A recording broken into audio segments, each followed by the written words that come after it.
Mic check. Yes, yes. Yo, yo. 1, 2, 3. 1, 2, 3. Check, check. Yo, yo.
Yes, yes. Yo, yo. Check, check. 1, 2, 3. 1, 2, 3. My ears. My bad. I'm just doing some sound stuff.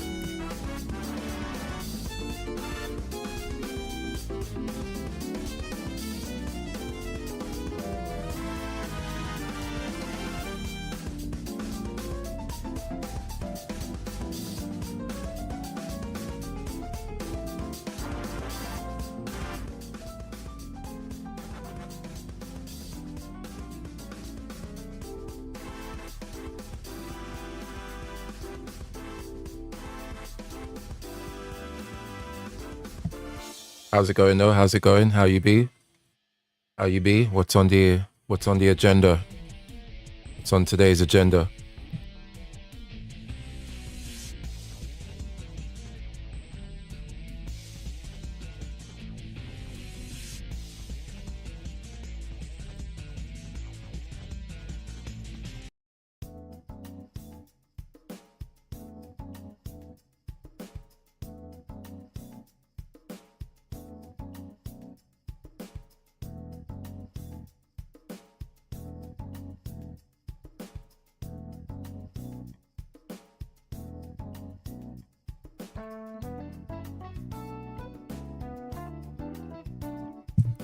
Check, check, check, check again. Check. Red lorry, yellow lorry, red lorry, lorry.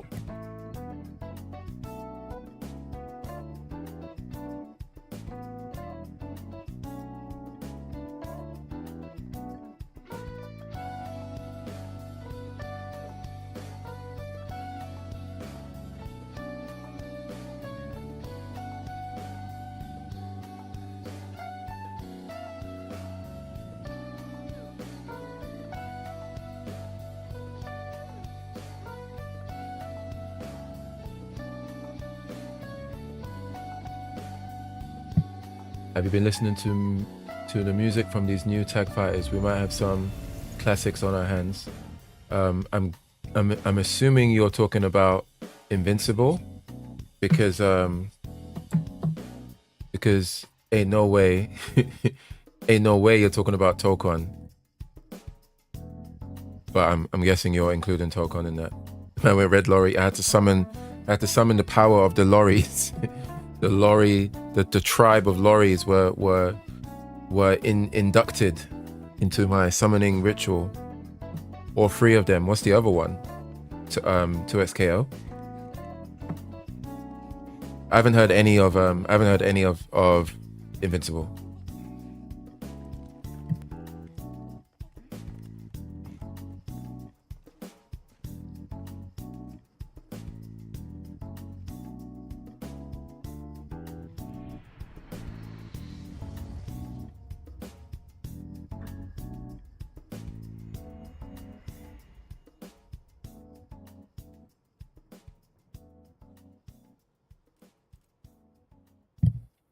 You crazy. Storm theme. Yeah, Storm. Yeah, I'm slightly exaggerating with Tokon. Storm's theme is I like Storm's theme. Fuck, jeez, keep getting the feedback. Yeah, Storm's theme I think is quite clearly the best from what we've got so far. some of the other ones are okay. It's just that I think it's more of a thing where the genre of the music it gets it just gets irritating, like especially because games go on for quite long. It just becomes quite the one that comes to mind is Star-Lord's one. The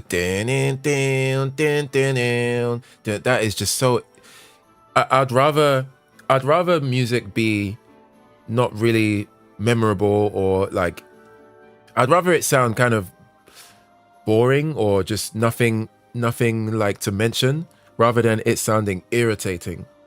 That Star-Lord song is actually irritating. And I think I don't mind what's her name, Miss Marvel's theme as well. I can't remember how it goes, but I remember hearing it and not getting super irritated. But yeah, Storm's theme is good.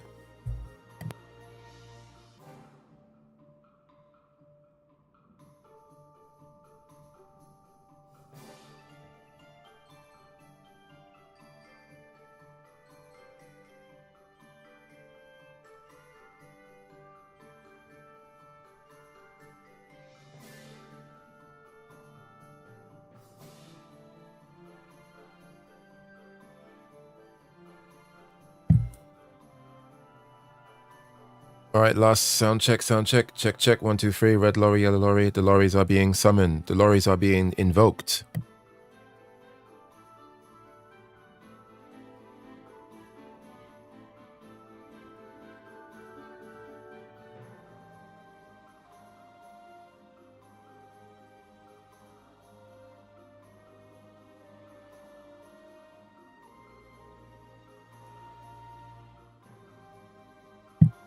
Yes, it's that. So that must be the one I'm thinking of, right? The that is unforgivable. No chance. Hate that song. Oh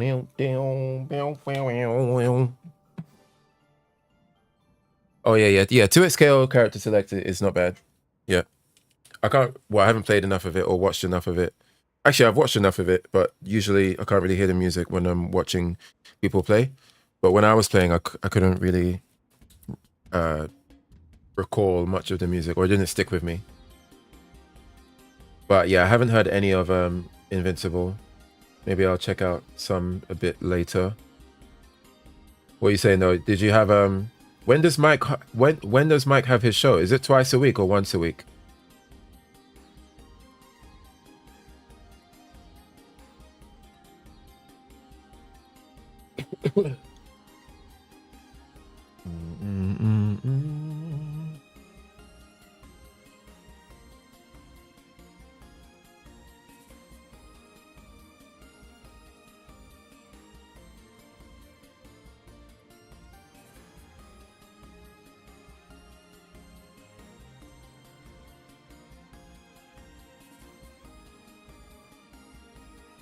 Invincible versus is like modern Third Strike. That's quite high praise. You gotta be careful with words like that. That's when we start getting into the, you know, when somebody says something that pushes something into like hype mode, where you run the risk of overhyping it, because that's quite high praise. Oh please don't mess up camera. He kind of has them.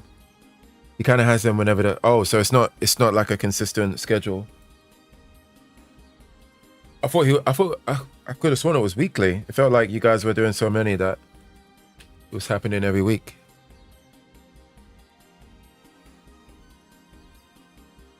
You know what I mean?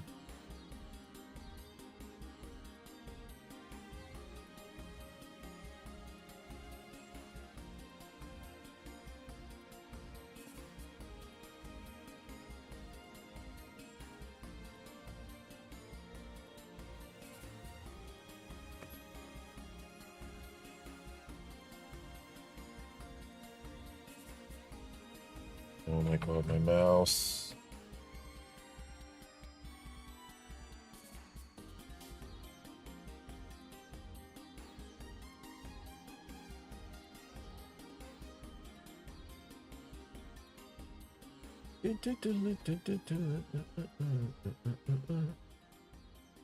I need to quickly check my Audio.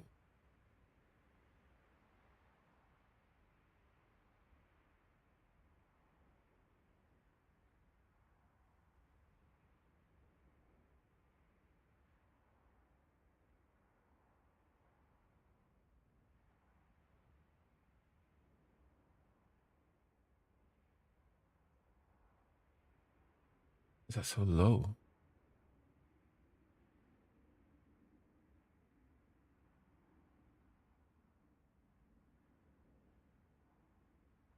Hmm. Okay, let's fix that. I knew I shouldn't have changed it. Crash. Crash.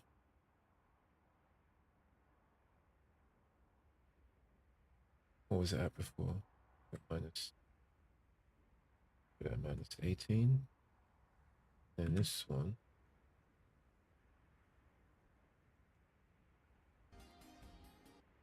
I basically get summoned to the podcast when he is interviewing a crazy person or when there's a controversial topic. Oh, I thought you became. I remember when you were going on there occasionally, and then I thought it got to a point where you were basically a co-host, a bona fide co-host. But I see. I guess there's no.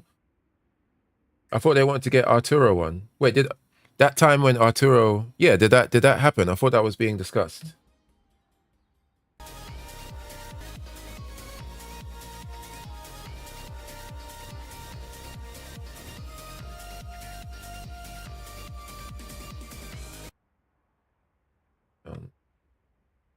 Need to get this right once and for all, and then be done with it.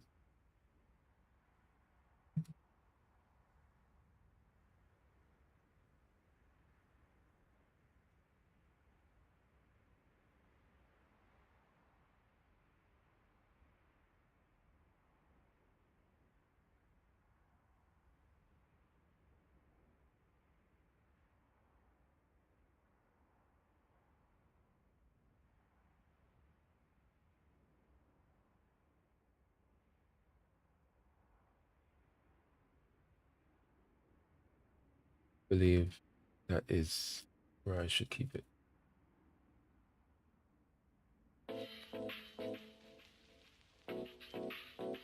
Let me quickly check this one. Let me load the game while I'm here.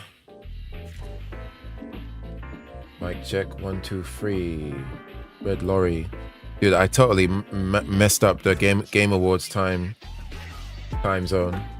But I think because last year is when actually this time last year I was in the UK. I was visiting the UK, so I watched the Game Awards in the UK.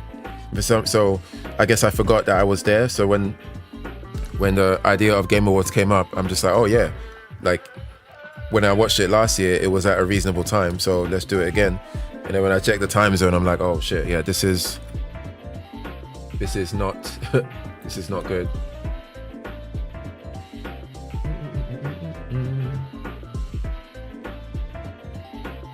Not good at all.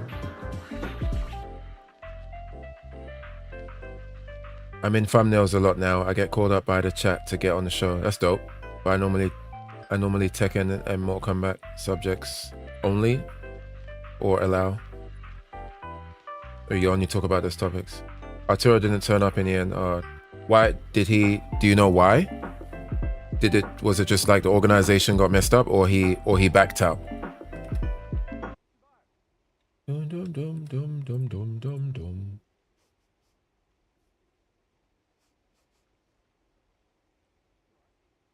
Bro, come on.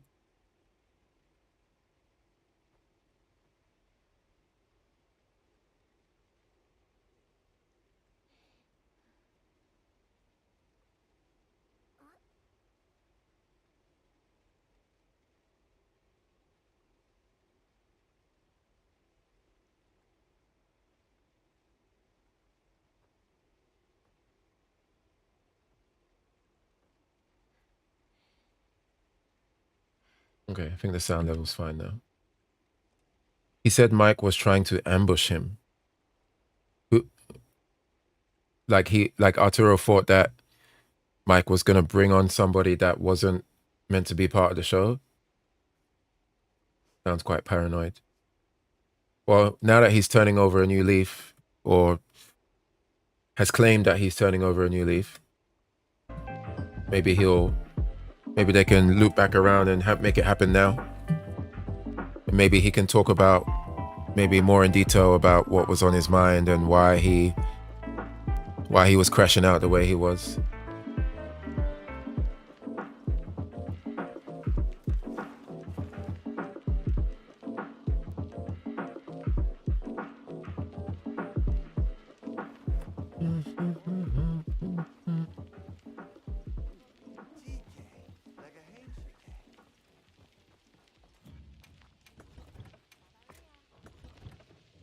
Yeah, that would have been a good episode, I think. A good panel.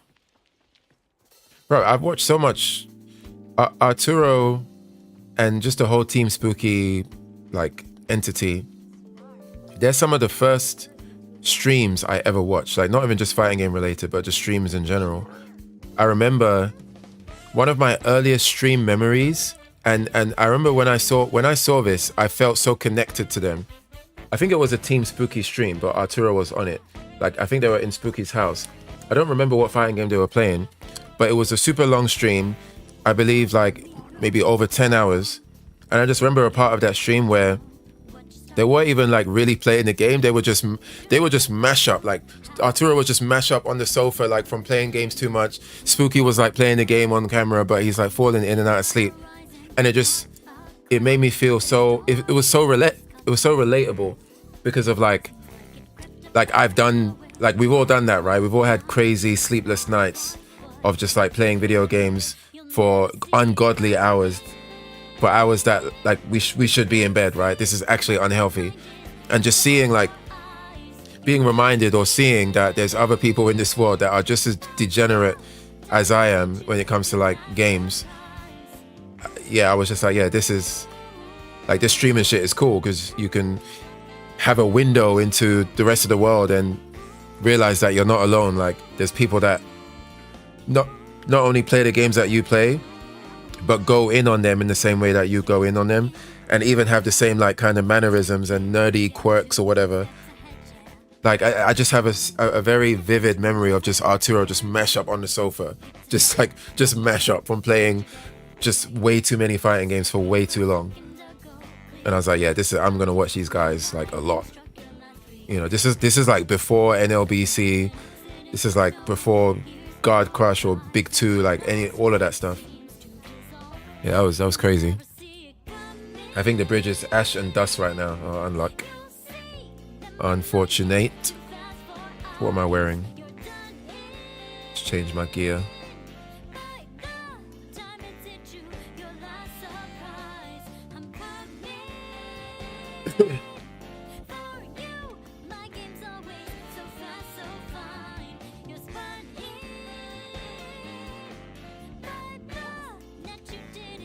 Quickly turn on my aircon. It's a bit hot in here.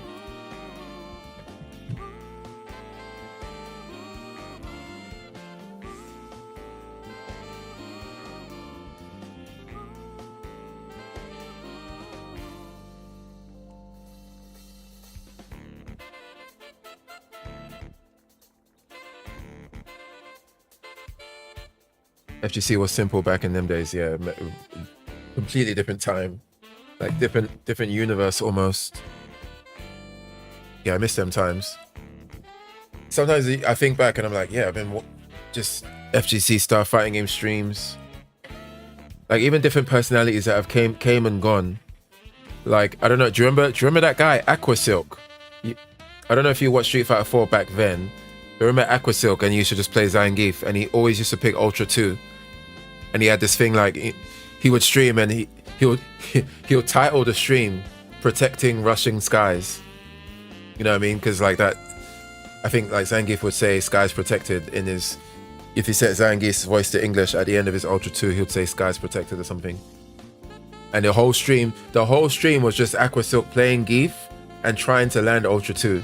And then when he would land Ultra 2, he would switch the camera to like full screen cam and just kind of like stare into the camera. Like, you know what I mean? Just stare into the camera. And then the chat was just going crazy. Shackham special, yeah. Or the snack, the Snackham, yeah, the Snackham special, yes. That's hilarious. Yeah, those were some. But then apparently he did a runner. Apparently, like his stream started getting popular. He started getting a bit of money. I think he did a donation drive to get a new PC, and then apparently he just smoke bombed and disappeared. Siberian Blizzard, yeah, that was it. Yeah. Those were some different times. And him and James, not James Hu, Chris Hu. I mixed up my Asian Americans. I was gonna say James Chen. Him and Chris Hu, the whole Rush Hour thing. They were entertaining though. I don't. That's another name, Chris Hu. I don't know. I don't even know if he's still playing fighting games.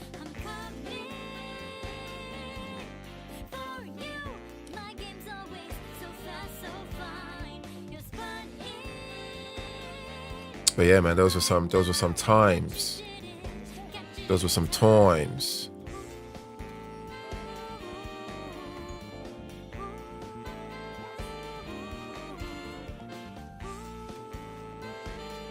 Right, it's Papa Quest. Yeah, but it's a shame we're probably never gonna get the return of the just seeing Yipes and Chris Matrix just troll Arturo with the it's probably never happening again. Those days are gone. In the past, in the shadow realm, never to be seen again. Yeah, he did a rug pull. Well, that's what I've heard, and I mean, he. There has to be a reason behind his disappearance, but I had heard that he disappeared after doing that, and no one ever heard from him. He's probably not even playing fighting games anymore. He didn't appear. I don't think he appeared in SF5. Definitely not in 6. Yeah, man, just smoke bombed. It was very weird as well because the stream, he was one of the more popular. Well, not only was he one, like, yeah, he was one of the only FGC people with a personal stream back then. Usually the streams back then were events or tournaments, like local tournaments. You know, you had your Team Spooky, I guess a handful of other people, but back then, like, Yipes wasn't streaming, Justin Wong wasn't streaming, like a bunch of the top players were not streaming. And Aquasilk was one of the super early ones. Smug is still about. He's one of one of the last remnants of that era. The Street Fighter 4 era. Well, there's still people. I mean, there's still people pre Street Fighter 4 that still make content or do stuff now. But if you mean like people that kind of rose to fame in SF4, then yeah, Smug is definitely one of them. Definitely one of them. That's another what's the word I'm looking for? Just, I don't want to say underdog, there's another word. But there was just something like electric about Smug when he first came about, and just seeing how far his Dudley could take him. His Dudley was sick though. I don't think they have the same vibe. I think, yeah, it depends. I thought you were just talking about like people that started to make a name for themselves during SF4. Dragonblight.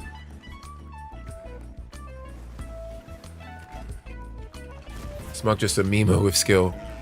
I remember him talking about how Marn, like, he got his inspiration from Marn. Like, the reason why he even picked up Dudley is because there was times when Marn would play around with Dudley and he would just like style on people, and Smug always thought that was cool, so he decided to play Dudley and try and take it further. That's another character as well, like, or person, Marn. I don't know. I think he had some health issues or something. I don't think he still plays anymore. But he's one of them execution monster type people.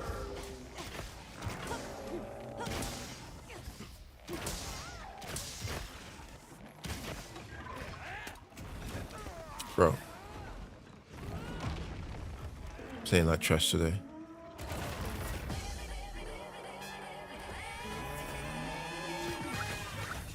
Oh my god, that's gonna hit. Yeah. Horrible. Dragon Blade, of course.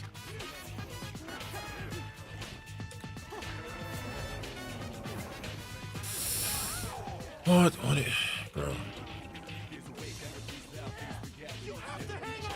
Hanging on.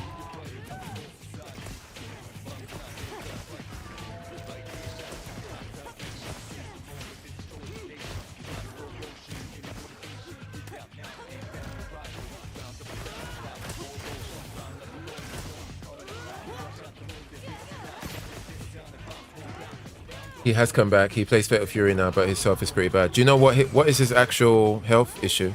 Is it his weight? Or like some other health stuff? I'm pretty sure Flo, I remember Flo passed away from what seemed to be quite clear health issues in regards to his weight.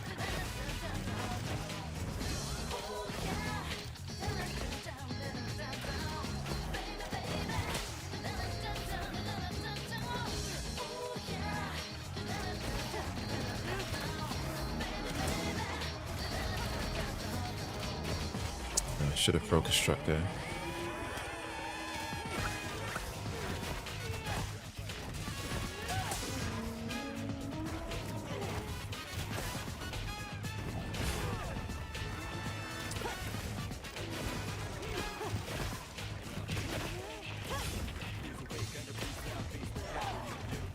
I don't know how that didn't hit me. Damn right.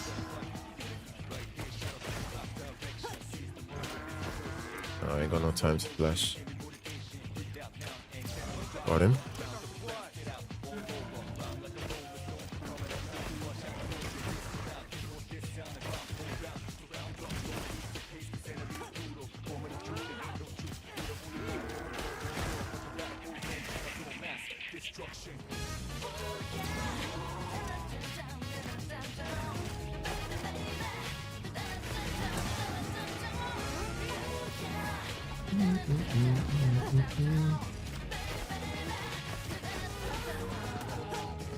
Oh, way too early on that dodge.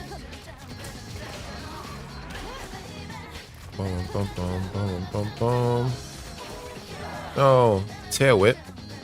Hit me with the classic Pokemon attack.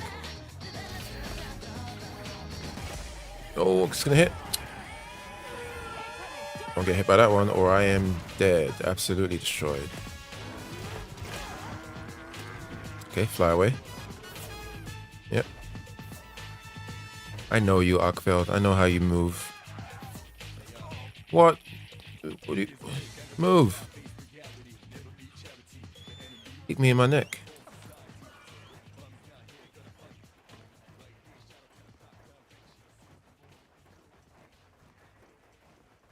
But yeah, there was a bunch of big names that were big back then.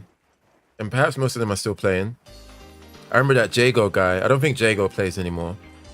I think he's a dancer as well, or he got into either capoeira or breakdancing.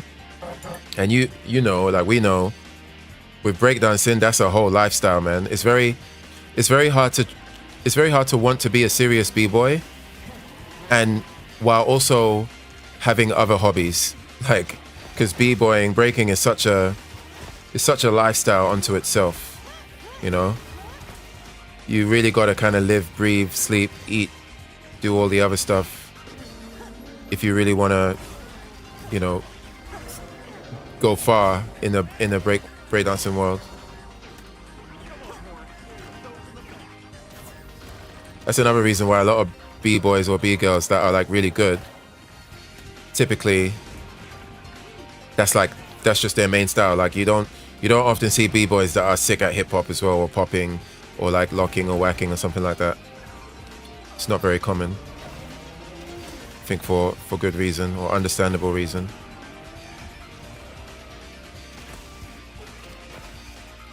But when you do see it, respect to them, because that's just next level time management and dedication.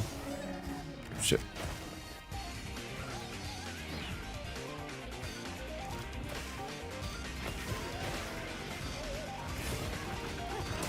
Wow, damn, no, really, nobody joined my quest. Nobody cares.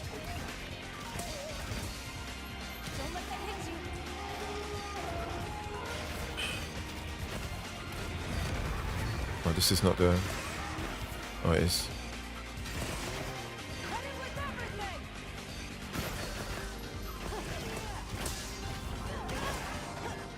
Too early, but got away with it. Oh, this the second, the triple.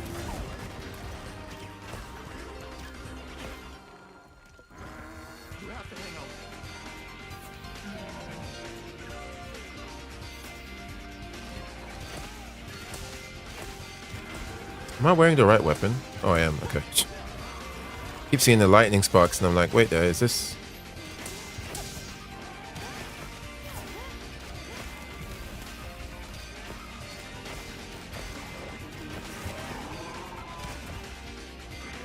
Focus.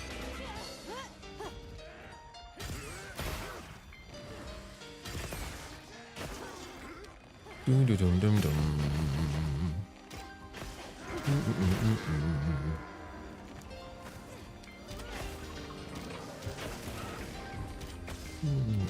Pick on the chicken? Leave him alone. Didn't do anything to you. Didn't do anything.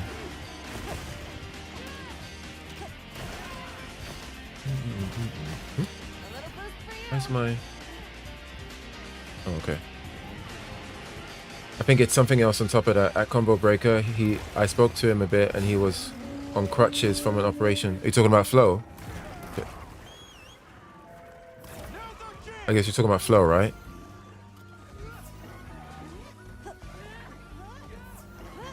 When I heard people talking about him after he passed and talking about the condition, the vibe that I was getting from people when they spoke about it was that they all knew that he really was on borrowed time, but the vibe that I was getting was that they knew that he knew and that he had kind of given up and didn't really care. Oh, Marn. Oh, I thought you were talking about Flo. But yeah, they were saying that like the vibe I was getting was that everyone knew what was going to happen if he didn't change, but he seemed to be just content and didn't really care, even despite knowing what is probably going to happen.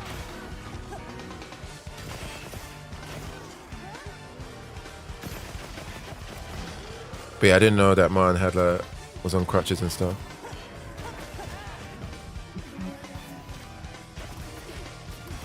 Oh, I'm not looking. This is perhaps the worst I've played in a long time.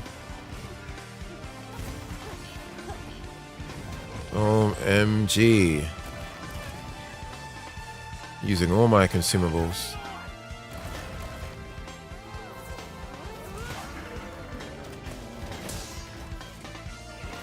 Need to use another Nullberry.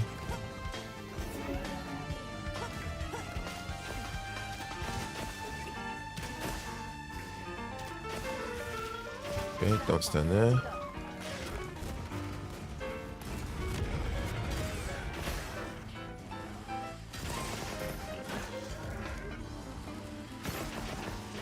Sorry, dinosaurs. Didn't mean to shoot you, but you got in the way, so... Arrow's got to do what an arrow's got to do.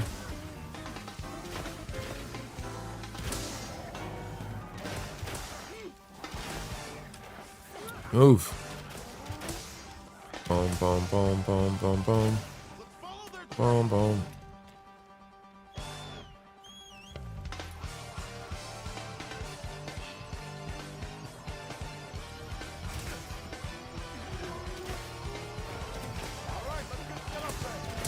Ooh, greed.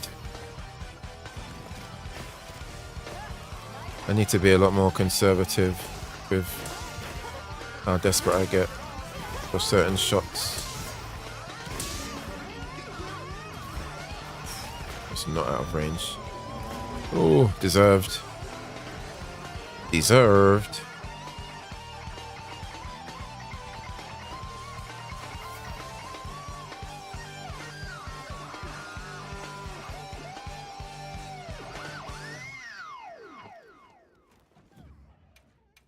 Restock while we're here. Guess I'm on guard duty. Big jam, big jam. Oh, we got the bomb ting here. The bomb ting. The bomb ting.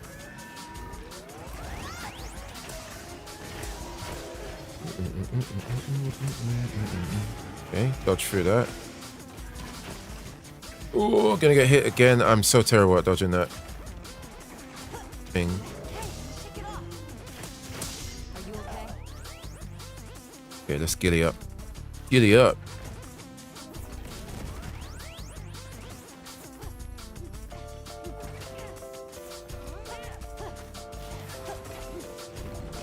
Okay, nice dodge.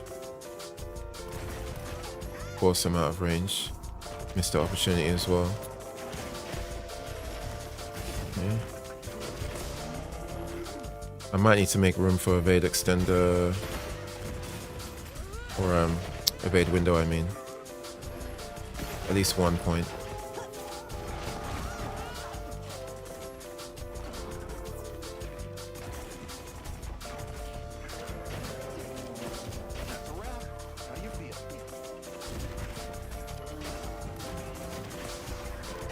Second.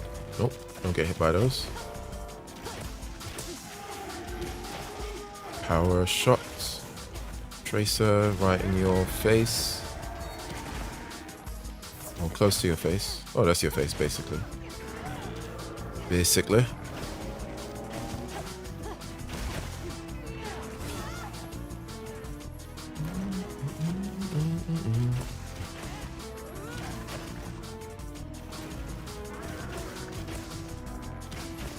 Running away, are ya? He's not even almost dead. Yeah, my damage on this is not good. Not optimized properly. Not good.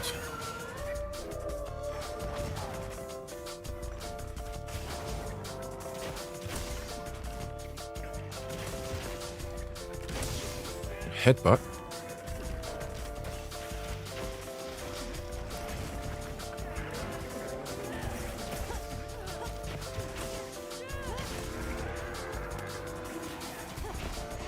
Swipe. Second. Turf war, huh? With who? Oh, Chicken Boy. Well, Chicken Boy loses.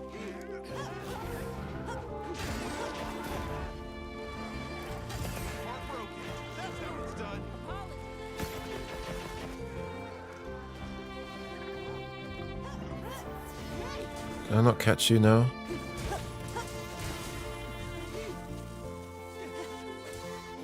Trank. Oh, too slow on that.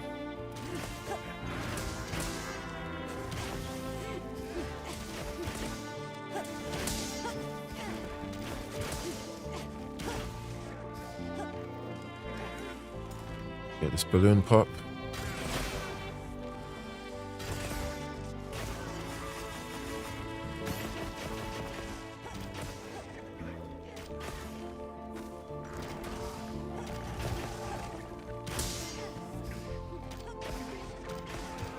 Cuckoo has joined the quest. Welcome. Welcome, Cuckoo. Got a Lance player. Got a dying breed over here.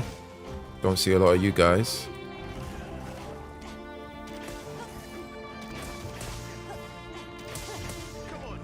It's gonna hit me. Good greedy on the power volley. Hey, shake it off. No, I want to get the Vigor Wasp.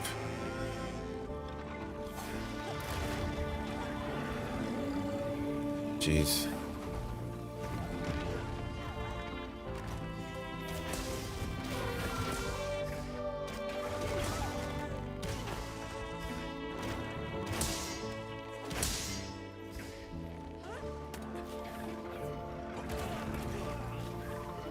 Around while I eat my ration.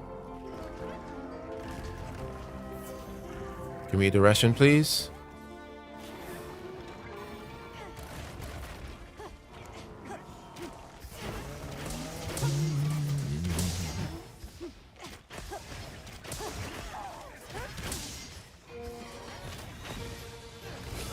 Nice dodge. Nice dodge.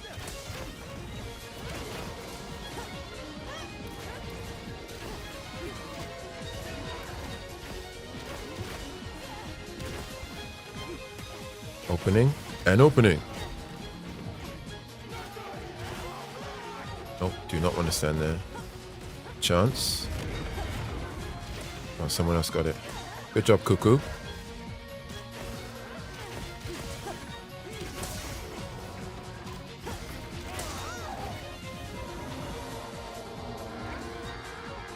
Fly.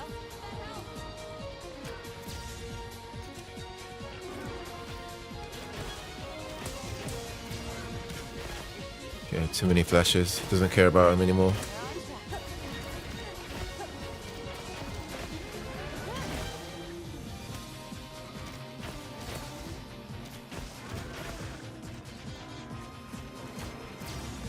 No effect. He has immunity. He took his vaccine. He's ready. He's prepared.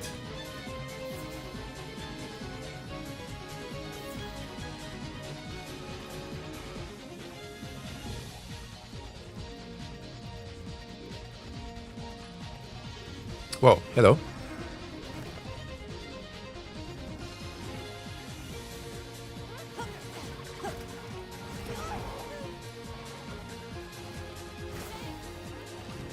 In the trap.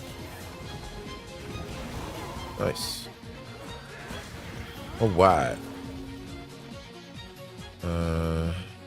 Arc failed. I mean, Raid Dow will be around here, I think. Maybe I should have checked before warping, but we have committed already. Okay.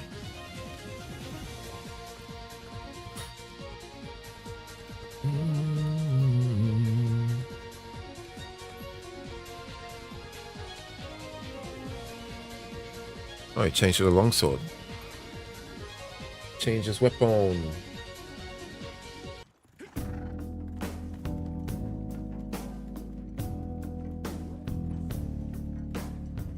Bring it on. Bring it on.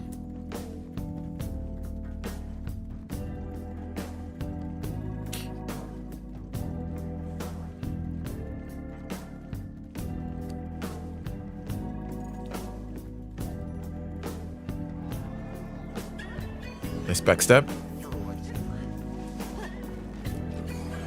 Too early on that.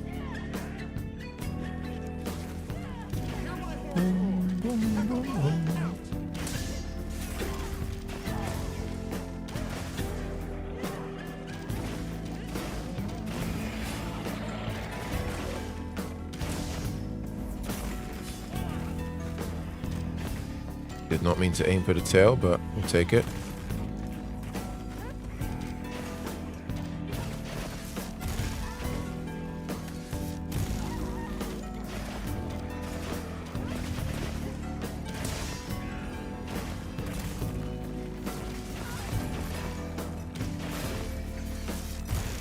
Point blank.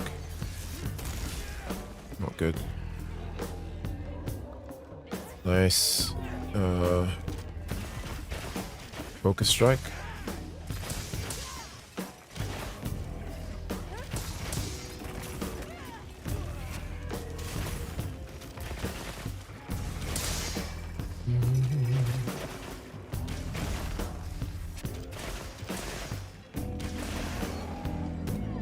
Keep up the damage. That's what I like to call big damage.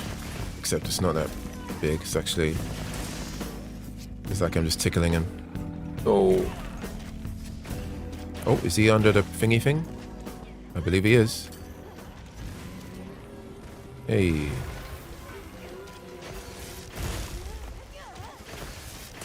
Oh, 2 dodges in a row. You must feel triggered. You are pissed, mate. You are not happy. You're pissed. Oh, big Kamehameha.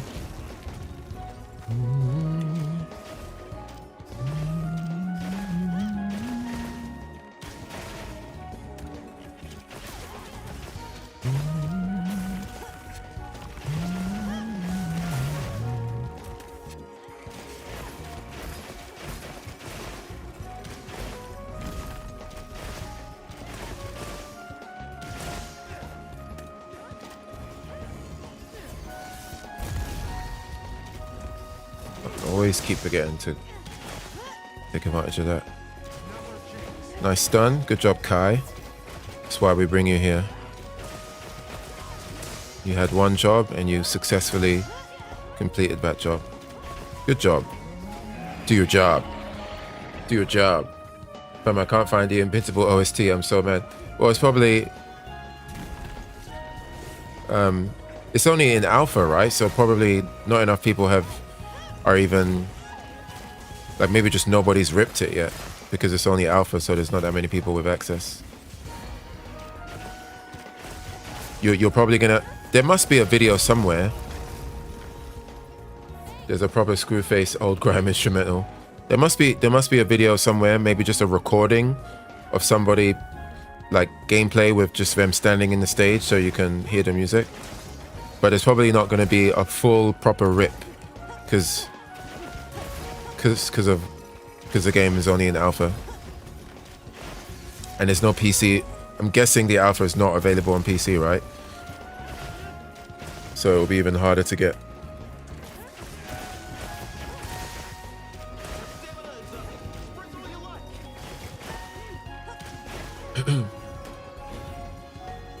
Fuck, too early, too late. Too late.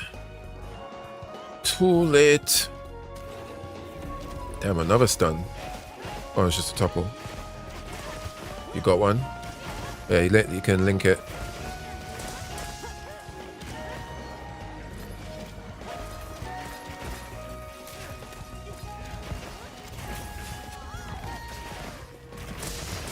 Yeah, I think the devs are the same. Are the devs the same guys that made Killer Instinct? Or am I thinking of something else? I remember people saying the music in Killer Instinct wasn't bad. So if that's the case, then it would make sense. This is it. It's repetitive, but get the gun fingers ready. Okay.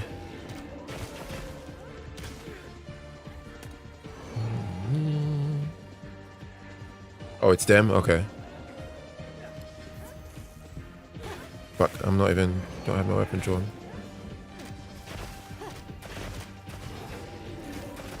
Wait, I don't even know if you can link it, right? Or did you link it in Discord? I don't know if YouTube allows links. I guess you can try. Do it for science so I can see how that works.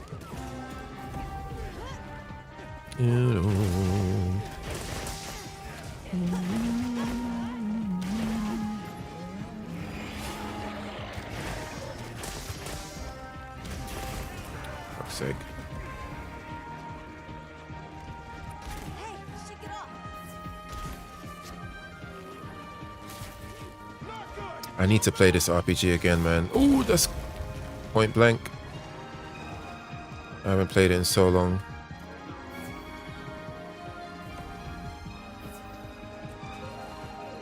Did it work? It should be above this. Oh no, I didn't see it. Maybe it's just an OBS thing. I might have to go on. Let me check my browser, YouTube. Sorry, I'm the clingy type. Why is it not refreshing?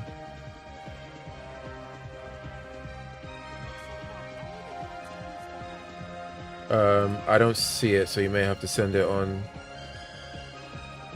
Yeah, I don't see it. It just says, wait, I got one. Yeah, it's them. Did it work? It should be above this message. So you send it on Discord.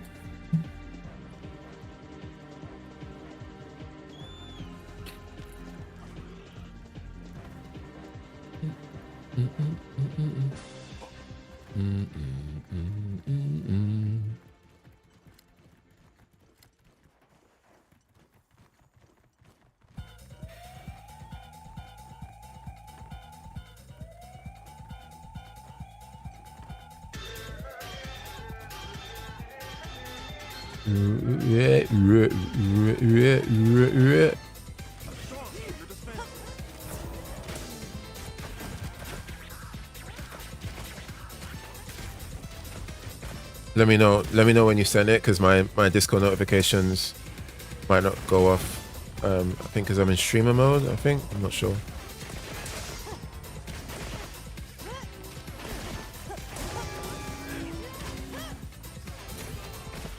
Oh,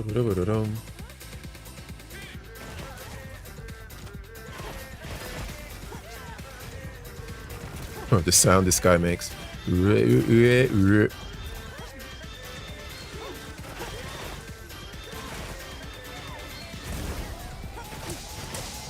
Shooting him in the dick, but it's not doing anything.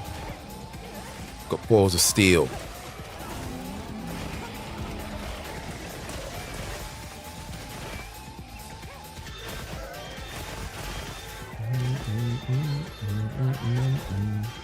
Where you going?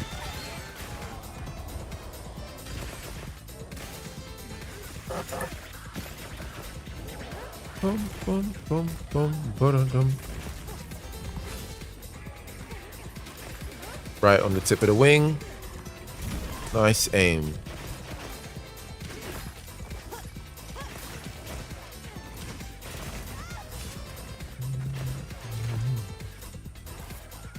Strike. Okay, not if he's under in some Hawkeye shit on me.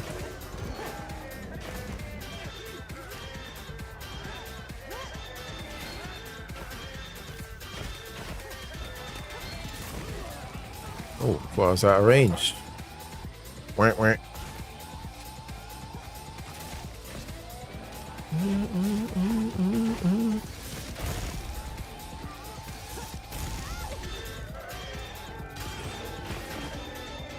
Point blank.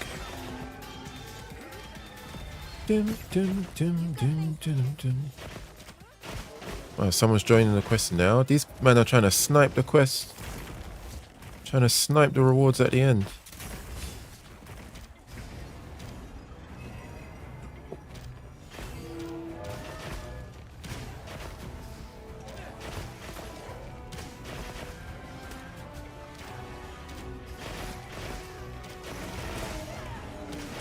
Dum dum da da dum. Ooh, where you going? Where you going? Okay, he's going. Dun dun dun dun dun dun dun. Ba-da-dum. Wow, wow, wow, wow, wow, wow. Alright, let's go. Me and you, Raydal. Me, you, and the swordsman known as Cuckoo, who is going cuckoo for Cocoa Puffs right now. So you better be on your best. Better show us what you got. You better digivolve into Arc Raydal if you want to stand a chance. Alright. Okay. Not going to be doing any damage with that slow movement. I have to do some calisthenics at the gym. At the gym.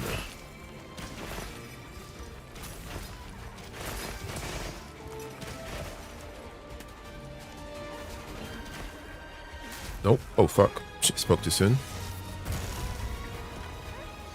Get out of the way.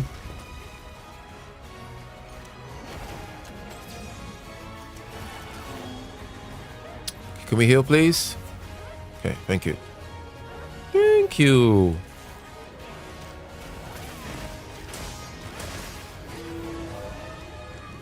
Focus. No. Oof. Wings broken. Flash him.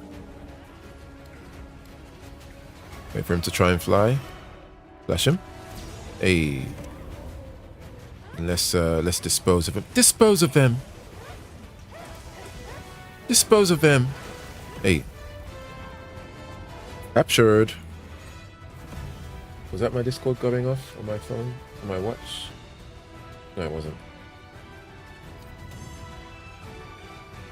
Yeah, if you're still trying to send a link, you're gonna have to send it on Discord.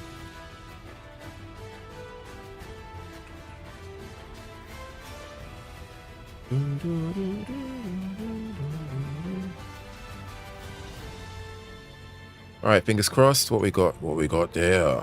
What we got? Wide range. Oh, that's actually wide range 3 and speed eating 2. It's a good combination. Focus is a bit irrelevant, but I'll favorite that. Might come in handy someday. Mind's Eye, Thunder Resistance. Sleep resistance. Nope. Crit LM. Heroics. Dense resistance. Crash. Nope. Survival expert is... Oh. No.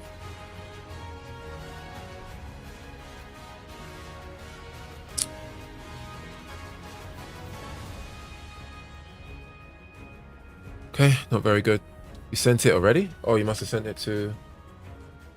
Oh, I see it now. Oh, I was checking the wrong chat. Okay, I guess I can play it from here, right? And then it will play...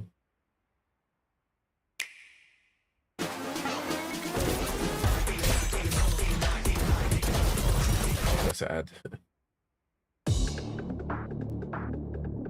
11 minutes. Oh, I guess it's just a loop, right? Damn, it does sound like Graham, actually. It's the S.Dizzle. JME. Serious. From day one, I said it was serious, but nobody took me. Just waiting for JME to start spitting.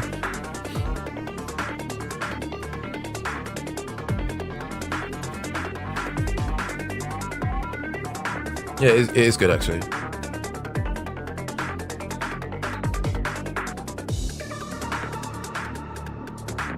Very grimy. Channel U days have been resurrected.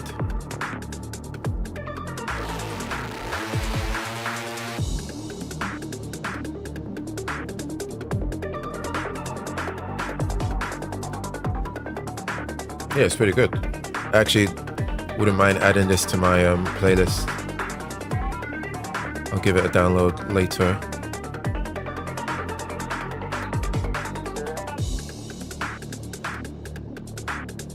When I'm trying to, when does the loop come?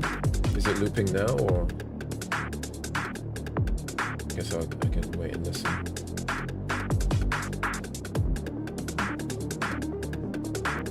Do you remember Oxide and Neutrino? Reminds me of them. I remember them, but I can't remember their music much. One of my older brothers,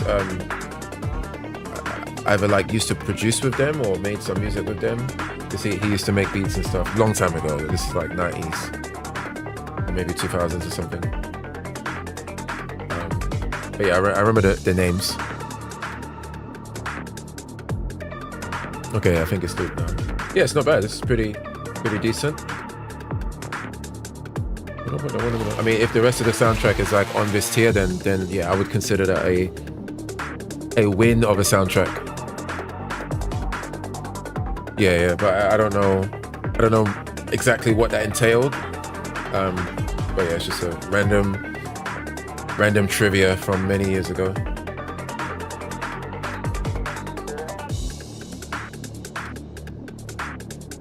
Sick. Yeah, I'm sure we'll be able to get more music once maybe when the beta is out or when more people get their hands on the alpha.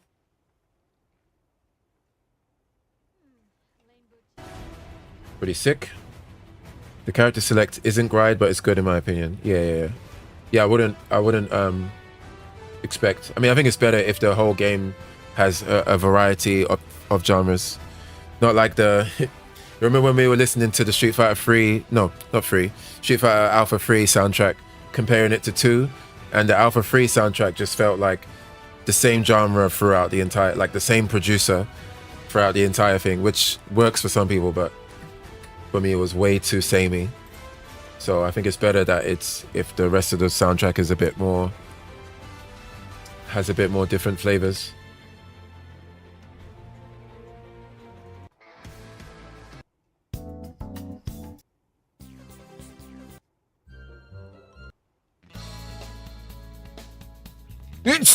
Ouch.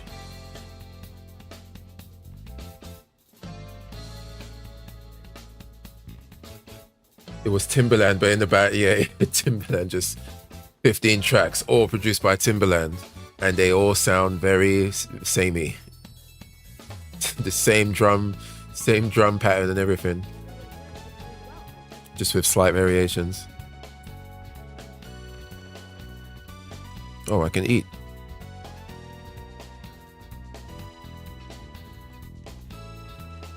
All right, let's go get some munchies from the big man.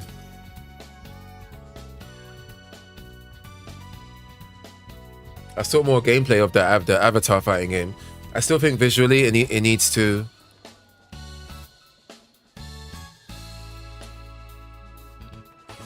What does that sound? I still think visually it needs to like the sprites are fine. I think it's just the way it moves looks. I think it's a mixture of the way it moves and the emptiness of the background. It just makes it feel.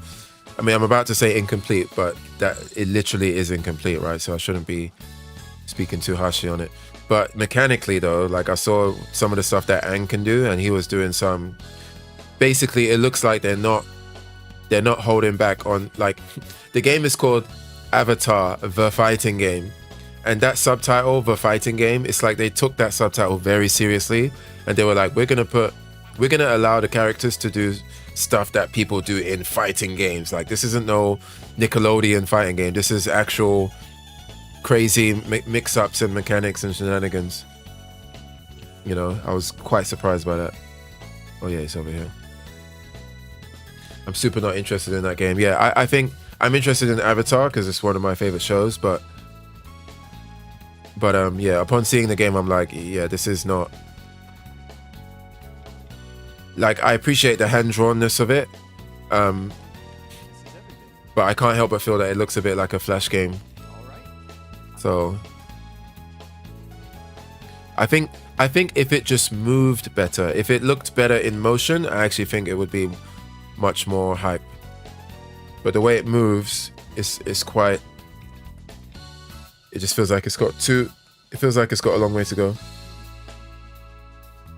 And to be honest, like even though it's unfinished, what they've shown now is the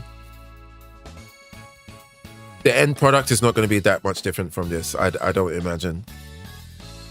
So yeah, I think that's not really making me excited.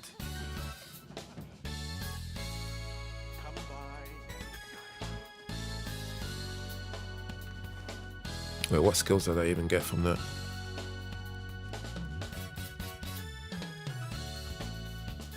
Okay, I got insurance. Let's go back to Suja. It looks like it moves like BlazBlue to me, and I hate that style. I think it looks even.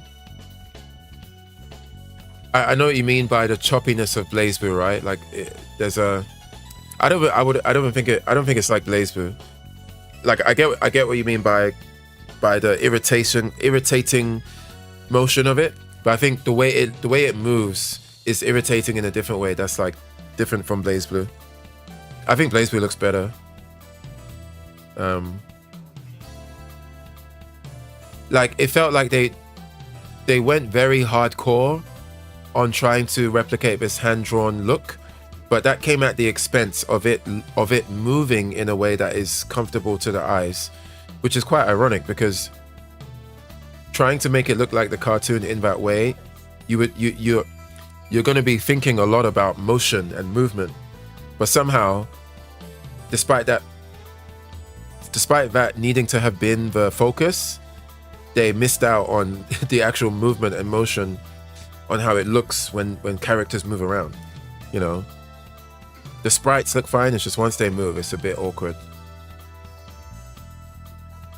Like I think saying it looks like a Flash game is not an exaggeration, and that's definitely not. Like if I made a fighting game and people in the comments were like, "Bro, it looks like a Flash game," that is not what I want to be hearing. That is one of the biggest insults. If I heard that and most people are saying that, then clearly me and my team have done something incredibly wrong. You know, Flash game is not. You know, that's not a compliment. This ain't like the early 2000s going on Newgrounds to play like the latest animated Egoraptor game. This is a completely different time we're in.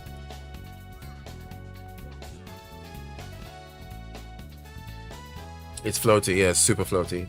Like every character weighs minus 10 kilos and will ascend to the sky if the character stays idle for too long. Yeah, it's very super floaty. Yeah, it's floaty. It's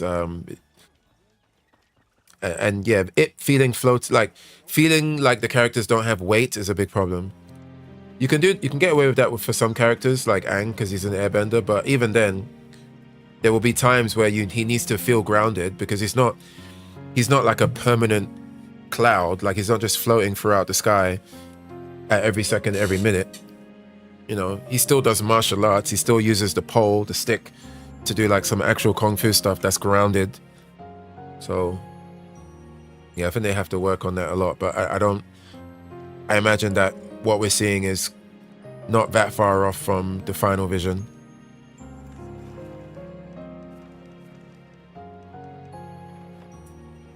Right. Unfortunately.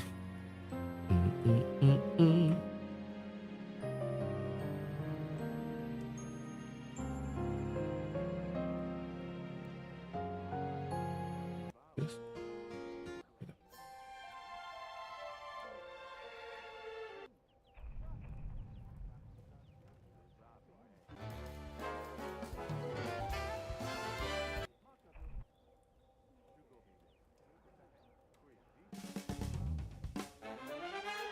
All right, let's go on the next quest.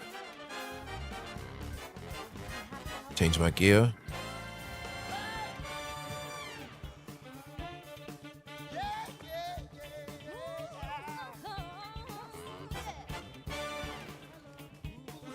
Investigations.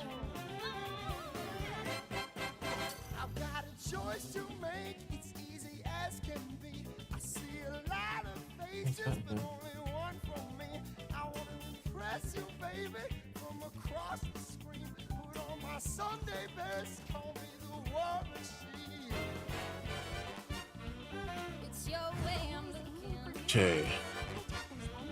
If there's a cool character in it, I'll probably try it in trainer mode. Yeah.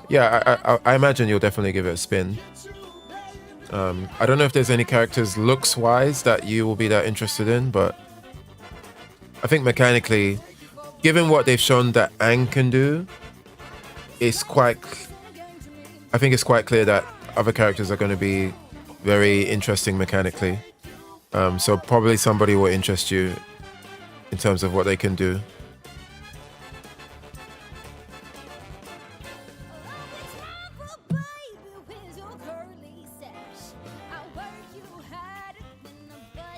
Right, I just went the complete long way.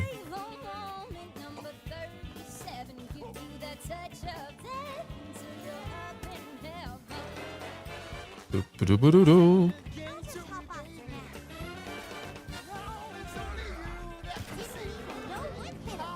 Let's go, buddy boy.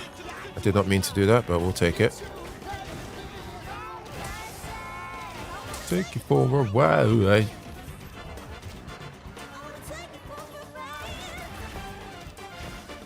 And this Dragon Blight is actually quite infuriating.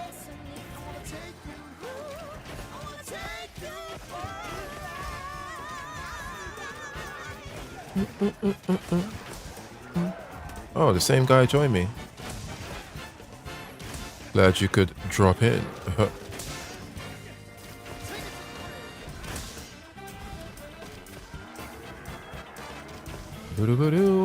Bro, I don't want to target you.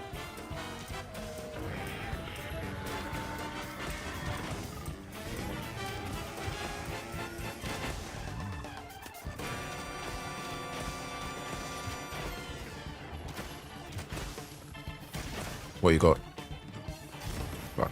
Keep making that same mistake. And I keep getting Dragon Blight punished for it. Wasting time.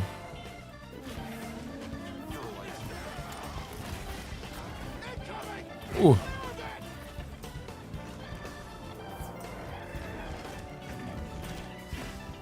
Dragon Blight again.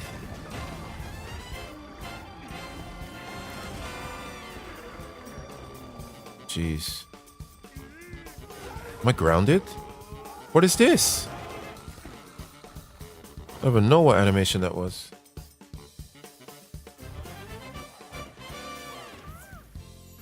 Once the game is done, will I still be your player one? Time for a few quick reps. I will fight with all my might. Alright, let's try that again.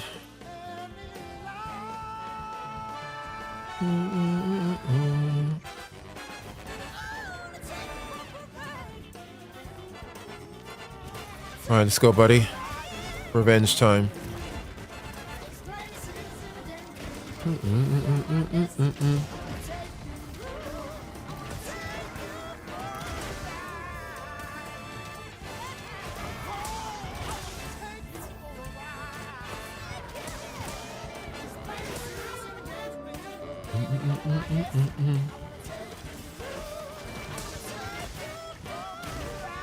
Should have seen that coming. The tail was right next to me and I did nothing.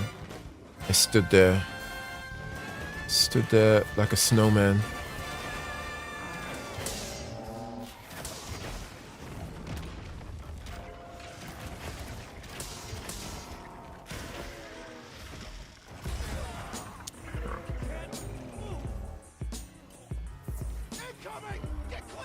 Oh my god. I am just not. We are both playing like trash. Oh, that's what it was. I got stunned. Oh, it's gonna hit. Oh my god. This is not the run. I think he's gonna leave. Yeah. This is absolutely not the run. Fuck it, we play it out. We don't run. We don't bend, we don't fold. Straight away. Let's do it. Treyway.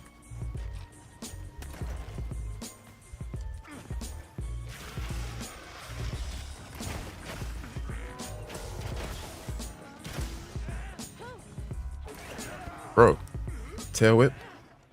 Sneaky. Flash. Hit him with the solar flare.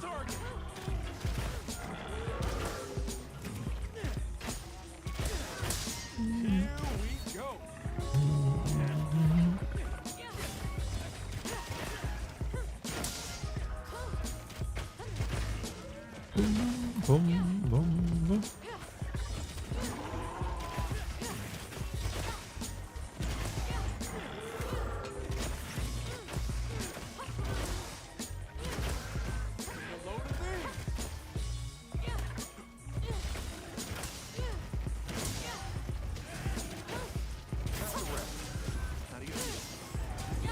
Line him up, knock him down. Too late.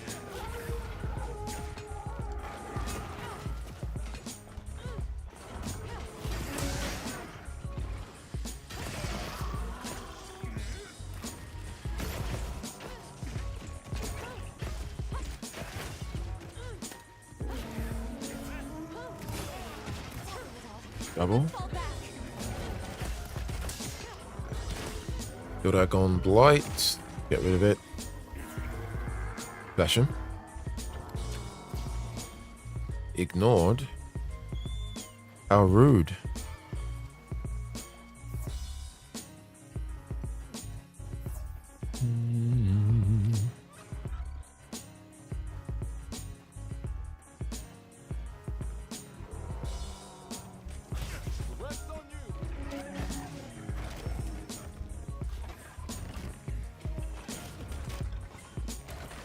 Oh. I don't think so. I don't think so. Me, I don't think so. Nope. Oh, fuck. They always keep forgetting about the follow-up. Need to be a bit better about that. It's like I get so excited about the first dodge and my brain just deletes the second attack follow-up.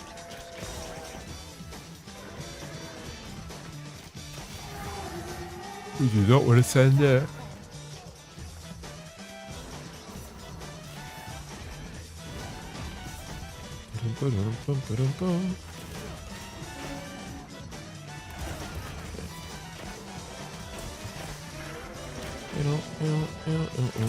Oh, too early on that. Got lucky though. Very lucky. Oi. I shall make up for my mistakes.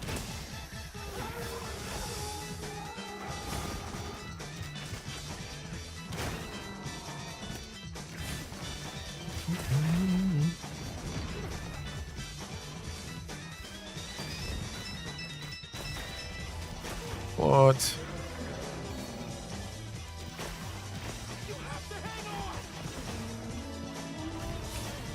Okay. My YouTube chat not updating? Hold on.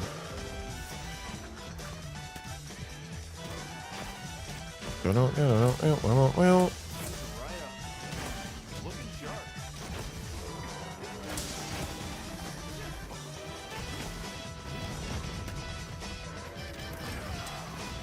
Ouch. Big ouch.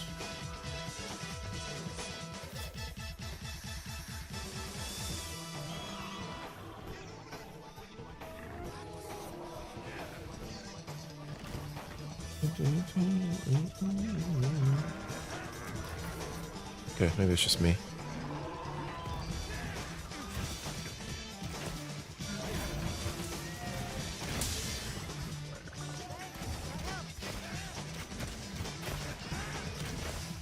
Okay, let's test how much damage this does.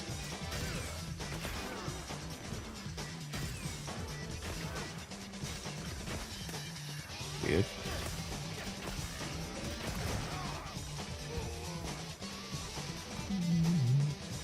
Hold on strong.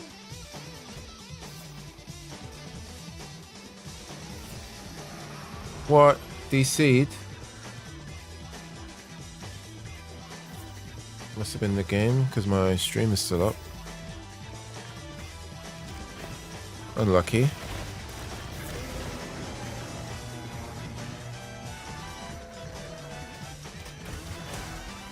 Where's he at? Back up.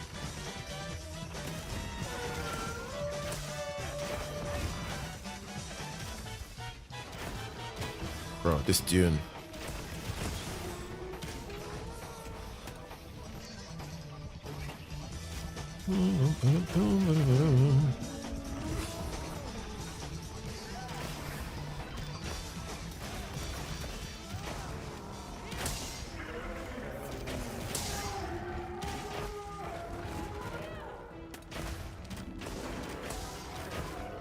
Punished. Just swinging and shooting and swinging and shooting like an absolute. Just feels like I'm gambling sometimes, which is not good.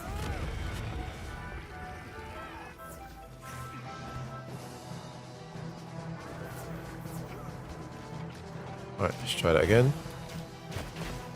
We are blighted.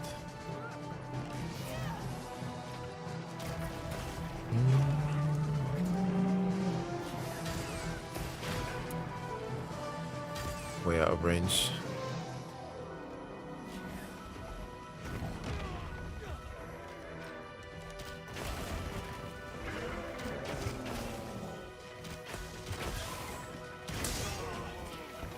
Oh no!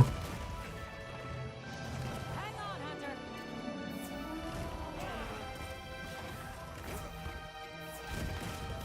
Okay. Start that again. Okay. How did that even hurt me?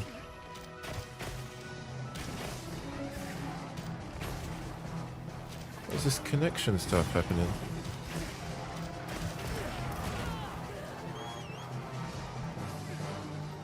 Bro, we need to reset. This is just embarrassing. I'm so embarrassed. Embarrassed. Okay, let's try. Let's get back to it.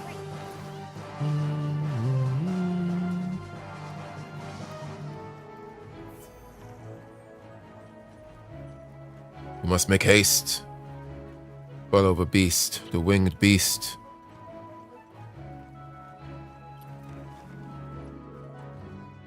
Okay, he's going pretty far.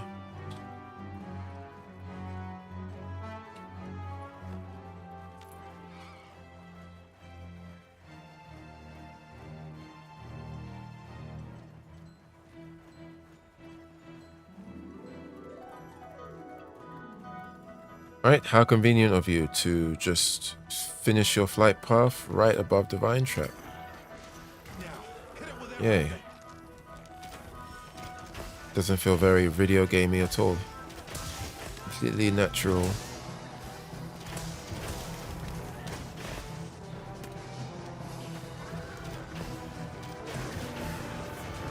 stand there.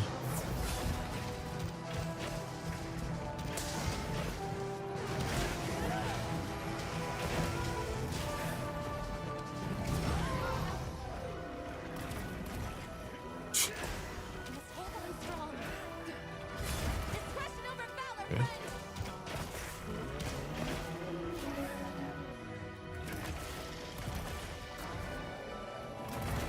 Just taking no chances.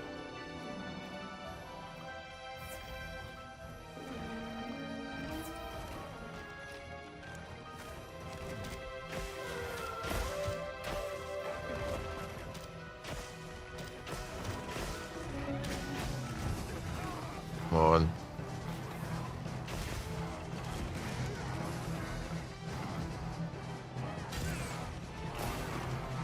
Okay, nice lineup.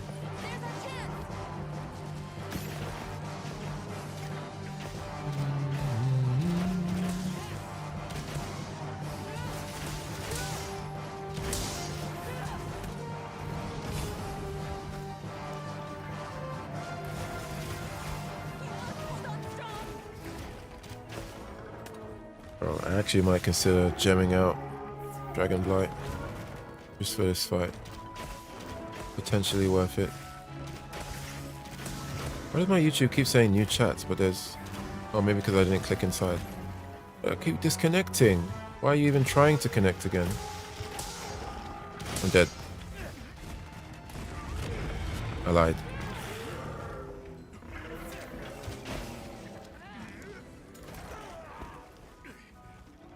Okay.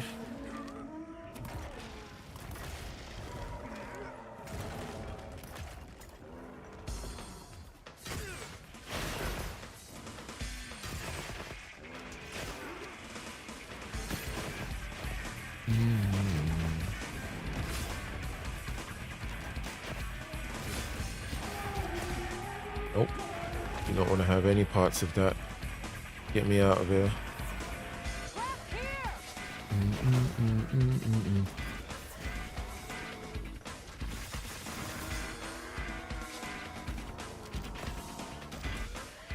Dragon Blighted again. After him.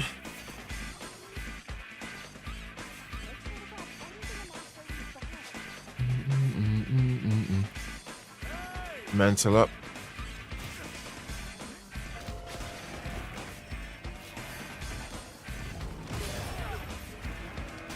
Ooh.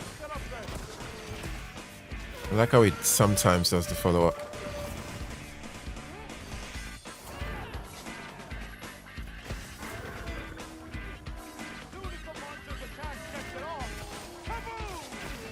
Come on. Hit me with the goofy. Come on. Boyo. Boyo. Oh, he's just exhausted. Come on.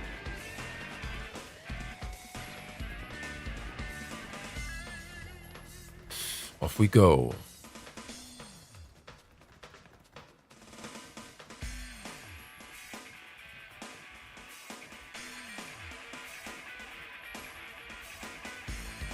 I got my eye on you, bud. I see you. I see ya.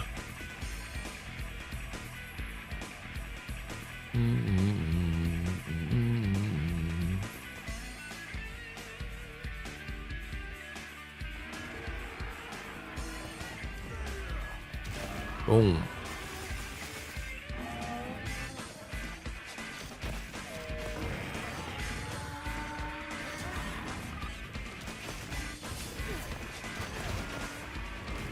Too early on that roll. Let's see. Okay, so that's a sleepy boy. Oh, that tail whip is just infinitely. It's got like 100% hit rate on that.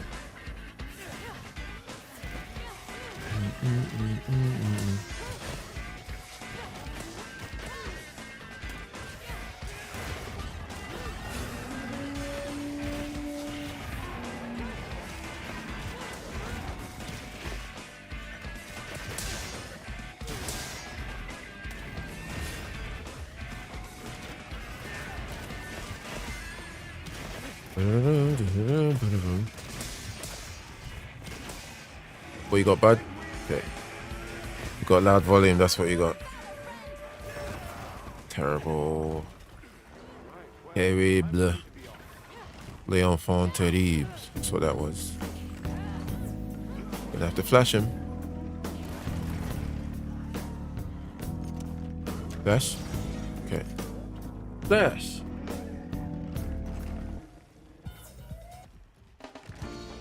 What is this shuffling? Is it?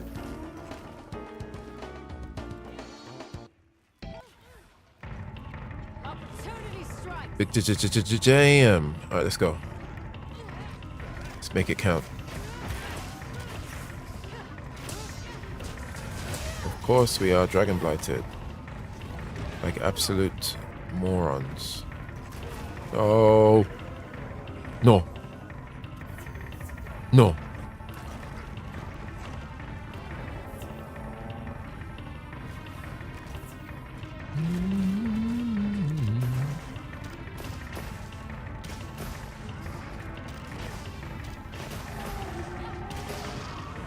Lucky there.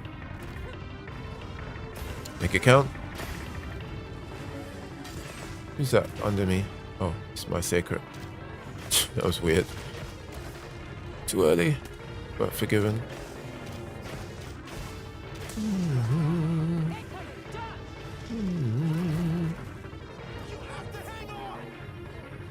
Hanging on.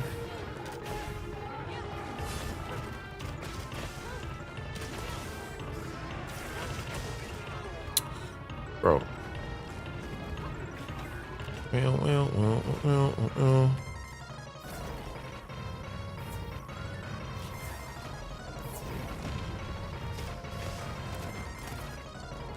Yeah, we definitely need some more. Get him. Okay. Get him. How did I miss?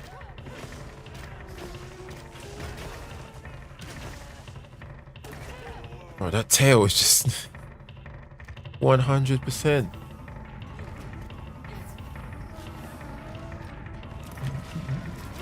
Okay, these error screens are kind of annoying though.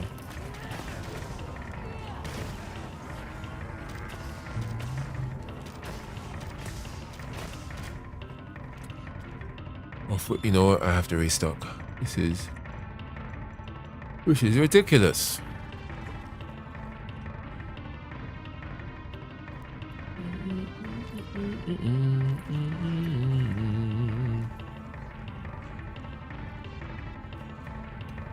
Yeah, restock.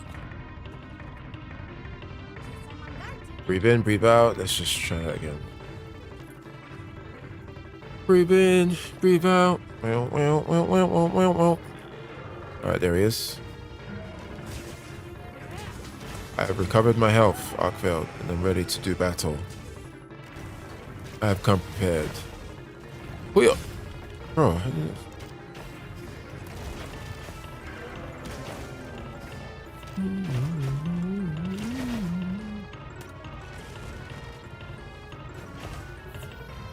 That's a wrap. How do you feel?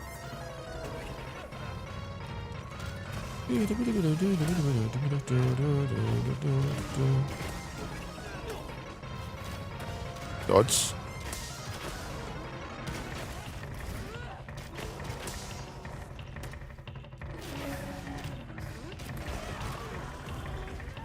An offset? Yeah, it must have been. It's tail, bro. It's nearly done. Nearly done? Really? Is that so? Allow me to prove it. Okay, you're right. I was not lied to. I was not lied to. Step Up reference in 2025. Well, actually, that was a You Got Served reference. You got to step up your dance movie references. That's what you got to step up. That's the only thing that needs to be stepped up. I haven't even seen Step Up. I've only seen, or if I have, I've only seen the first one or parts of the first one. But yeah, that was definitely You Got Served. Unless that same song is in Step Up, which is possible, I guess. But But yeah, that Fat Man Scoop song was same difference. What do you mean? Unbelievable. You Got Served is the OG. You Got Served is Step Up's OG. There would be no Step Up without You Got Served. Okay? I put some respect. Put some RESPECK on You Got Served. Unbelievable. Unfathomable behavior. It's so unbelievable. We gotta pull out the unfathomable.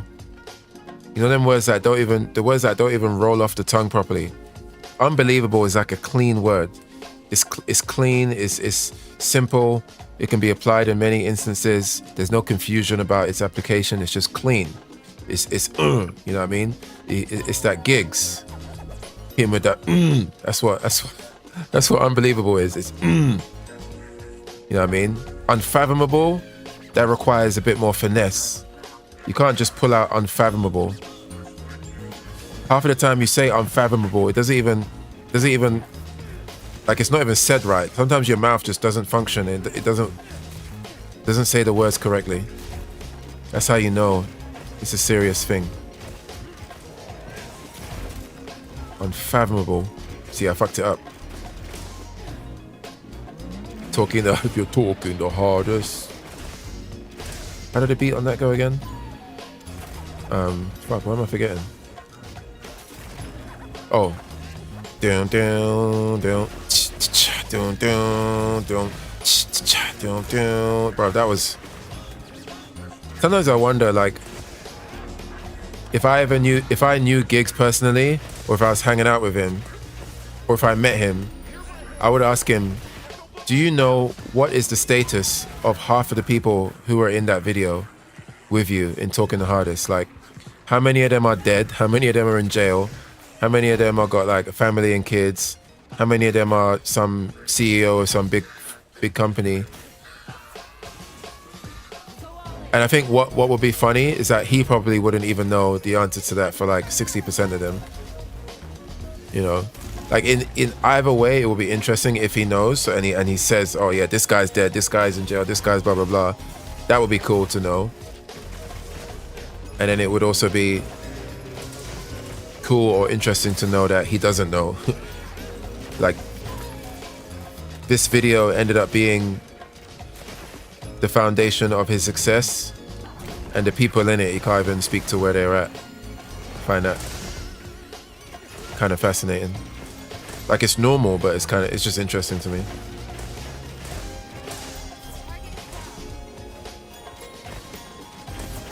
Boom, boom, boom, boom, boom, boom.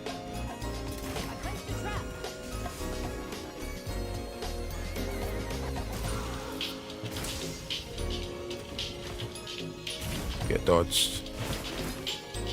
Get dodged.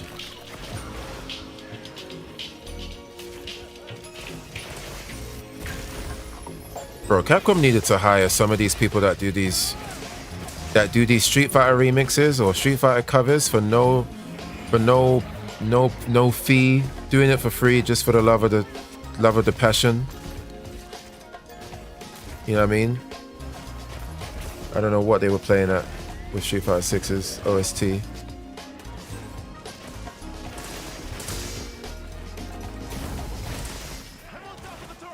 I'm on top of the target. Good job. Do your job. Do your job. Birdie. Birdie. Yes, boss. Do your job. Let's go. Oh, wait. Do your job is Cable, not Sabretooth. I fucked it up. Do your job. Fucked up my MVC2 history.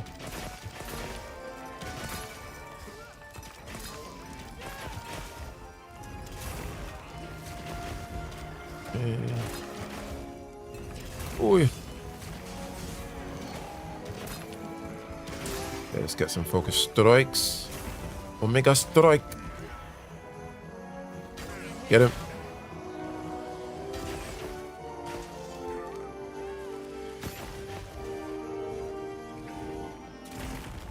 Okay.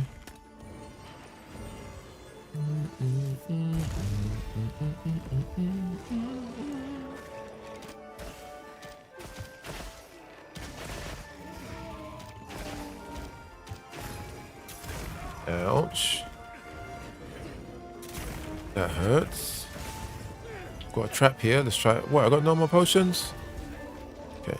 Don't need potions anyway.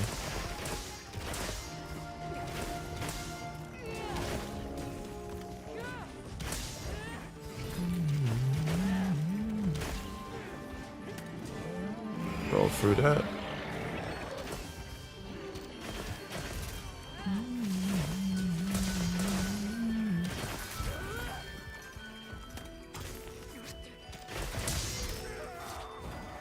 Get my shit pushed back.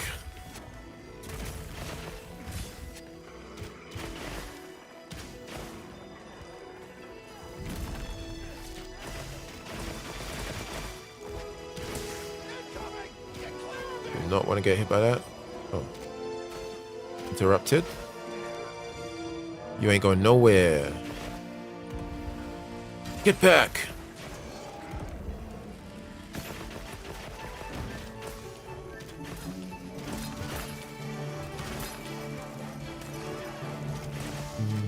Okay, now he's going somewhere. Let's get on the chicken.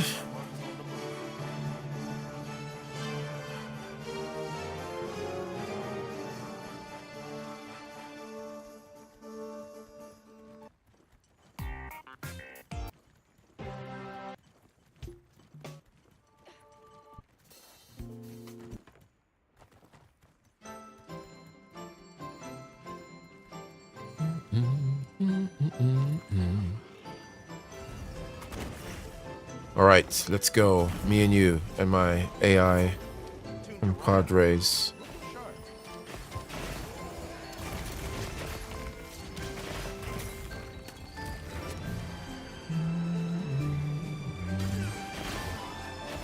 Right on the tail.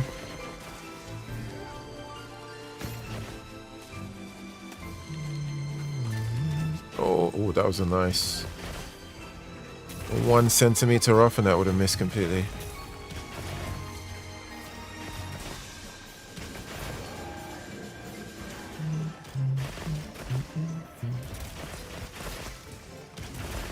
Okay, his tail whip attacks are way easier telegraphed than the arc belts. Watch out! Fuck. Nice flash.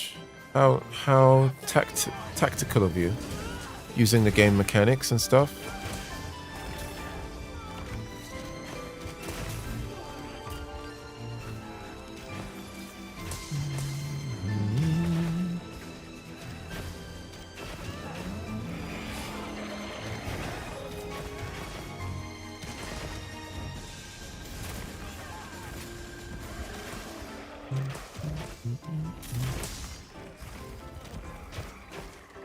That reminds you, have you heard that Will Smith freestyle? Is it the one from, when did it come out? Is it this? There's two that I think you're thinking of. I know he came out with a new song, something about girls, talking about like how he likes a bunch of different girls, different kinds of girls. And then I saw one, I think before that song came out, maybe the freestyle came out during the promo run for that song. But the freestyle, I can't remember what podcast or I think it was on like a streamer's platform. And yeah, I did see it. If it's the same one you're talking about, I did see it. And there were parts of it that were okay, but it felt very boomery. Like I'm quite old. I used to be that guy, and I'm trying to keep up. It felt very much like I'm just trying to keep up, and sometimes it was all right, and other times it was just a little bit cringe. I don't like using the word cringe, but that was an occasion where it felt a little bit cringy.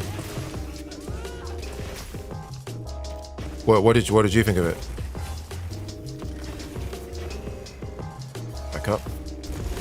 Back up. Mind your business. That's all. Just mind your business. Speaking of Will Smith.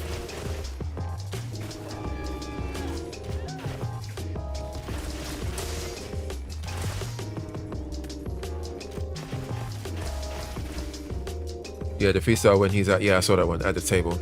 I thought it was okay, but I don't know if I'm just a Smith simp, because everyone said it was terror bad. I don't think it was terror bad. I did hear a lot of people saying that as well. I don't think it was terror bad. I think the people saying that are being a bit, I don't know. I don't think it's wrong to say it was terrible, because maybe if they're saying it's terrible, it's because they have a higher standard for Will Smith, or because he's a legend, or he's an OG in the rap game. Like, maybe they're just holding him to a higher standard, which I think is fair. To some degree, it's fair. But even then, Will Smith was never like super lyrical anyway. Like, even as a rapper, like, of all of the good Will Smith songs that we like rap songs, like they're lyrically they're just okay. You were probably listening to Will Smith because the music sounded good, and it's Will Smith. He's kind of like, he's confident, he's funny sometimes. Some of his delivery, it can be cool, but like, it was never a lyrical miracle spiritual kind of guy. So when he's now doing a freestyle, I think people are looking for something like they're looking for bars, right? And I think that's reasonable to look for bars. Like, if you're a rapper and you're doing a freestyle, you kind of need to know that people are looking to hear you spit, like really spit something interesting to hear. So I think people saying it was terror bad didn't get that from it, and I think that's kind of reasonable, I think. But I just wouldn't call it terrible, 'cause I don't think it was that bad. I would call it cringe, slightly cringe before calling it terrible.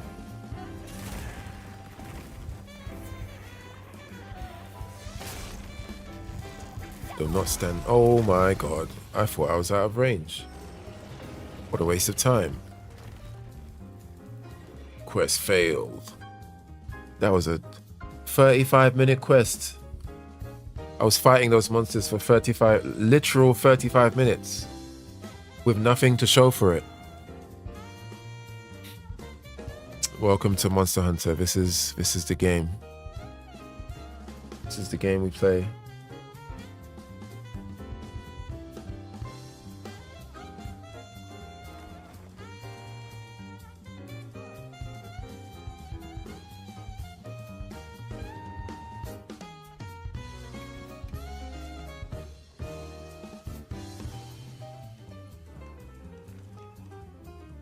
What is this? Okay.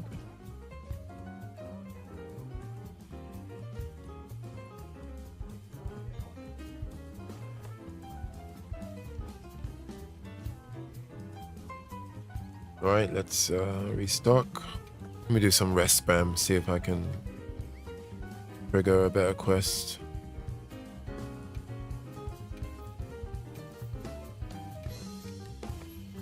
Good luck to me.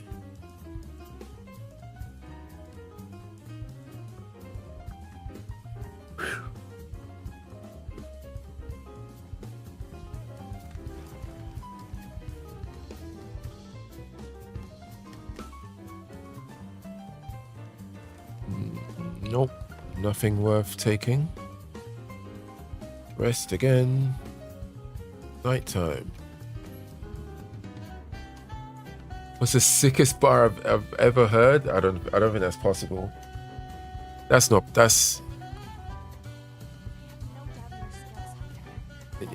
yeah, I don't think.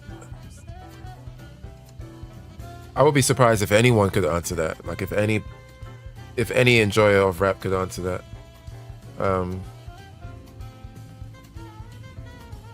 Let me think of one. I'm trying to think of the cleverest lines I've heard. Oh, I feel like there's one on the tip of my mind because I heard it recently.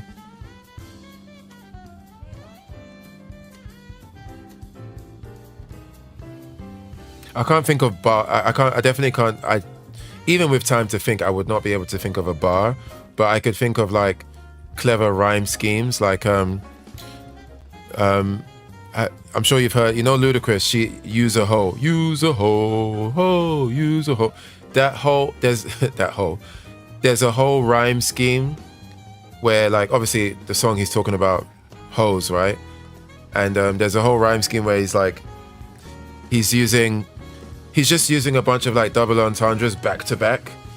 Like he says, like hoes never close, they open like hallways, but he's saying hallways like always, like hoes are always open like hallways, but hallways it's like a double, and like the entire verse is like that.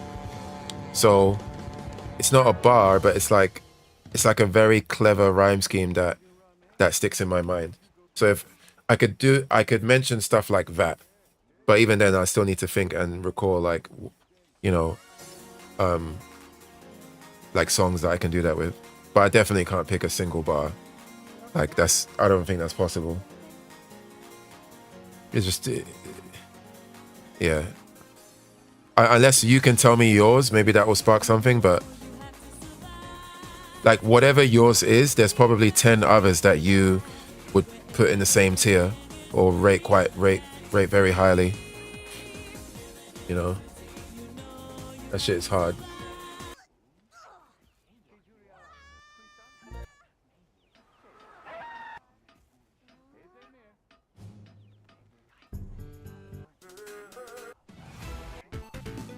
Oh, Big Jam. Wait, did I even check?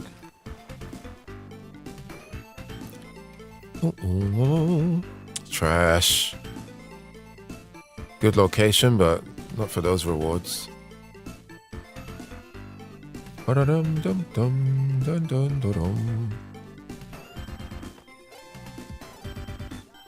yeah, I'm curious to hear yours though.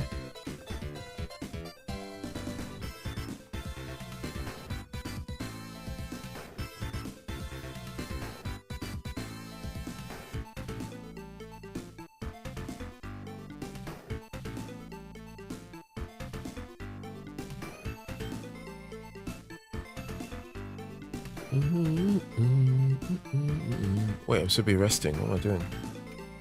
Brain fart.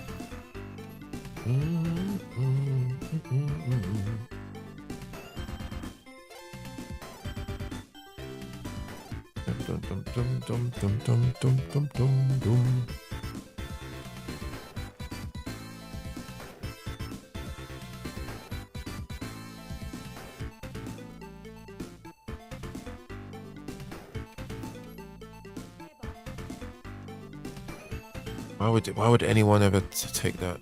Unbelievable. Dum dum dum.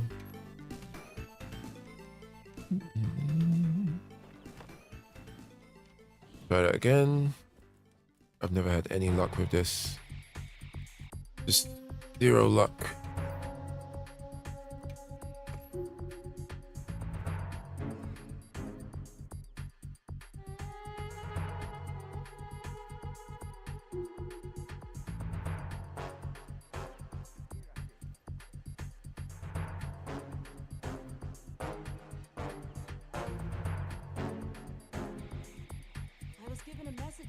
Alright, check the map. What you got for us? Nope, nope, nope, nope, nope, nope, nope, nope. Let's try go to another area. Let's go here. I don't go here very often. Dum dum dum dum dum dum dum dum.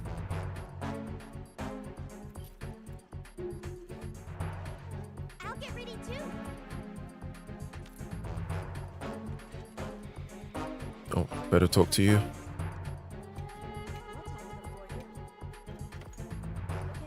come back anytime. See what we got. Do this. Do that. Hopefully I get something good.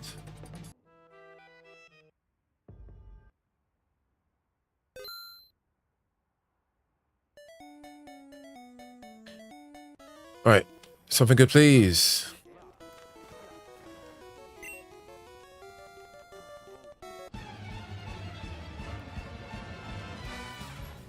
Oh, who would ever do that?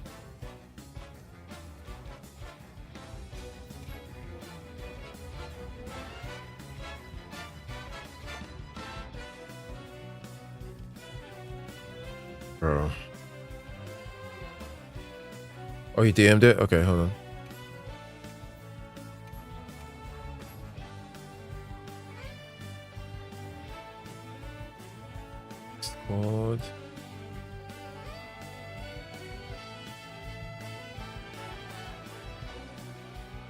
Oh, you were. I feel like that's a completely different question. I didn't know you were talking about battle rap. When you said sickest bar, I thought you were just talking about music, like rap music. But actually, to be honest, even if you're including battle rap, I don't think I could do it with battle rap either. Well, I've not heard of any of these people. Scrap versus Frankie. Calm the mind and focus. So don't fuck with me, Frank, because I'll have the gorillas in your house beating the drums like a Cadbury's advert. So just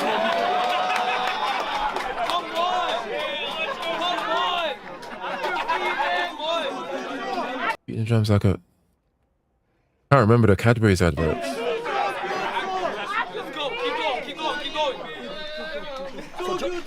So just know you can end up in a pine box. Fam, I know guys that will rob you, find out you got expensive clothes, and then head back for the drip like eye drops. Because trust me, Yeah, that's dope. so don't. Yeah, the Cadbury's one went over my head, but the eye drops one was dope. Yeah, both rap music and battle rap is too hard for me to choose it.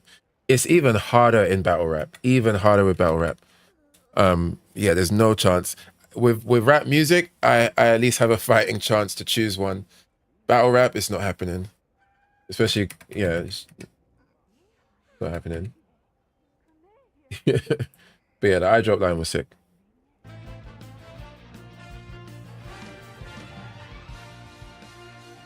Most of the battle rap I've watched is like the American stuff. I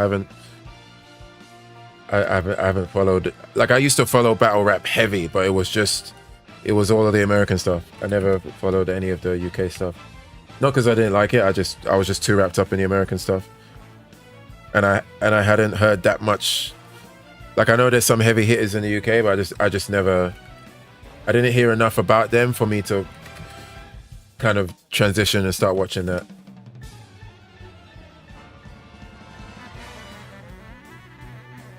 Fuck, I keep going to the wrong window.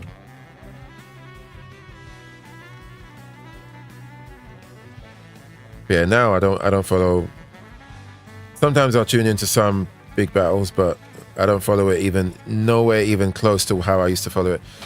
Like, I didn't just watch the rap battles. I used to watch like not all of them, but a bunch of podcasts related to battle rap as well. Like, I would be on the Reddits and the podcasts and like be reading the comments. Like, I even used to know about like the drama around the battles, like, and the interpersonal stuff going on between people. Like, I was really tapped into everything that was going on. The eye drops bar caught me so off guard. I never forgot it.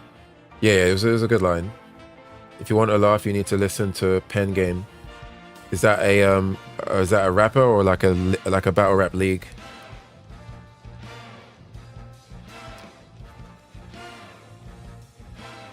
But if the eye drops line is like the eye drops line is good, but battle rap wise, there's a lot harder things than that for sure. Like, but yeah, I don't know if you followed any of the American stuff, but yeah, there's definitely some.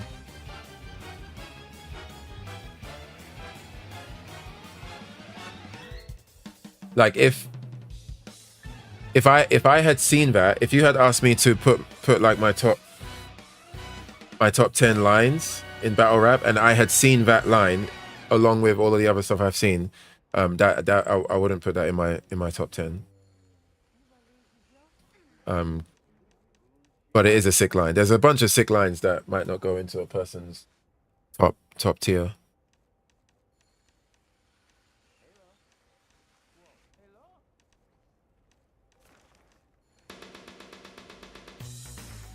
But I think like, for lines to be in the top, like, well, not that they have to follow this rule, but if I was to generate my top 5 or top 10,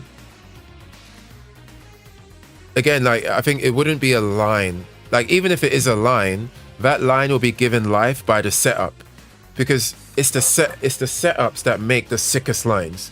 Like, if it's a 4-bar setup or an 8-bar setup or like a whole 16, or not even a 16, but just like a long setup, and then that culminates in a sick punchline. Like, I think those are the ones that hit a bit harder.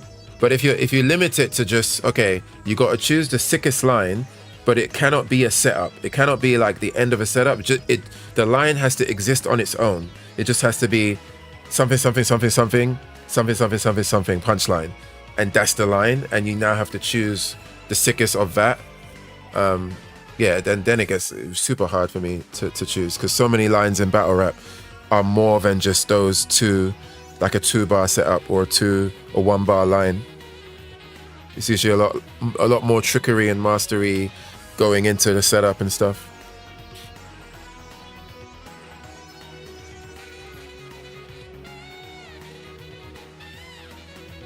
Bro, I ain't getting nothing, man. This is trash. Trash! 2, 4, 5, 6, 7. I want the doubles, man.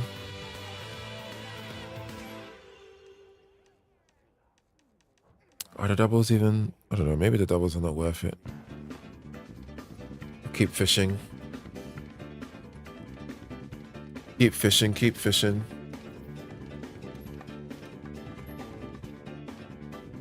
Keep fishing. Keep fishing. You DM'd.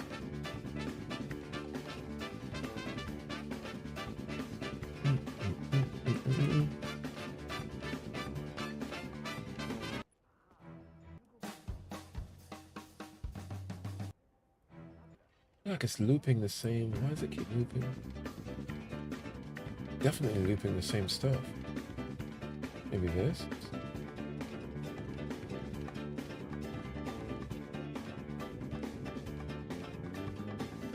Ovens.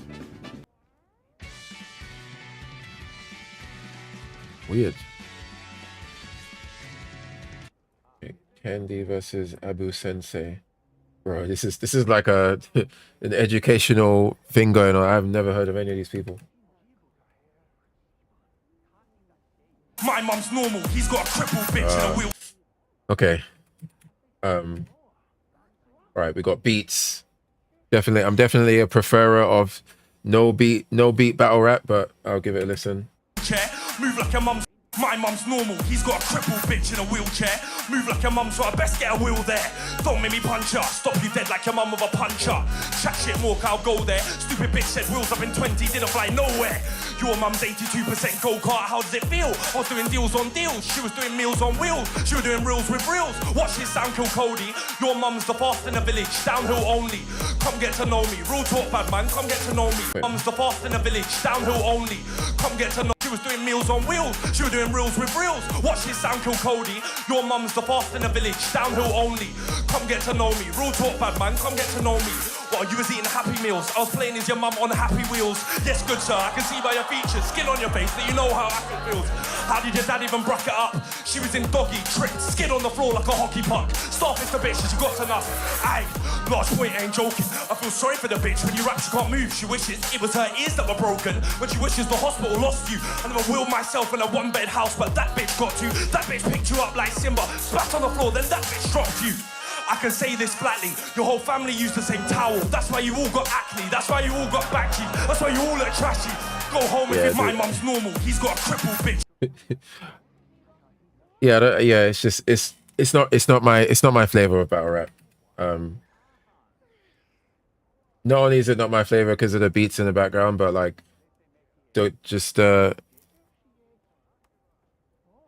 I felt like listening to that put me in a time machine back to, like, you know, secondary school, where men were doing this in the playground, and some of the lines they said were hard, but then some of them were just like really juvenile. But then we would still be like, oh shit, because we were kids, you know. Yeah, EX mum joke, actual EX mum jokes, just bare yellow flashing. Your mom's gonna. That's all I'm hearing. I'll hit you with the EX sound effect. Yeah, it's not really not my preferred form of battle rap, you know. Yeah.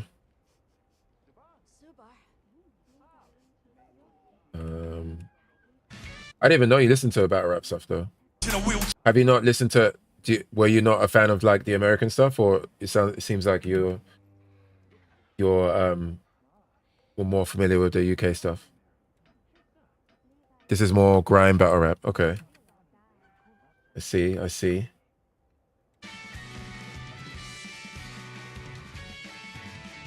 Yeah, I don't know. I think I would just listen to grime if that's the case. For me personally. Because I feel like there's a different, unique thing that I get from battle rap. And that's another reason why I prefer it without the music. Like, we've all listened to it back in the day when they had like 106 in Park and they had the Freestyle Friday. Remember when Jin first appeared and he was mashing up everyone on 106 in Park? Back then they had beats as well. And I think back then we were more familiar with, like, we were more used to rap battles with music, because that's all we knew, right? Like, oh, you can have rap songs with music, and then you can have rap battles with music. But ever since the advent of like the URL style, with no music in the back, that's just I couldn't have it any other way. Like no theatrics, no musical stuff to hide behind. It's just raw, just pure words. Kind of like spoken word, but just more intense or more confrontational. I think gun bars and the N word don't really do it for me, so I'm selective with North American battle rappers. Okay, that's fair. But yeah, there's a lot more than just gun bars though. Like, there's definitely a group of people that love to do that. Oh, you've watched King of the Dot a bit, okay. Yeah, there's King of the Dot.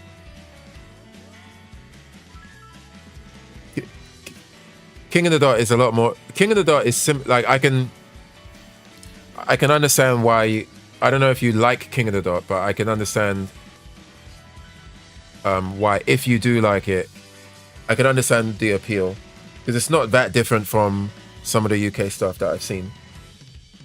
But yeah, it's the URL stuff and the other battle rappers that made their own leagues that came out of URL. It's that stuff that is more of the I would say like the I don't want to say pure.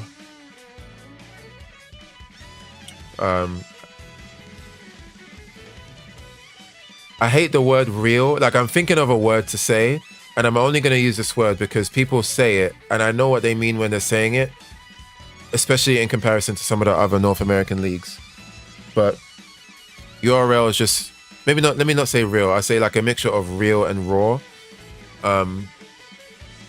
Where, like, you know the other day when you said there's something about the not Simple and Clean, there's something about Sanctuary that kind of, like, even though you're an atheist, it kind of tickles a part of your core that makes you feel like that there is something else out there in terms of like what a human can feel, or some kind of like spirit realm or whatever, right?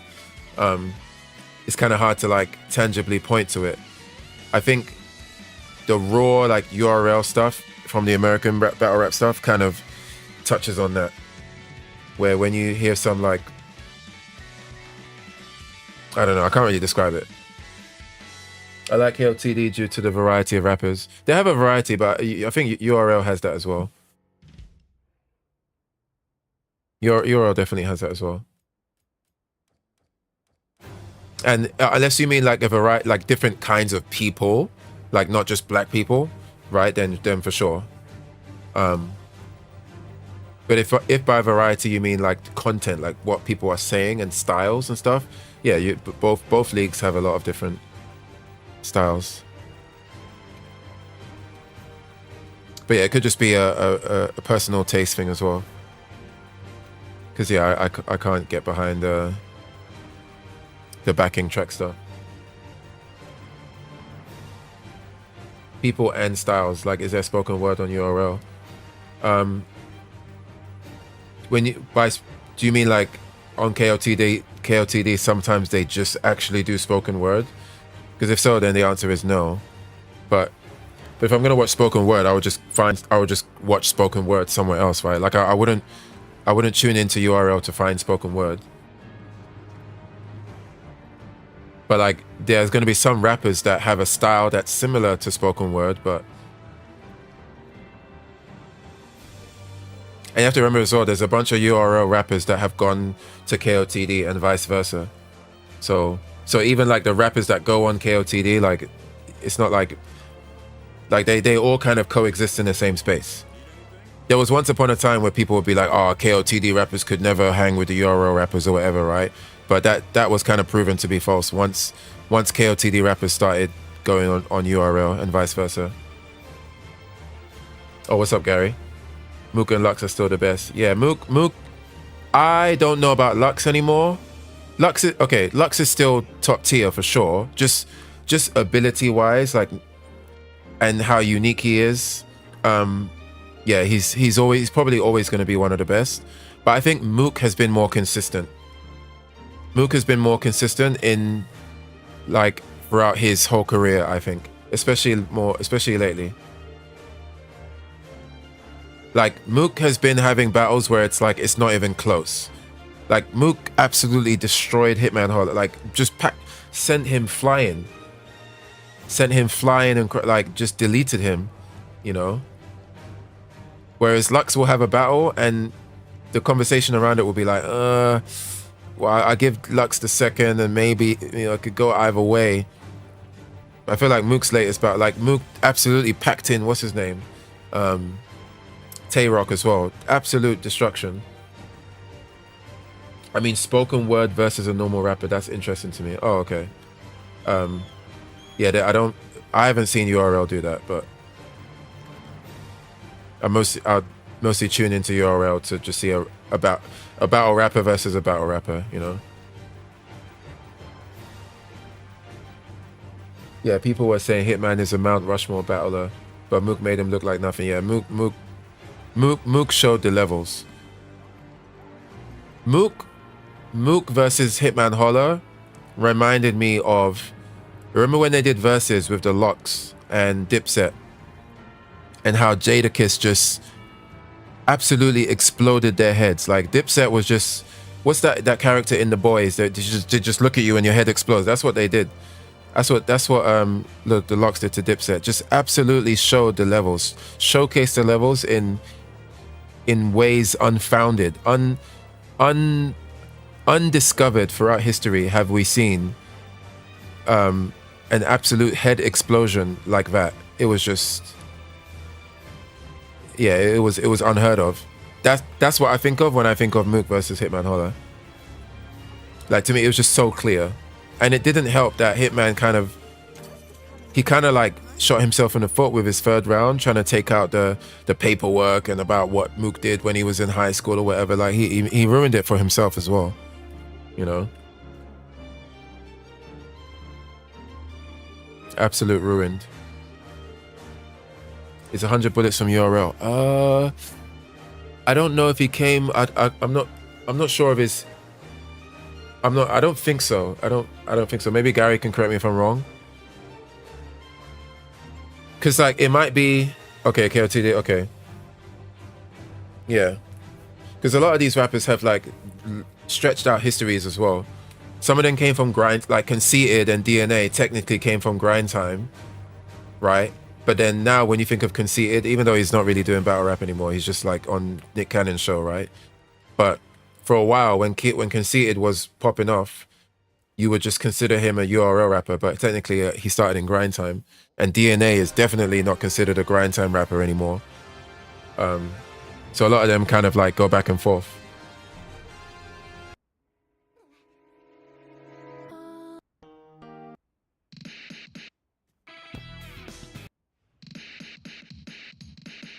Gary, who's in your top 5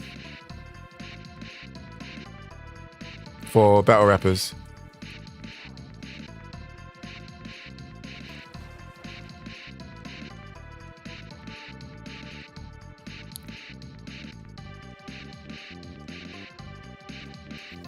What we got here? No, I saw that one already.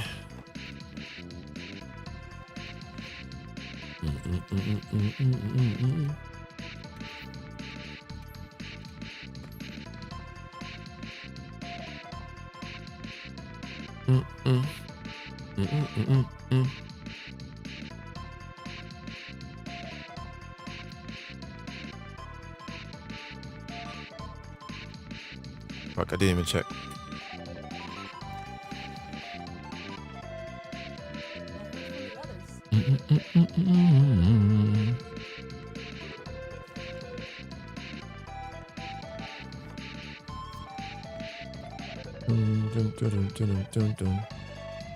I feel like I don't get any good rolls when I do the rest thing.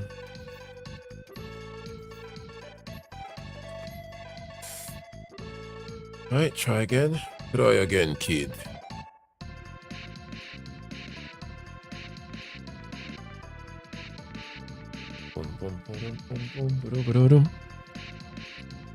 The support ship will depart soon. Oh, I keep forgetting to buy stuff from this guy.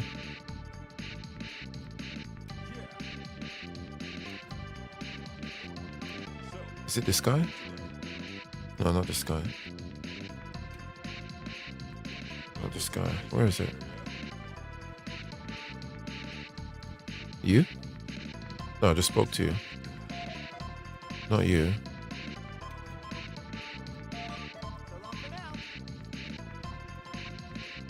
Am I just imagining?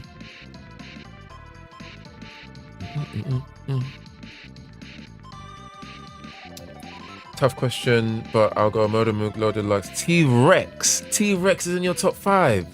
How? Rum Nitty and Disaster. Is this just like hyper... Okay, I'm gonna go ahead and guess that you're putting T-Rex in there because of legacy. Disaster, I don't know how Disaster is in anyone's top. I feel like Disaster and T-Rex must be there for legacy. Not to like poo-poo on your parade or anything, but T-Rex. Disaster mainly because he's done a lot. Okay, yeah. To spread the culture globally. And always respected his freestyle capability. I feel like Disaster's freestyles were super hit and miss though, man. I don't think Disaster is. I think Disaster. I think yeah, I just don't think he's. I get why people hold him high, but I think it's more so. He gets a lot of credit for being like very, just super energetic, very intense, high energy. The freestyle always helps, but with freestyling, like sometimes it's going to be hit or miss. Yeah, I personally don't think Disaster is consistent enough to be in my top 5. And also the start. Actually, outside of the other things I mentioned, I think stylistically as well. Maybe it's just a preference thing, but I just don't like his style at all. Not a fan of Disaster. No, I like the charisma. It's more so the style. I'm not into his style at all. Like I think half of the things he says comes off as just very juvenile or very cheesy to me. And it's the delivery as well. It's like the flow and the delivery, like the fast rapping. I'm spazzing, I'm rapping again. I'm gonna go like that stuff. It just doesn't do it for me. But I get why, like the acrobatic nature of it. Like, oh wow, like it's like watching somebody do this. And then some people are like, oh yo, did you see when he did? But what about the pop? Like that's what people, and that works for some people. But for me, it's like, nah, man. It's like cool, like the dexterity of being able to do this. But what are you saying though? Like half of the time, what are you actually saying? And for me, most of the time, he's not actually saying a lot. It's just he's saying some things that are sometimes okay, but with just lots of energy. And yeah, not my thing. When Rex is great, he's great, but I know he's had some airball, super airballs. I can't recall the last time Rex was great. You know, I've been watching Mook, Rex, and Lux for like 20 years, so maybe I'm biased. Yeah, I think if you can admit that the Rex is there because of legacy, then I think it's fine. Like if 10 people came to me and they told me that Rex was in their top 10, I would assume that Rex is in their top 10 because of legacy, and I would be okay with that as long as they admit that. But if they try to tell me Rex is in the top 10 because of like what he's like consistency and what he's been doing lately, absolutely not. Yeah, absolutely not. Not gonna lie, finger tutting is only sick when it's done fast. Yeah, finger tutting. I've seen some sick slow finger tutting. But yeah, when it's done fast, it's some Naruto hand seal shit. But yeah, I'm not saying what I'm saying about Disaster as a matter of fact. I definitely want to lean on the fact that me not liking him is mostly a stylistic thing. You know. Chilla Jones was top 5 for me years ago, but his latest work hasn't been great. Yeah, Chilla was sick. I haven't seen his latest stuff either, but Chilla Jones versus JC is still a classic. JC is dope as well. I don't know if he's still dope now, but yeah, Chilla Jones, there's a lot to appreciate about him. But Chilla, I can understand if somebody didn't like Chilla because he's very slow. He's very slow, and sometimes perhaps somebody could critique and be like, he's overly lyrical. Like, oh, when I want to watch a battle rap, I don't want to have to feel like I need to take out a dictionary and pull out a notebook and take notes. I don't want to feel like I need to rewind every time. Like for some people, that the concept of perhaps needing to rewind to catch it is cool. But I get why for some people they don't want to do that. They want to catch it the first time and just be plugged in like, oh yeah, I'm here in the moment, you know? But yeah, Chilla was super, his pen was really, really good.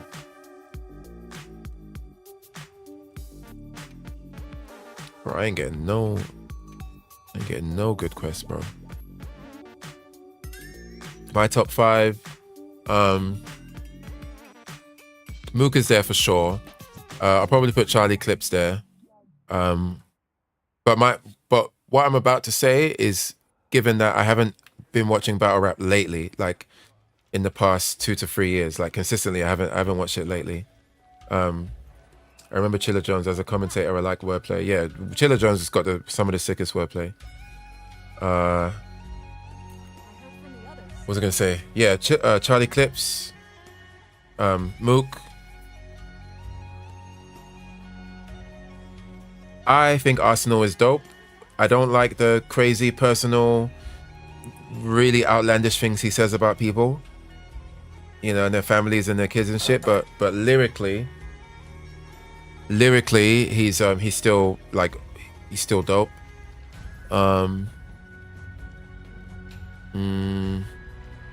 I'll put Lux there because I think that he's just very unique, and there's not a lot of people that do it to his standard.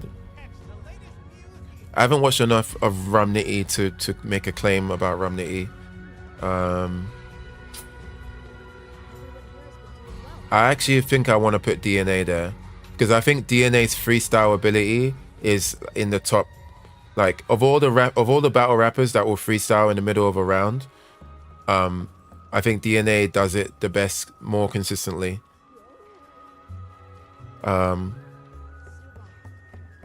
Yeah, I actually might put DNA in there somewhere. In no particular order though. Yeah, Arsenal just... I'm surprised Arsenal hasn't been punched in the face at this point. At least on stage. Maybe it's happened off stage, which would be more intelligent of them to do it that way instead of cancelling the whole show. DNA definitely has the best freestyle ability. I thought it was Hollow. Yeah, definitely not Hollow. But DNA destroyed him. Yeah, definitely not Hollow. But I never rated Hollow like that anyway. A lot of people rated Hollow like super high. I never thought he was that good. I think Hollow, I might be biased because like this, just the sound of his voice always turned me off. Like he's got that raspy, like kind of smoker's voice. Even though I could listen to some of his bars and appreciate it, just the sound of his voice would be so distracting. So I was never a fan of his delivery because of that, unfortunately. My top 5 is so different to you guys, yeah. But that's because me and Gary are definitely more on the URL side of things, so yeah. But you can say your top 5. Well, I'll probably know at least some of them. Because I have watched KOTD. Like, there's definitely times where I did tune in.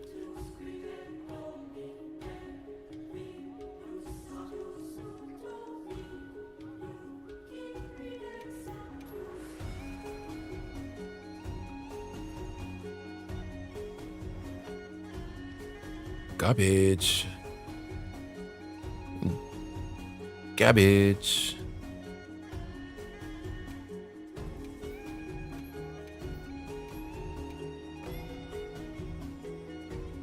Yeah, I'm curious to hear what C4's top 5 is. I don't want to hear I don't want to see no, what's his name? Or I don't want to hear no awkwards. What's the other guy's name? Them grind time guys that were, or I think awkwards was on KOTD as well. Yeah, I'm curious to hear I guess Disaster is in there, so we know that much, I guess. I respect KOTD, they are needed in the culture, I feel. Yeah, there's, I think the more leagues that put in the time, care and attention into the art form is good. And URL's had this drama with like bad organization or taking ages for the events to come out, and all that stuff. Daylight's dope, but Daylight's URL, man.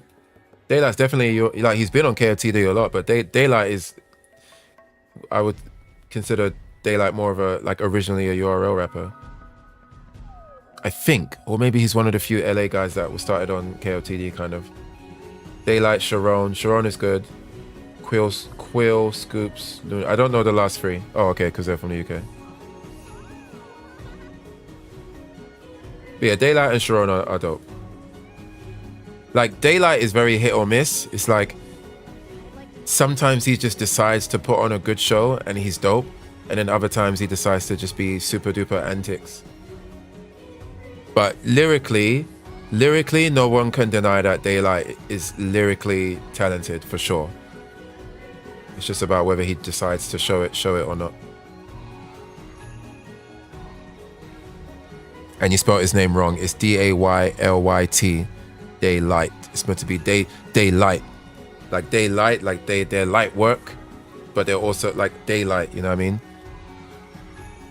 Get it right. I'm not against your rappers, I just think their diversity is low. Daylight started in grind time and went to KOTD, but he was the only guy doing the smack street kind of style there. Okay. Yeah, that makes sense.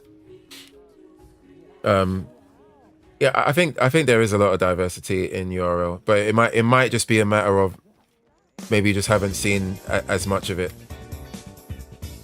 because there's a lot of, like, it does come off like everybody on URL is just trying to be super gangster, say the N-word a dozen times, and then say some gun bars, and that does happen. But there is a lot of other things that are said as well. Daylight, my bad. It's a living, breathing shenanigan. I was mostly trolling, by the way. I'm not like actually trying to grammar Nazi the spelling of Daylight. I was just being silly.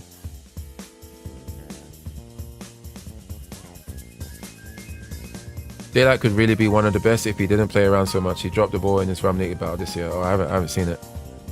But I agree though. Daylight could definitely be like raw ability wise, talent wise. He's quite unique as well. Like the way he structures his stuff and what he says, the way he says it, like he's definitely one of the more unique battle rappers. Very entertaining to follow.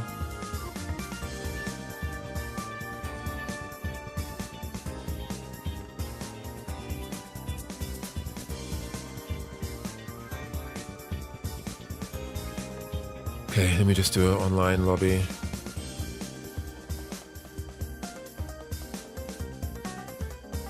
Right, let's quit first.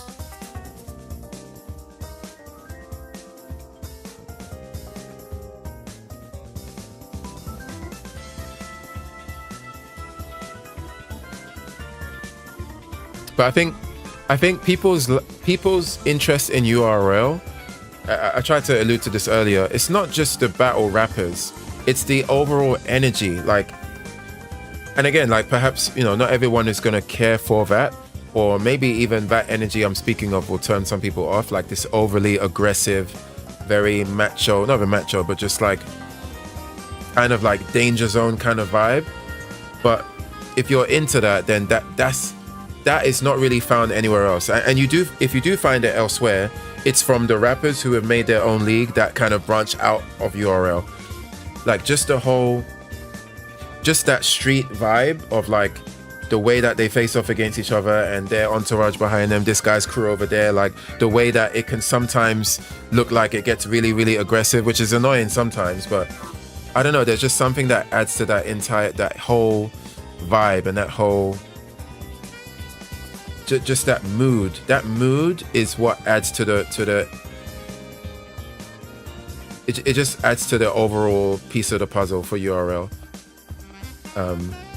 But I understand that that's not going to matter to everyone. I don't know if you saw it, but they like destroyed Tay-Rock in their battle, and Rock was actually great in that battle too. Oh shit, I haven't seen that one. I know you won't, but you should check out some Premier battle stuff. It might be spawn location biased, but I think they are on par or better than America. I don't know, man. It's gonna. I mean, yeah, you prefaced it by saying, you know, I probably won't. I'm not even.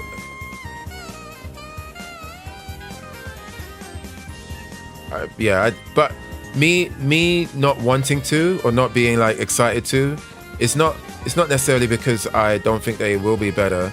It's just because I just don't follow battle rap in general as much as I used to. Like the desire to follow it the way I used to, it's just not there. So my desire sensor already being low in general, it just gets multiplied if somebody is now asking me to check out some UK battle rap.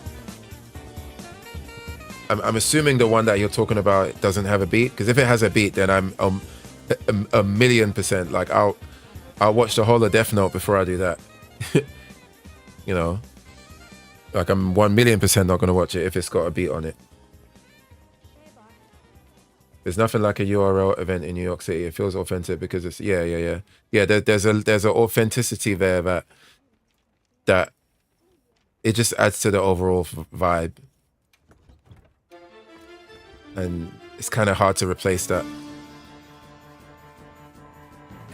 No beats? Okay, that's good then. That increases the odds by like 2.5%.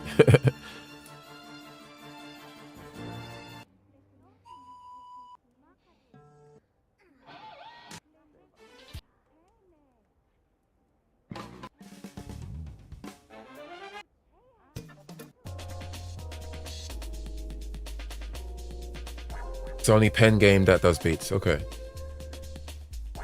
Got it. Pen Game. Bro, I need a new camera. My camera keeps glitching every few minutes.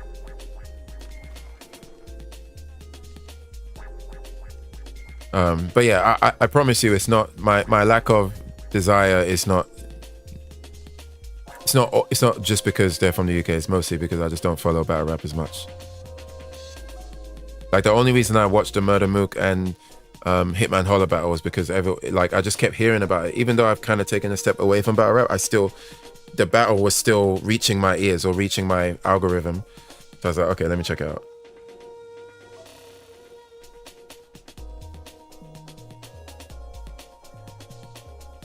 Oh, I was gonna do this.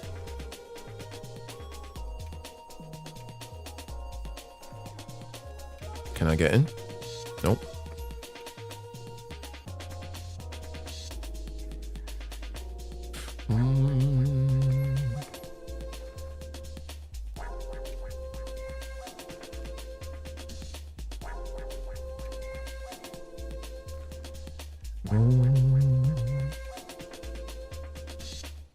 I've been a battle rap fan for over 20 years, but even I admit it's getting oversaturated now. It became too much of an industry. The grudges feel artificial.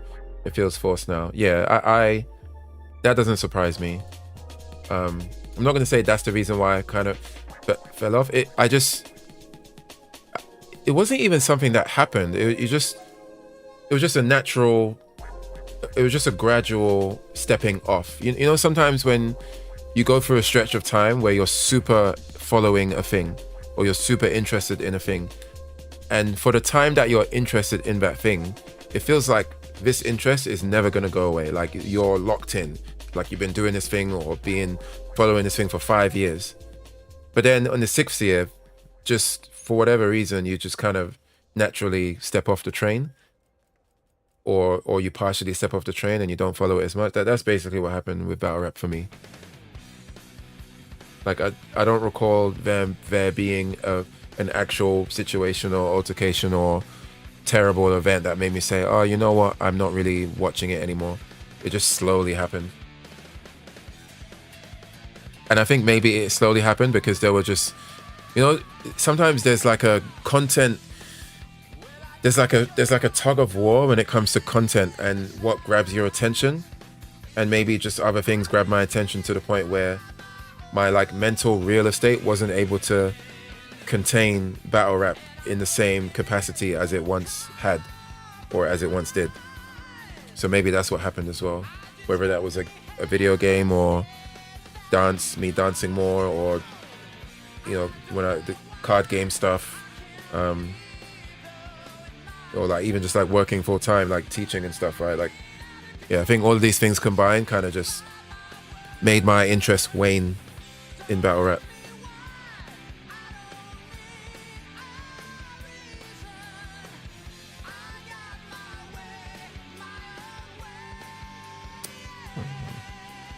Maybe I'm being too greedy. Oh, here's one. Nope.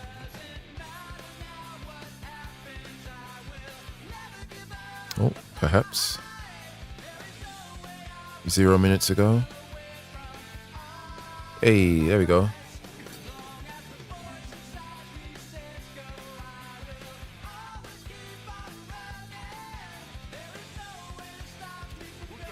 Oh, it's in the Wounded Hollow. Nice, Sue. Who are we fighting first?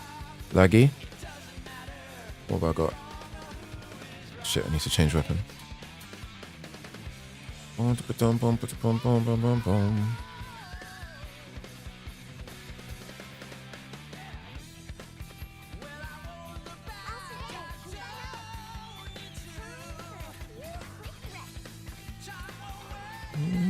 they're both in there. Sounds like a skill issue, perhaps. That's a skill issue. Okay, who we killing first? Chicken Boy? But yeah, I'm sure everyone's kind of has that experience with something.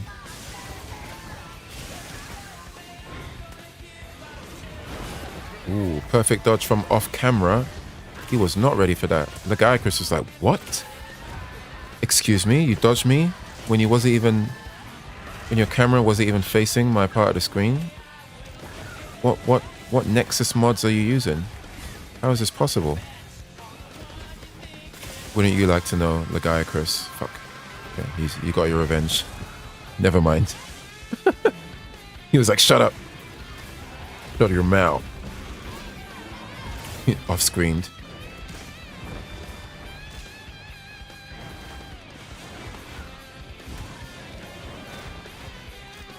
Being a consistent battle rap fan is hard. You have to deal with buying paper. Oh yeah, don't get me started on that.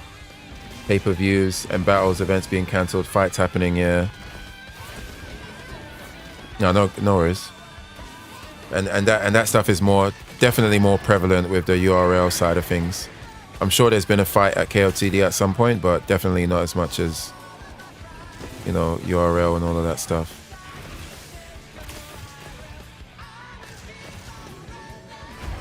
What? Come on.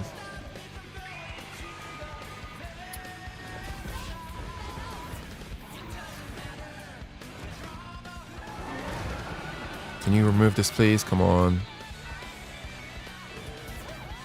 Okay. Let's move in.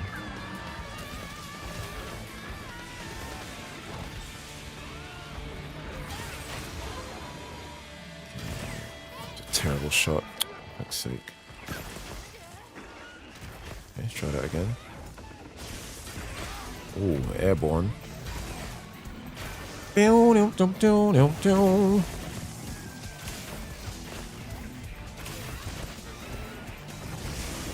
I'm just getting lightning blasted.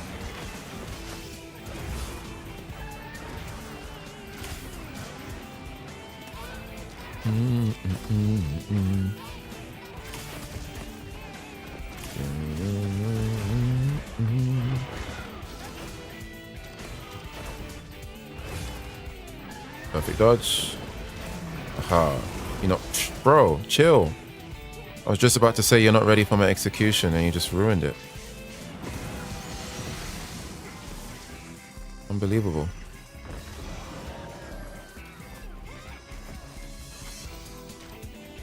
That was a horrible shot. Ugh. Okay, headshot. Boom, headshot.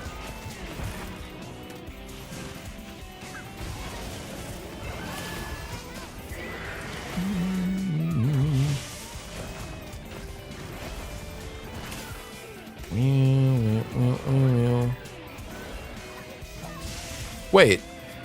Okay, what do you... Okay, I can't be alone in this, right? Isn't it commonly accepted that Cassidy actually beat Disaster, right? I'm not crazy, right? Like, Cassidy actually beat him. Which shouldn't be happening, but... Like, either Cassidy beat him or it was close. And it shouldn't be close. Like, no, I mean, yeah, Cassidy's got like roots in battle rap, but he's mostly an industry rapper. No industry rapper should be having a close call with a fully fledged battle rapper. That was another situation where I just, it made me feel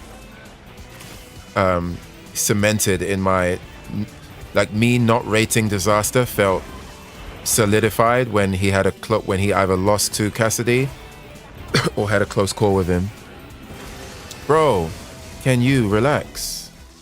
I'm in my focus strike anim and you're just ruining my day. In the stage battle that ended early, Disaster was winning. In the car park battle, oh yeah, I forgot there was 2 battles. Yeah, the car park battle was the one. Yeah. That was my take as well. Yeah. Like, if the stage battle went on, then Disaster most likely would have won. But the car park one was just... Which one was the one where he said, I dare you, I double dare you, I triple dog dare you? Was that the car park? Or was that on stage? I can't remember.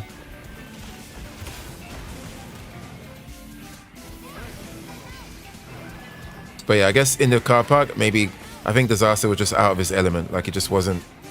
That was a car park? Okay, yeah, that was... He was like something about like, I dare you to punch me, or you think you can do what you did to Math, something like that. I dare you, I double dog dare you. And everyone was just looking at him like, yeah, you better, boy, you better not even try and flinch your arm like you're about to do it, because it's not going to end well for you. That was after yeah, I remember that. Yeah, that. And that's the thing about like a lot of the battle rap stuff, like, so much of it, you kind of have to follow these like side storylines for certain bars for you to even understand certain bars. Like, you can follow it without knowing, but so much stuff will just kind of be lost on you. And I always hated like if I went for a stretch, maybe like a 4 or 5 month stretch where I didn't watch the battles, it always felt like I was missing out, or there were things that were going over my head. But that made it more fun to follow. It made it feel like you are, I don't know, just made it feel like you're more part of something that's like an underground thing. You know, like you're actually, like you're so tapped in that things that you understand things that other people don't because you follow it that much, you know.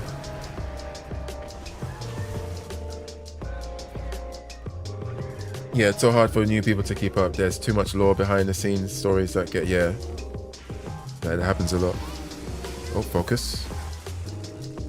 Oh, range. Unbelievable.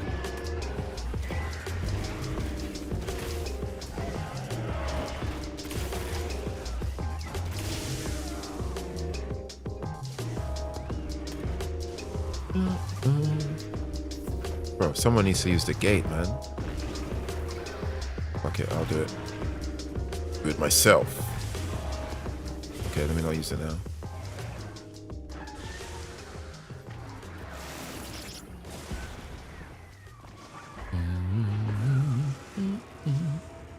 Opportunity.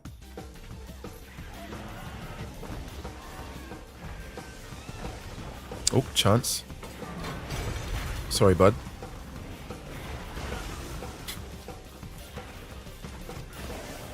Ooh. Fuck. Okay, he's soloing. No, did he die? Oh, he did. Maybe that was a mistake.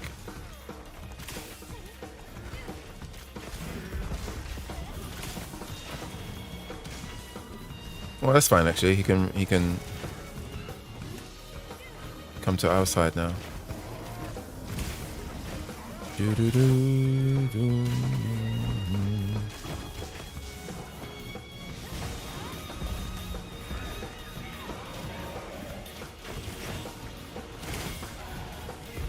Nice offset.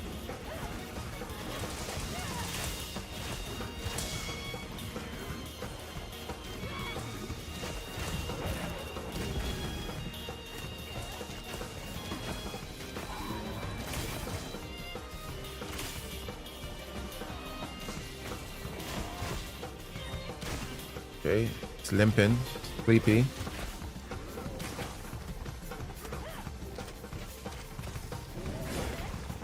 When someone else is watching a battle with me, it feels like I'm watching something in a completely different language. They won't catch anything, yeah.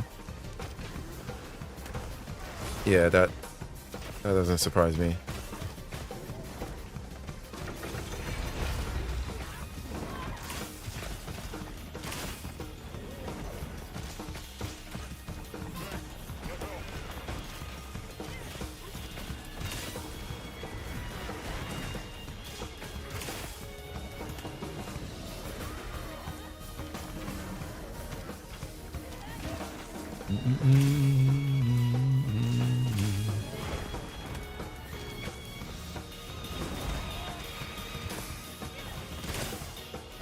Bro, increasing the sensitivity on my analog was a very good decision.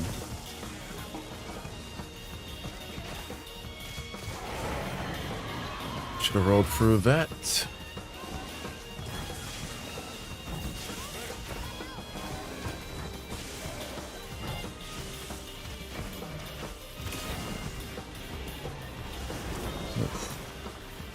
Floppy.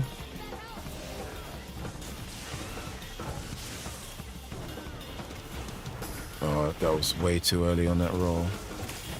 Almost got punished. Is that a trap? Log trap.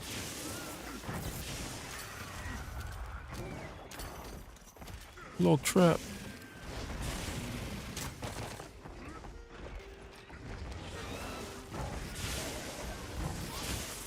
Get dodged.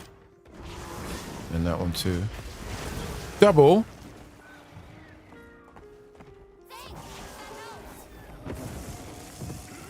Was not ready for the double.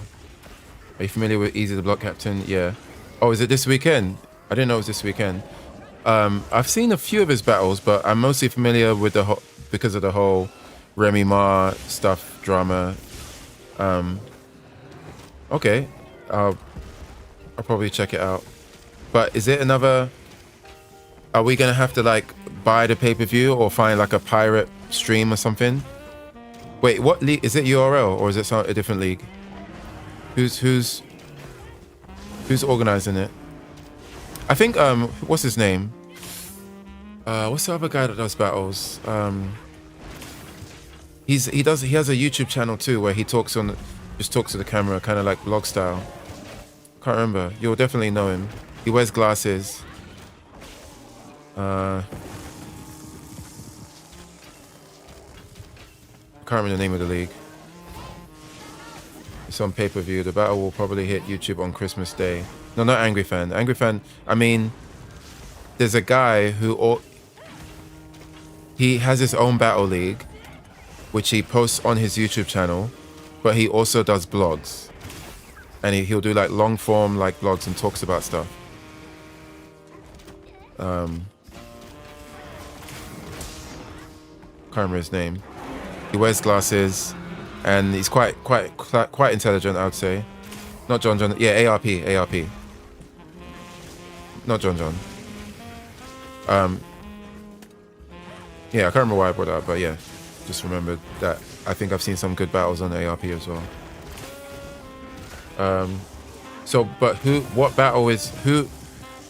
What event is organizing Cassidy and Easy Block Captain?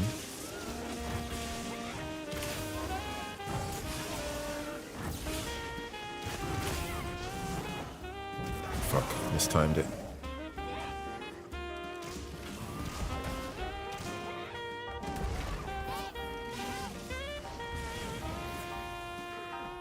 I actually shouldn't be using this weapon.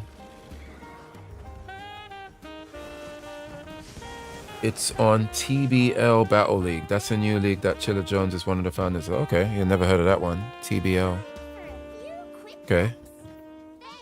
I mean, if it's this weekend, I'll just find a pirate stream. I'm not waiting for Christmas. Fuck that shit. Bro, I don't have a fire bow?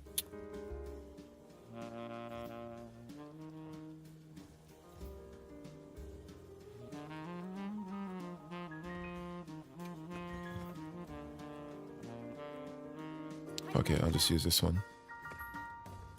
There are too many leagues now. Yeah, there's a whole bunch of leagues. Oh, we killed him. It's a whole lot of leagues.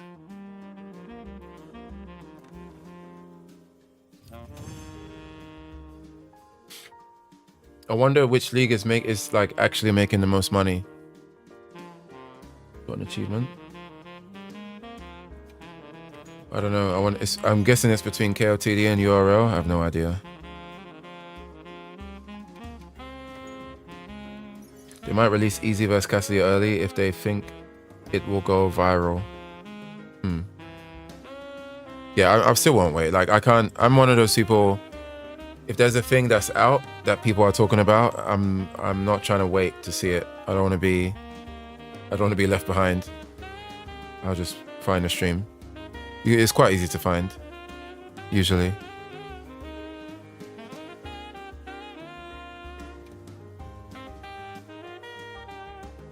Offensive guard, evade window.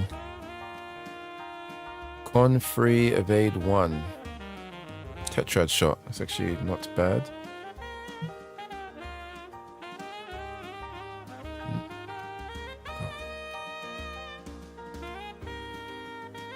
URL. Play to the FOMO. Yeah, something like that. It's not even FOMO. It's just I just don't like. It's not like I'm not in a rush to watch it because I fear I'm missing out. I just don't like waiting. Knowing that it's live, and if I miss the live, I have to wait like 2 or 3 weeks to watch it. I don't know, something about that just it takes away. I'd rather have the excitement of watching it with others. Like I like being a part of something as everyone's experiencing it, if possible, you know. I don't know. It's kind of like it's sort of similar to why I like going to the cinema so much. Like I just like enjoying something with a group of people who are also seeing that thing for the first time, because there's a uniqueness there that is gone. Once that movie is out of the cinema and you can no longer watch it in the cinema, that unique aspect of watching a film at the same time with a bunch of strangers who also have not seen it, that uniqueness is gone. And it's kind of, I feel like the battle rap stuff or a lot of things are similar. I see a lot of stuff similarly. URL has had more partnerships than other leagues, and they have the URL app, so I'd say they're making the most. Oh, that's good then. I thought it was a situation where like they're one of the OGs, but they're actually not doing that well. But it's good if they are doing well. Bludgeoner. Extension prolong. Ballistics.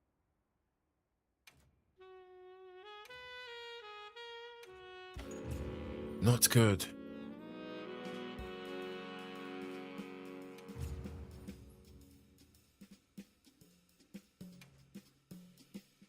Not good, not good, not good.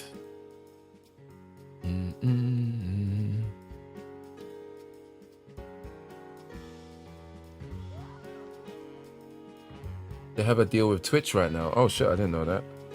They use it to grow their freshman class. Oh, sick. That's smart. Smart of them to do. I remember they were doing that. Is that the what was the name of it? I remember they were doing that before. Proving Grounds or something? Is it basically an extension of the Proving Grounds? Or Proving Grounds is still going on but separately?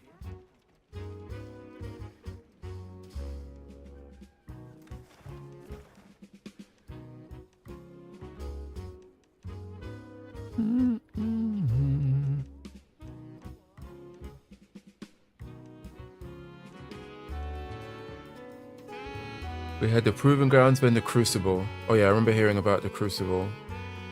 So I guess they've extended that to Twitch now.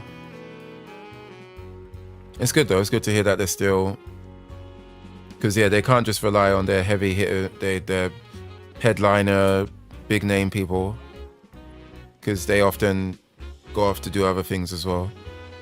So they kind of need to have a steady flow of new talent.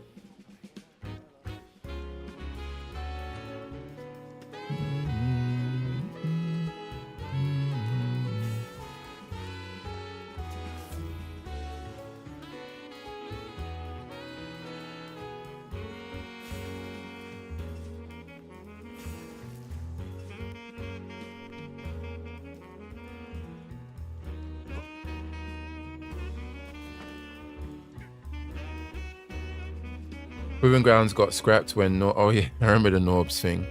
Wasn't Norbs trying to sue them? I guess that didn't work, right? Or did they settle? Damn, I forgot about Norbs. Man, like Norbs. Yeah, I remember hearing that he was trying to sue. And he got into some altercation with, was it John? I can't remember who it was.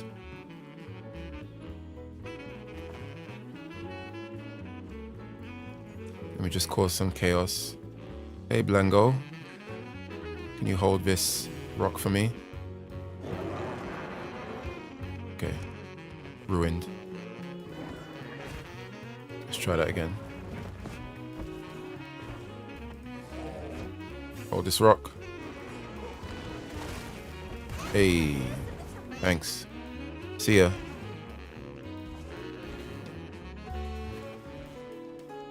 Yeah, the lawsuit was settled last year. They had to pay out Norb's 50. Oh, wow. So he actually won. Damn, good for him. I didn't think he would actually win. Then again, I can't even remember exactly what he was suing them for.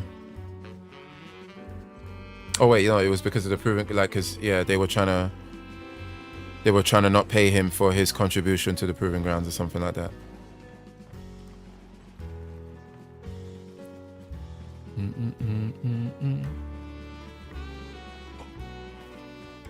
It's my first time actually running around exploring without auto running on the Sacred.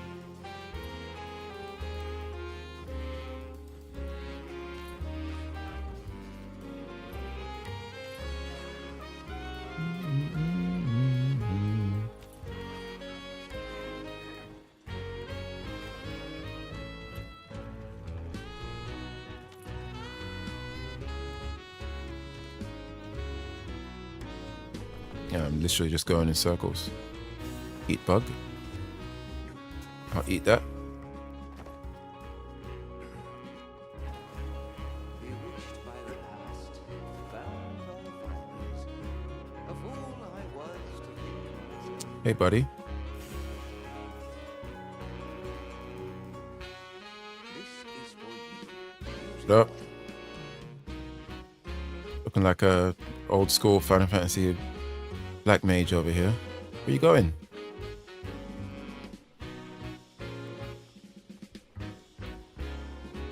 He's pieced out. Rude. And gave me $1 and just ran away.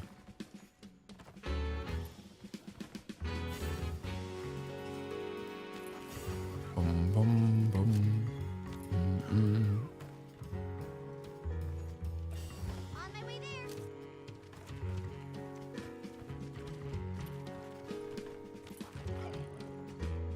Shoot this poison pot at somebody. Somebody's gonna get it right in their face. Who's it gonna be? Make your first move. So who's it gonna be? Okay. Who's it gonna be? Trapped in the new world of Street Fighter 3. First trap test. What was it gonna be? First strike, y'all. Oh, oil well. Any interest in that where wins meet game? Absolutely not. It's gacha though, but people seem to be loving it. As soon as I saw the developer, like the NetEase company, the Chinese company, I can never play a gacha game again. I got into Genshin Impact when that was around the time that first came out. I played that for like a year or something. I think in that year I probably spent quite a lot of money on it. Fun game, but gachas are just predatory by design. To some degree, a lot of games are kind of intentional. No, actually, no. I won't say a lot of games are predatory by design, but a lot of games are designed in a way to obviously keep you playing. Right? That's how they make their money. But gacha just takes it to a new level, to the point where I will not support any gacha like ever again. Even if the game outside of its gacha elements is fun, I just won't do it. And I especially won't do it if it's made by NetEase, who are some of the most egregious companies when it comes to that. Like, some people don't like NetEase simply because they're Chinese, like they're a Chinese developer, and the quality of Chinese games can be very hit and miss, and also just super they don't hide their intent with what they do sometimes, in terms of like the predatory design. But yeah, I just think that it's one of those games that it looks good, and I'm sure it's fun, but there's too much stuff surrounding it that I just don't agree with. And actually, I don't even think I would enjoy the game. Like, I don't know. Like, when I say it looks fun, it's more so me acknowledging that a lot of people are interested in it and think it looks good. But when I see it, to be honest, all I see is a developer that is like, they look out into the universe, they see what people say about what kind of games they like to play, how the games look, and they're just like, all right, this is the recipe, this is what people say they want, and we got the money to make it, so let's just make it. And it just comes off as very uninspired. I think that's the key word I'm looking for. So I guess that's a very a large mouthful of a way to say no, I'm not interested in the game. How do I do the pop-up thing?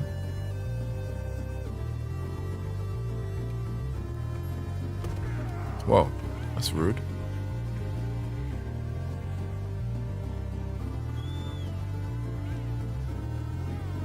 Are you gonna be grabbing it? You gonna pick it up? Have you played any gacha games?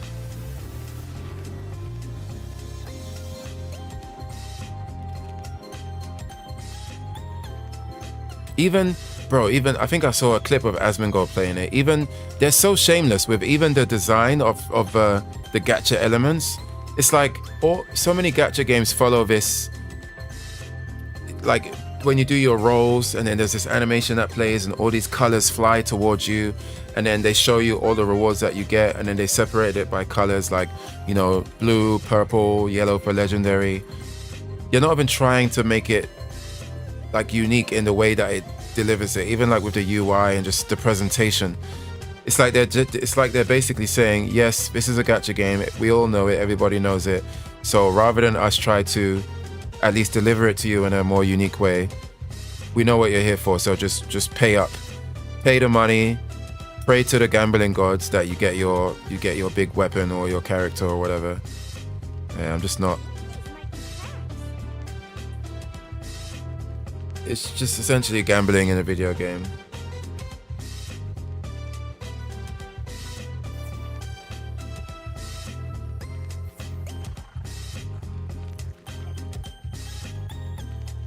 Why reinvent the wheel? No, I'm not saying they should well, yeah, they don't have to, but the downside of not doing that, the downside of not at least presenting it in a different way or doing something slightly different with it, is that for people like me who are kind of apprehensive towards that thing, it's even more of a turnoff because it just comes off as like a cash grab. Like, game design to some degree is a cash grab because it's a business model, right? You're trying to sell something that people buy, but there's a way to. It would behoove a developer to like try to at least masquerade that a little bit, right? And when you don't try to masquerade it, it just comes off like you don't care and you just want the money, which for some people is just going to be a big turnoff, you know? Like,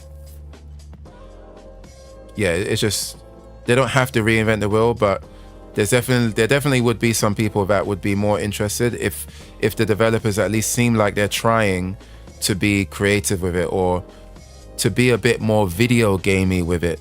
But instead of being video gamey, they're just like, we know you know that this is a gambling aspect of the game, so if you want to spend your money, just like come play this game.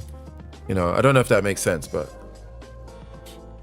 I think there is a way to do that without turning people off from that aspect of the game. Like, there's a clever way to design that makes even people like me, that could make us like actually interested, or that would make us turn a blind eye to the gacha element. But because they're just straight up, here's Genshin Impact, this is how they do it, we're just gonna do the exact same thing. Like, it obviously it's gonna work for them because people are gonna do it, are gonna play it either way. But the other side of that coin is that there's a group of people that may have been interested if they made more effort in that area, if that makes sense.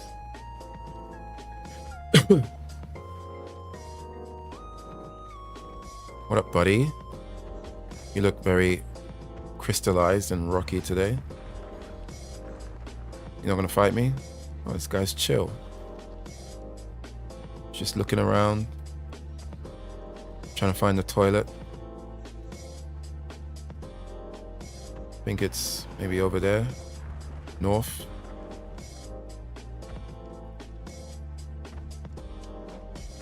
All right, let me show you where it is. It's not that way, over this way. All right, let me get his attention.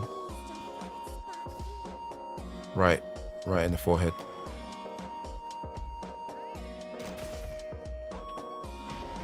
Okay, he mad now. He mad. Shot him in the head and did like 12 damage.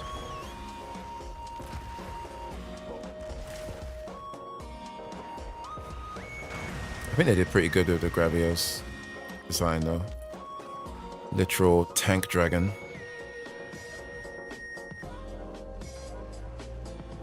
Alright, let's go back to camp. Back to base.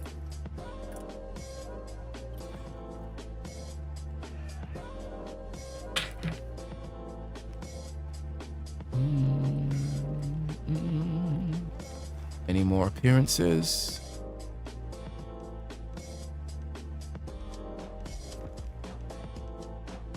No. Garbage.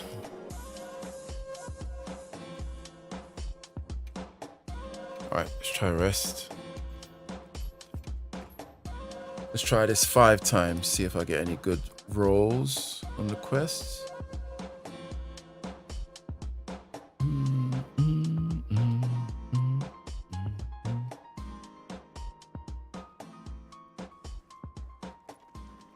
Alright, checking.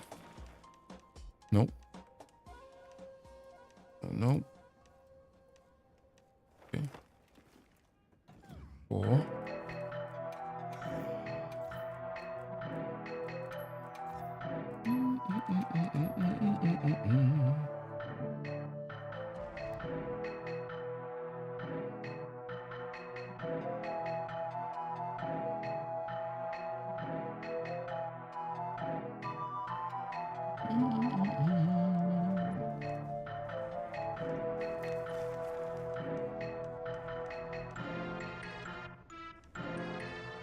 Tempered. Oops. It's probably just like. Yeah. Nope. Trash. Try find another one.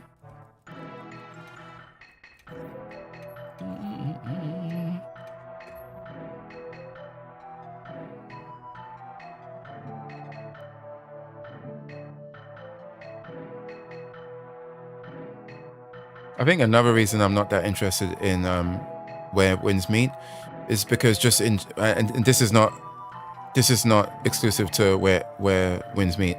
It's just like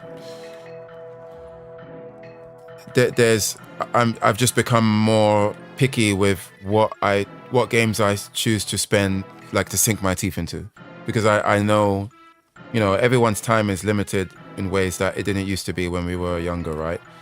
And I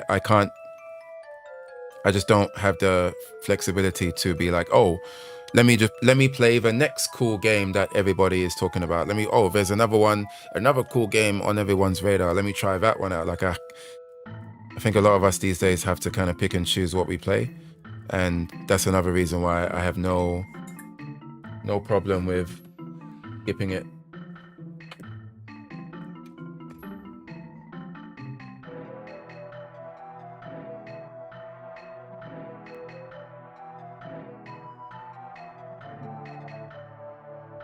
Like, I think in terms of what's coming out soon, there's a lot of stuff coming out. Well, not like fully releasing, but Path of Exile big patch is coming in like 10 days. Tokon Beta is around the corner. Night Rain DLC is also, I think Night Rain DLC comes out, yeah, it's like 5 days away. Or 4 or 5 days away, December 6th, something like that. And then there's the Monster Hunter patch that's coming soon as well. I think in the same week. It's actually, yeah, it's kind of insane. Even in that list, I kind of have to pick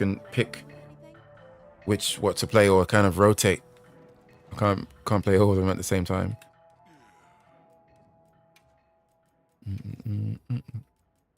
Luckily, my last exam is on next Monday though, or next Tuesday. So that's very good timing that I booked it around that time.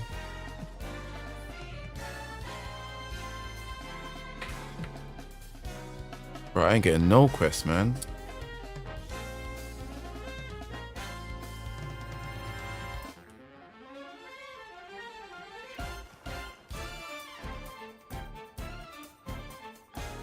What we got? Nope.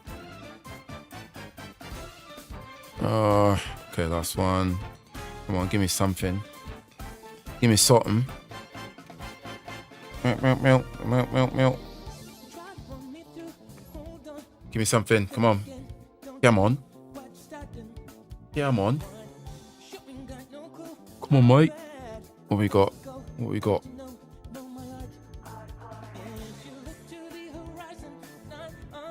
Alright, fingers and toes crossed. Fingers and toes engaged. Welcome to the heat of battle. Engage. That's trash. Oh wait, 222. 2, 4, 6, 8, 9. Oh, it's Gorm Regala though. I'll take it.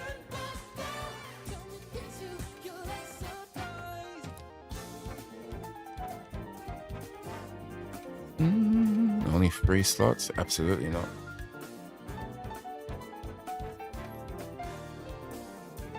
Uftuna and regular Arkveld.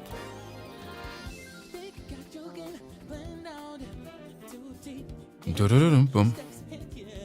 How many? Do these streams stay up? Yeah. They stay. The VOD just stays. I don't think it's unlisted. You can find it if a person clicks on live, goes to my channel and clicks the live tab, then it's there. 1, 2, 3, 4, 5, 6, 7. But yeah, if you were planning to watch later, there's not much. Not much. I'm gonna end soon anyway. Actually, I had to go do something, but I really wanted to hear what you were saying about gacha. Oh, yeah, it will stay up. I was just saying that. I don't know what you heard or didn't hear, but I was saying that. I was just talking about the predatory. I was just basically saying that I just don't support gacha as a delivery system, as a genre of game. Especially because I was saying that I played Genshin Impact for like a year, spent a lot of money on it. And it's a fun game, like, and in moderation, they can be not very well, not really. Like, you don't have to spend money on them, but they're designed in a way where it's quite clear what they're trying to get you to do, and the techniques that they use to get you to do it is quite potent. So yeah, it's just as conceptually, it's just not something that I'm interested in, or not something that I want to support.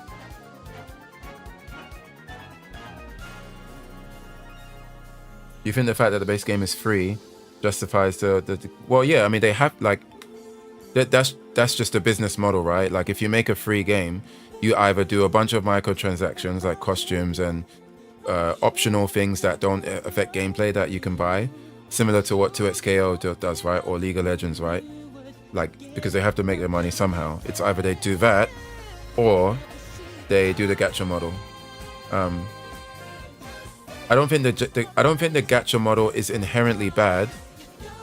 It's when you have a gacha model, but core parts of the gacha's delivery system or how they get you to spend money, like what techniques they, even something as simple as like, a lot of games do this, where, you know how a lot of games have a in-game currency that you use real money to buy the currency, right?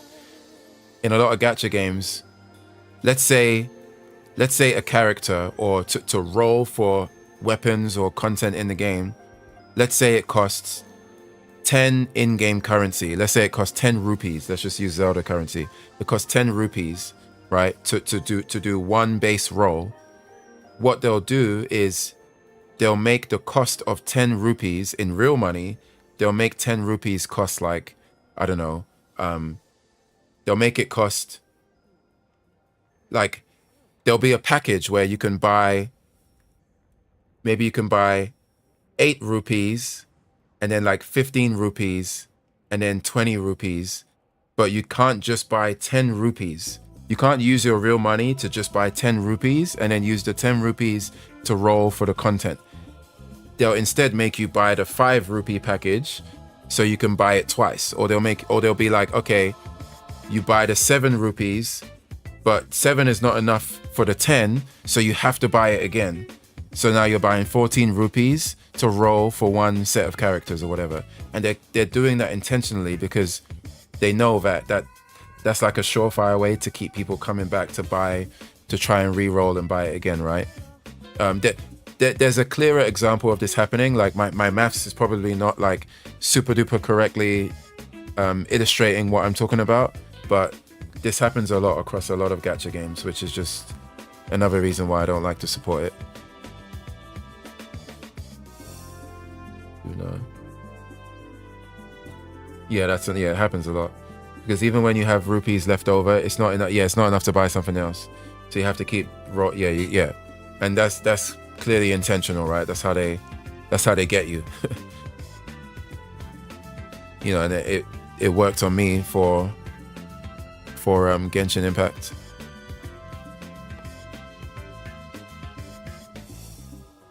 Well, I was also saying that I'm just not really inspired by the gameplay anyway.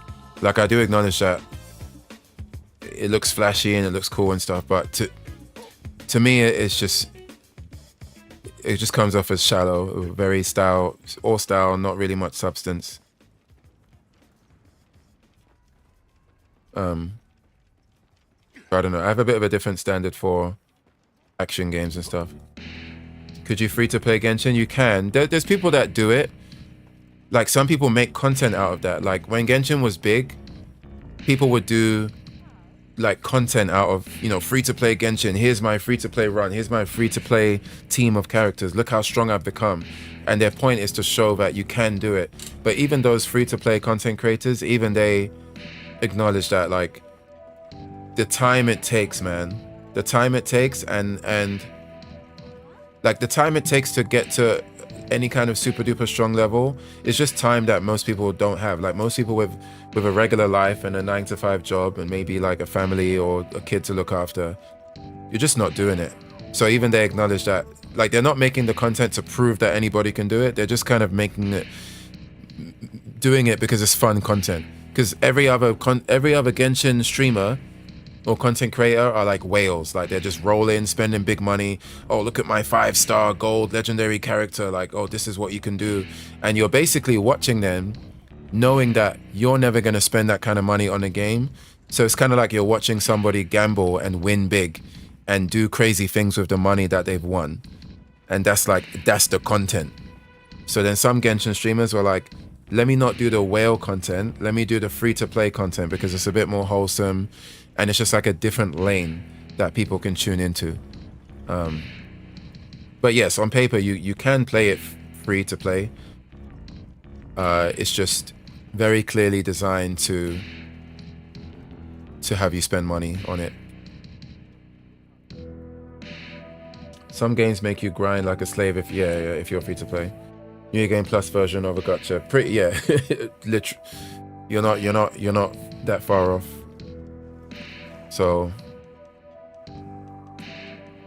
and yeah, it's very enticing. And the thing is, you can be free to play and like you can get lucky and get a good role or get a good character and stuff, but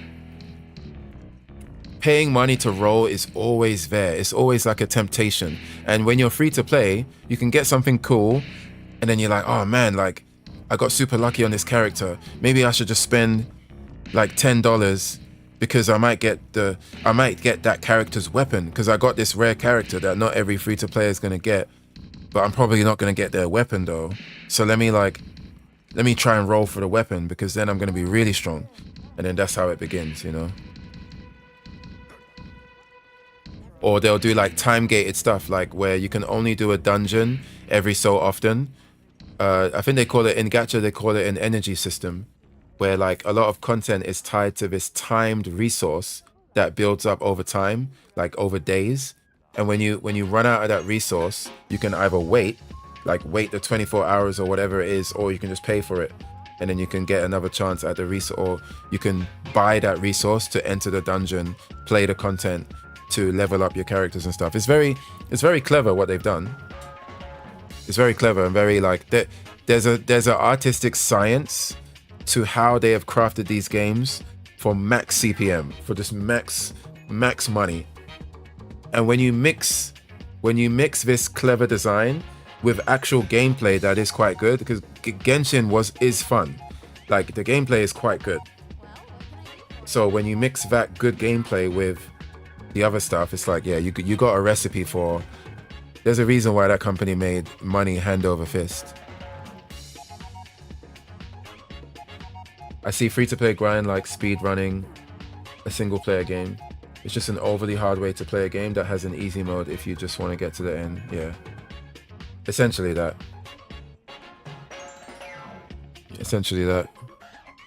They have whole seminars on how to get gamers to buy microchip. Yeah, not surprised. There's an art to it for sure. Definitely. And that's why they make the games free to play, right? Because they want their techniques to have no barrier of entry in terms of who they can catch. You know, if anybody can download this game, now we just need to make our techniques super duper appealing because like we don't need to worry about selling the game. You just download the game, and then now we just need to worry about making you have a reason to buy stuff. Okay, let me try again.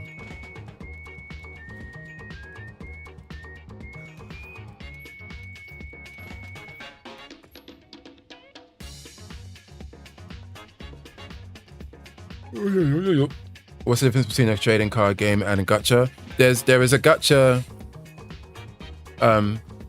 In short, simply put, there's not that much of a difference. Like, you're basically just like buying a pack in Hearthstone or Magic the Gathering. It's basically loot boxes, right? The difference is that I think the difference with gacha and loot boxes in like a card game or buying card packs like Pokemon card packs or Yu-Gi-Oh card packs is that because I believe gacha, the term comes from the machines that they have in Japan, right? Like the claw systems, or the not the claw system, but there's like a system where like you put the money in and then you just get a random thing out, which to some degree is happening in card games. But I think with gacha, it's a much bigger part of the identity of the game, to where at least in like card games, maybe you can trade, like, you know, maybe if you're playing Yu-Gi-Oh or Magic, you can trade, and then there's many different ways. There's a lot more different ways to obtain cards. You know, you could even obtain used cards, right? Whereas gacha, it's like the primary way that you're getting your stuff is through gambling.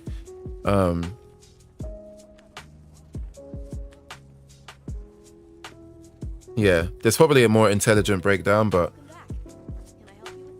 it is true that the two are not that different from each other.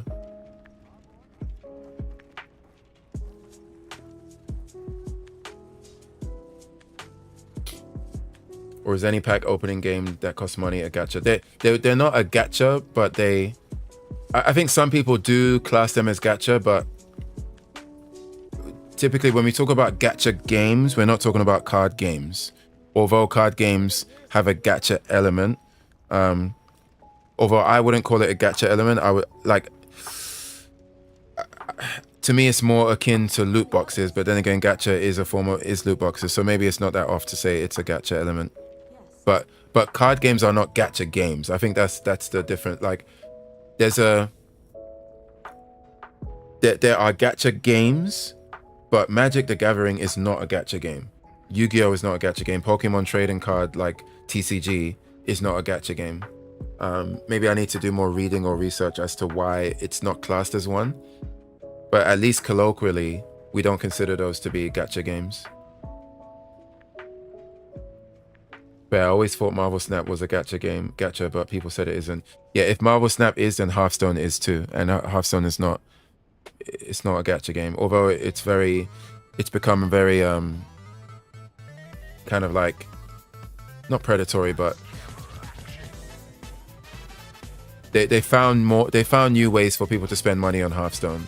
That's for sure, but yeah, it's not a gacha game. Physical card games have resale value. Yeah, there's that too. But it becomes more interesting if we're only talking about digital card games. When we talk about digital card games, I think the conversation becomes a bit more muddier and harder to distinguish. But physical card games, for sure, I wouldn't call it gacha. Gacha adjacent, yeah, I could say that.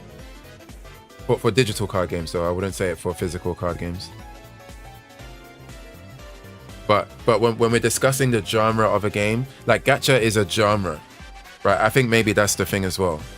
Like when we talk about Genshin Impact or Wuthering Waves or Where the Winds Meet, the one coming out, or the recent one, like these are classed as gacha games. Like that's the genre of the game, or part of the genre of the game. Whereas Hearthstone is not. Hearthstone, Marvel Snap, Yu-Gi-Oh, TCG, these are not. They may have a gacha component to it in terms of how you obtain stuff, but we don't call them gacha games. But this could just be a super duper social thing, like a colloquial thing. It could just be one of those social things where, on a technical level, it's so gacha that we may as well call them a gacha game, but for some reason we don't. You know, but that gets really like quirky and weird. Like when people say like, oh, you know, Monster Hunter is a real time. You play the game in real time, and there's some strategy. So why don't we call it a real time strategy game? Why do we only call real time strategy games like StarCraft or Warcraft 3, right? Or like a Stormgate, the new one that I don't even know if that's still being made, to be honest. But why is it we only call top-down gameplay where you're controlling an army and you're gathering your resources? Why is it we only call those games real-time strategy, but a 3D action game that is played in real time that has strategic elements, why don't we call that real-time strategy? And then it gets to this whole social colloquial thing. It's like, yeah, for some reason people we just band together and understand that these two genres have these things, but this one is called an RTS and this one is a third-person action game, or this one is an action RPG. Even though there's so many action games that have so little RPG elements that we shouldn't be calling them action RPG, but we do anyway. You know, it gets a bit hard to follow this stuff.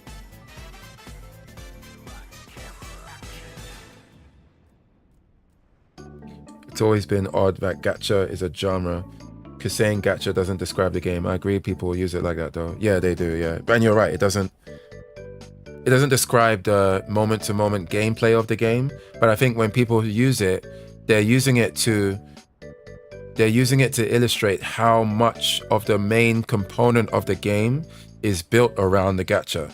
I think that's where the terminology comes in. Like how much of the DNA of this game, how much of what you are doing in this game, how much of that revolves around gacha.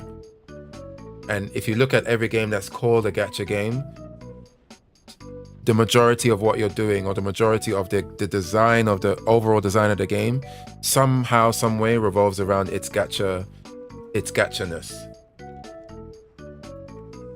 Like you can have a football manager game and an RPG game which are both gacha. Yeah. Well, yeah, that have gacha elements, but one of the games, if one of those two games is called gacha, it's probably the one where the majority of the game's gameplay loop revolves around gacha. Whereas the other game, the gameplay loop may not have as much gacha built in or baked in. But yeah, like a lot of games, that's the thing. I think we have to be careful to not, because it sounds like when we say FIFA had gacha, it sounds like what we're really saying is there was a component of the game where there was some kind of loot box, where you opened a box or you opened like some kind of digital thing that gave you random items or random currency, right? Like in that regard, a lot of games have loot boxes, but I don't. Basically, I think gacha is like where the loot boxes are a core identity, a core component of the game, or the game's other features are designed around loot boxes. Is there any non-mobile game that's gacha? I'm not sure. I'm sure there is. I don't play enough mobile games to know. But yeah, a lot of mobile games have. I think there's definitely mobile games that are not considered gacha. Maybe I'm limiting myself or the definition, but when I think gacha, I'm thinking of games like Genshin Impact. Although I do acknowledge that there's probably a lot of mobile games. Well, not probably. There are a lot of mobile games that don't play like Genshin Impact, but are still just as much of gacha as Genshin is. Okay, that's what I heard. I thought people just use loot box instead of gacha. Yeah, to me, loot box, other way around. Is there a gacha game on console, for example? Well, yeah, I think Genshin is on console, right? I think Genshin Impact is on the consoles as well. And Wuthering Waves.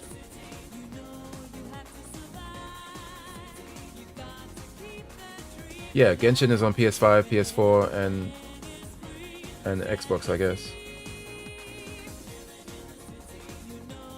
And you can still do the gacha stuff. You just attach your account to your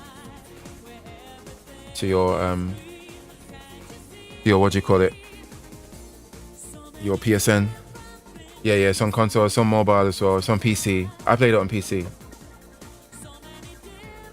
A lot of the gacha games have a console thing as well. I think Wuthering Waves, is that what it's called? I think the same people that made Genshin made that. I think. I could be wrong on that actually, I shouldn't.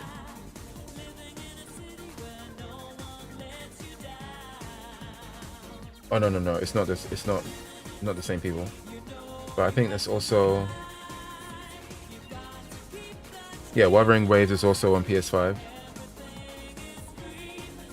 Top gacha games: Genshin, Mobius, Final Fantasy, Cookie Run, Star Wars Galaxy Heroes, Marvel Puzzle Quest, Granblue. Oh, Granblue. I forgot Granblue is based off of a gacha game. That's weird. It says Granblue Fantasy. All of the games have like a list of hold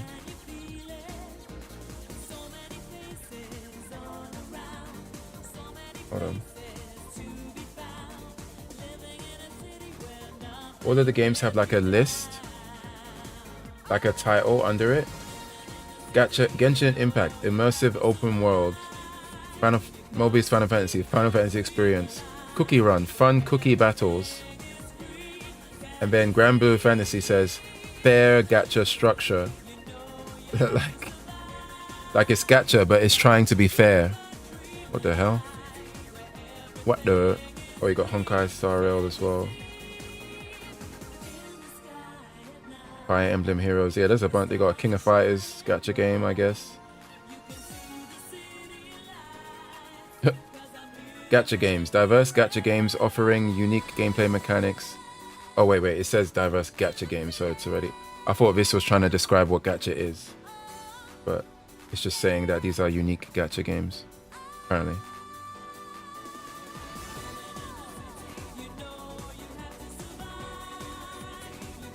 Genshin and Where Winds Meet are on console, I believe. Yeah.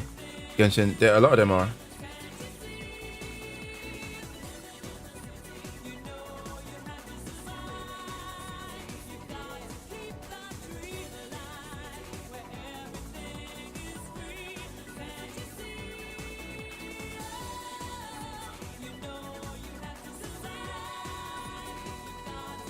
Gacha game is a type of video game that incorporates mechanics similar to gachapon machines where players spend in-game currency, often purchasable with real money.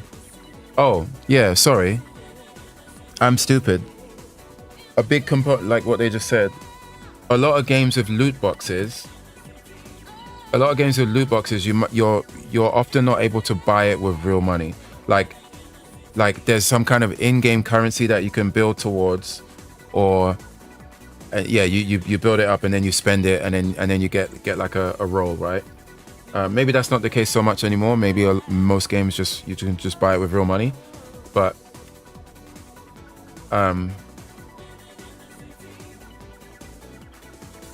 actually, yeah, I don't know. I'm trying to think of games that have loot boxes that you don't buy with real money, that are only in-game currency.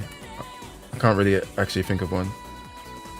So perhaps it is mostly always real money. Where players spend in-game currency, often purchasable with real money, to receive random virtual items, characters, or assets. This mechanic is akin to loot boxes, enticing players with the chance to obtain rare or valuable items. Gacha games are particularly popular in Japan, and have gained a significant following worldwide due to their collective nature and engaging gameplay. Didn't really say that much though, did it? I'm definitely gonna try out the GTA style gacha called Ananta though. Oh, is that on the list? I didn't even see it. Or is that something that they're working on? Never even heard of it.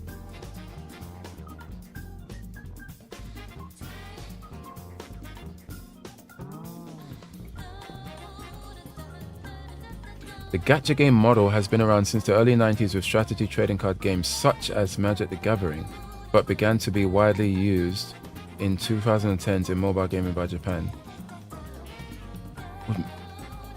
Would Magic be...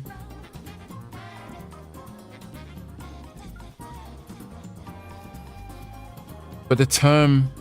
This is a weird one because the term gacha wasn't even... Wait, the gacha game model... Magic is mad old. The Magic doesn't even...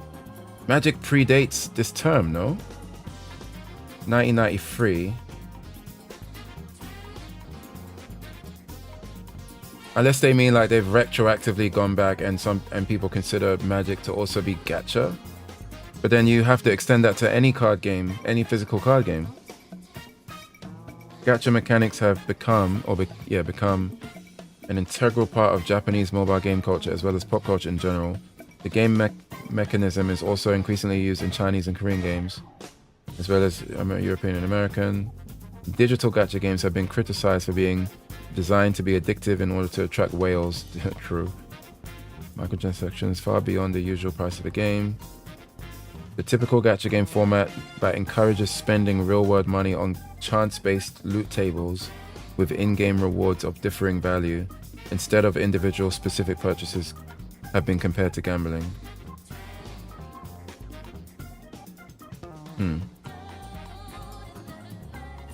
Interesting. Gacha is really just a term to describe systems that already existed. Yeah, I guess that's how they're applying it to Magic here.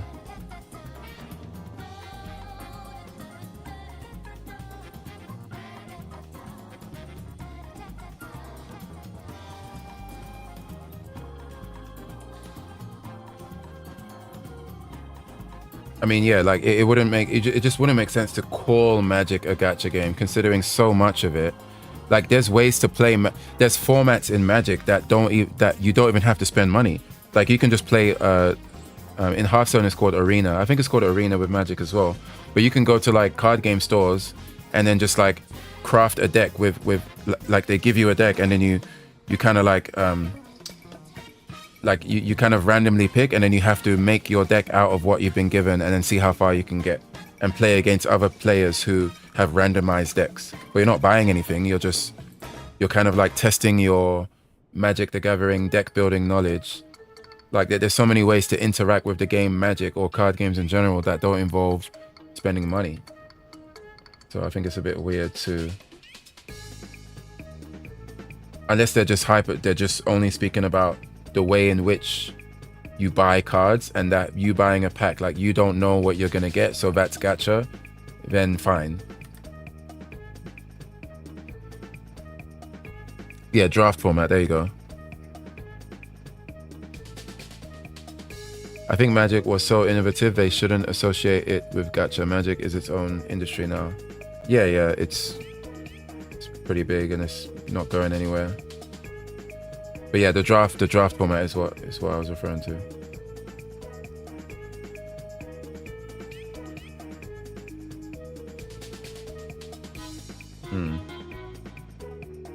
What else is in these? Variations, gambling-like mechanics and regulation.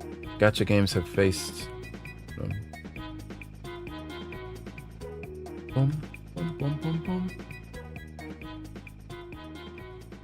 Gacha games have faced significant criticism for their resemblance to gambling, largely due to their reliance on chance-based mechanics. We read that. For instance, research has shown that over 50% of juveniles who participate in gacha games exhibit some gambling tendencies, with around 5% developing problematic habits and 10% showing early signs of gambling addiction. Oof. Some researchers and policymakers argue that gacha monetization systems may take advantage of players who are susceptible to addictive behaviors. The European Union Parliament has taken... Yeah, I remember when this happened. Some countries like China require companies to disclose the probabilities of obtaining specific items. Wow. Studies suggest that players with existing gambling problems are more likely to spend large amounts of money on gacha systems. I mean, yes, it's pretty much gambling, so that makes sense. In response to growing concern, some jurisdictions have implemented regulations requiring transparency in drop rates and banning particularly exploitative practices. Gacha systems remain a widely used and commercially successful monetization model in mobile games. Yeah, what does this mean again? Gachapon. Also called Gachapon is a kind of vending machine dispensed capsule toy manufactured and sold by Bandai. Fucking Bandai. It's because of them. Bandai, it's all their fault. What have they done? Bandai? Unbelievable. It originated in the 1960s and is popular in Japan. The word Gachapon, a Bandai. Oh wow, they fucking trademarked the name. Oh no, Gashapon is trademarked by Bandai. The word Gashapon is an onomatopoeic. I forgot you say that word. Onomatopoeia, right? Onomatopoeic from two sounds, gasha or gacha, for the hand cranking action of a toy vending machine, and pon for the toy capsule landing in the collection tray. Gashapon is used for both the machines themselves and the toys obtained from them. I see. So yeah, it just originates from... Oh yeah, I've seen it. We got a bunch of this in Taiwan as well. Oh, I didn't know this is like the origin of what... I see these almost... Not every day, but I've seen these a lot.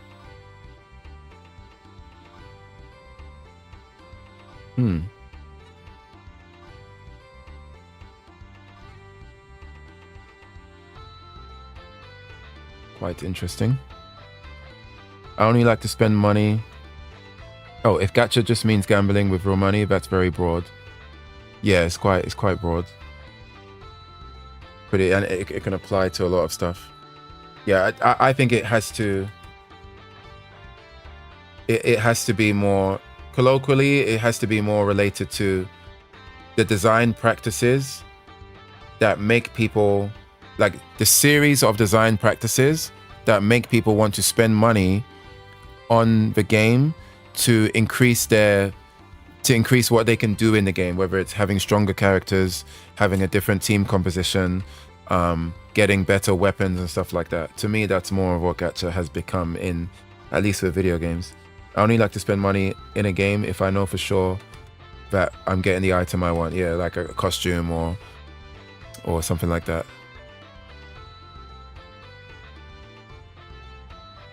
Because yeah, for a gacha to work, for it to function, and for it to make as much money as they do, they need to be cleverly designed to make people want to buy and keep rolling.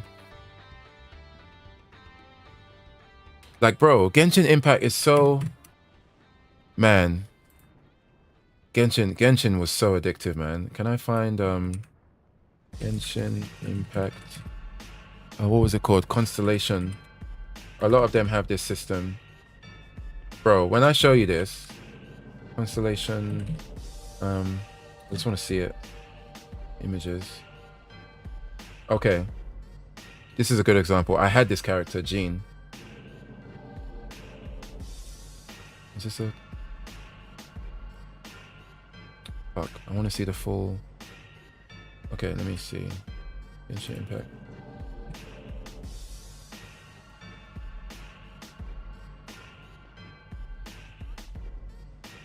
Okay, perfect. So this character, Jean, right? So characters had like a tier system where like this character was like a legendary character. So she's in the tier of characters that are the hardest to get. The tiers are blue, purple, and yellow. Yellow is legendary. So, and you could pretty much only get this character or characters like this if you pay real money. right? But these things on the side, so in a lot of gacha games, if you get the same character twice or the same thing twice, because it's super rare, it's considered like a big bonus, right? So every time you get a dupe, you'll get that character's constellation, which means you unlock the net, like a really unique skill that you can only get if you get another copy of that character. But some of these skills are like really attractive, like holy shit, if I get Jean 6 times, then I get access to this crazy. But you're not getting Jean 6 times. You are just not you're not getting Jean 6 times. You're not, like, most people are not getting any of these characters even once again, right? Let alone 6 times. You know, it even tells you here, like on the left side, Constellation level 2. When Jean picks up an elemental orb, all party members have their movement speed and attack speed increased. Like, even if you don't play the game, that sounds gassed. Like, oh, if I re-roll this character, I get this ability. Like, if you have Jean, like level 1, there's no way you can get any of her constellations. You cannot. The only way to get it is if you pay money, or if you do free to play and you get super lucky and you roll her again. And so that's why the whales, people that are considered whales, they have like, they call it like C6, Constellation 6, and then they'll say the name of the character. So if you hear somebody talk about their Genshin account and they're like, oh, I got a C6 Jean, or I got a C6, there's another character named Diluc who's got giant sword, red hair, cool character. If you hear anybody with a C6 legendary character, that's a whale. That's a whale, or that's somebody with way too much time on their hands and way too much luck on their hands. Absolutely ridiculous. Madness. I feel a game with a paywall is just as bad as a gacha. What do you mean by paywall? Does Genshin have a pity system? No. Actually, no. I think they did add one. Yeah. It does have a pity system, but I think some characters are not included in the pity system. And I think the pity system is like very lengthy. Like the pity system only kicks in after like 100 rolls. It's something ridiculous. It's something silly.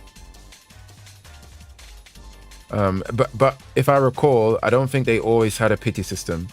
I think it got to a point where people started to complain and then they added one later, I think. Game with a paywall. But paywall could just mean like you have to pay to play the game, right? Like the paying £45 or $60 to buy the game. Or you mean something else by paywall?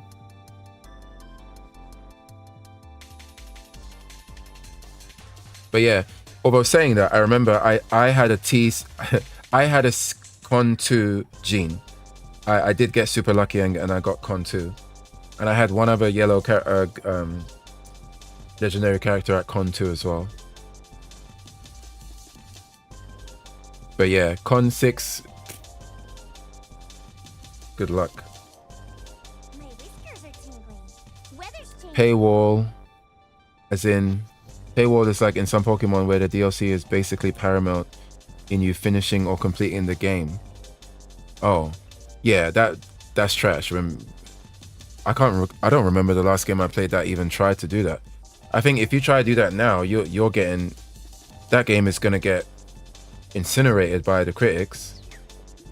Like if there's actually a paywall where you need to buy that thing to complete the base game. I can't recall the last time I've ever even encountered a game that would have the gall to even do that.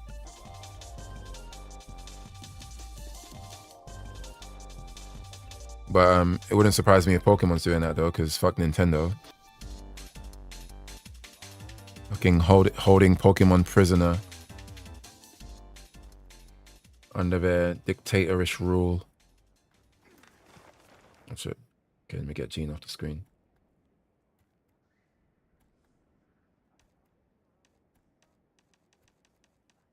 Okay, let's do one more roll.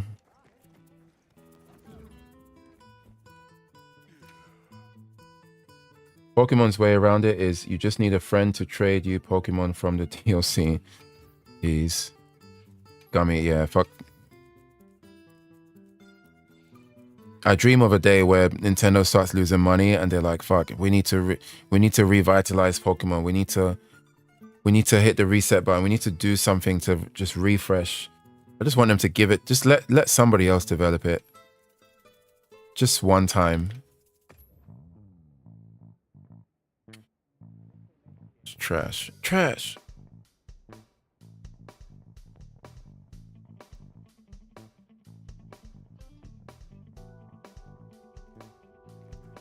All right, what we got? What we got? I was given a message for you. Come on. Right. Okay.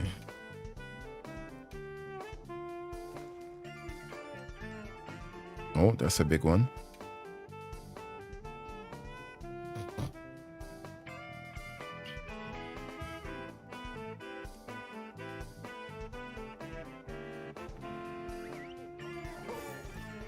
Who would you want to develop it if you could pick a studio?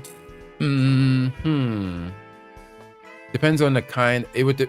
My answer to that would depend on the kind of Pokemon game. Yeah, it would depend on the kind of Pokemon game. I think CyberConnect, the guys that make the Naruto games and the Demon Slayer game, all the anime games, well, not all, like the 3D arena style anime games. I think they could make a sick Pokemon game. It wouldn't even need to be in the same style as the Naruto and Ninja Storm games. But I think visually and like just the way they animate the characters and their mastery over like anime kind of games would be sick. But that's if the Pokemon game that I'm looking for is to be some kind of like 3D arena based action game. But I don't know, maybe they also came to mind as well because I think that style of Pokemon game would be really good.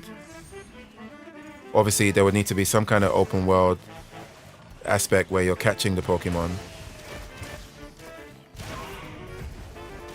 I always thought, okay, here's my, off the top of my head, my ideal kind of Pokemon game.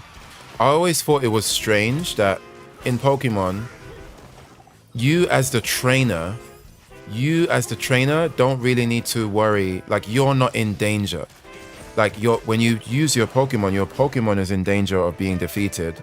And then like even when you lose, when you faint, right? You're fainting because your Pokemon lost. Like your elemental animals lost and then you fainted. I always thought that was kind of strange.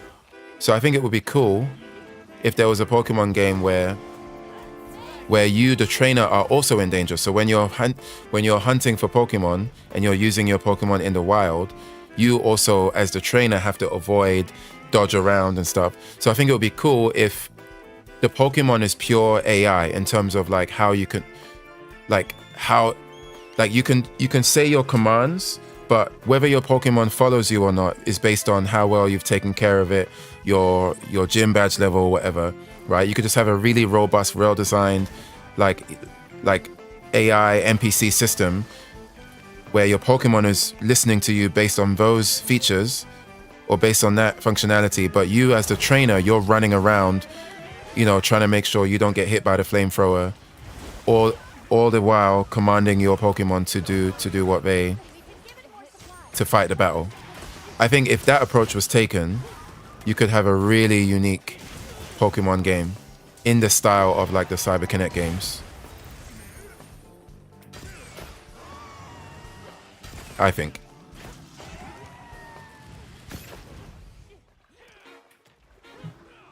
I think that happens in ZA. I don't think so. I could be wrong, but I thought in ZA is just and Arceus, right? Like, I don't know, maybe I shouldn't speak on it because I haven't played it, but I thought it was more so I don't know, maybe I need to look at footage first.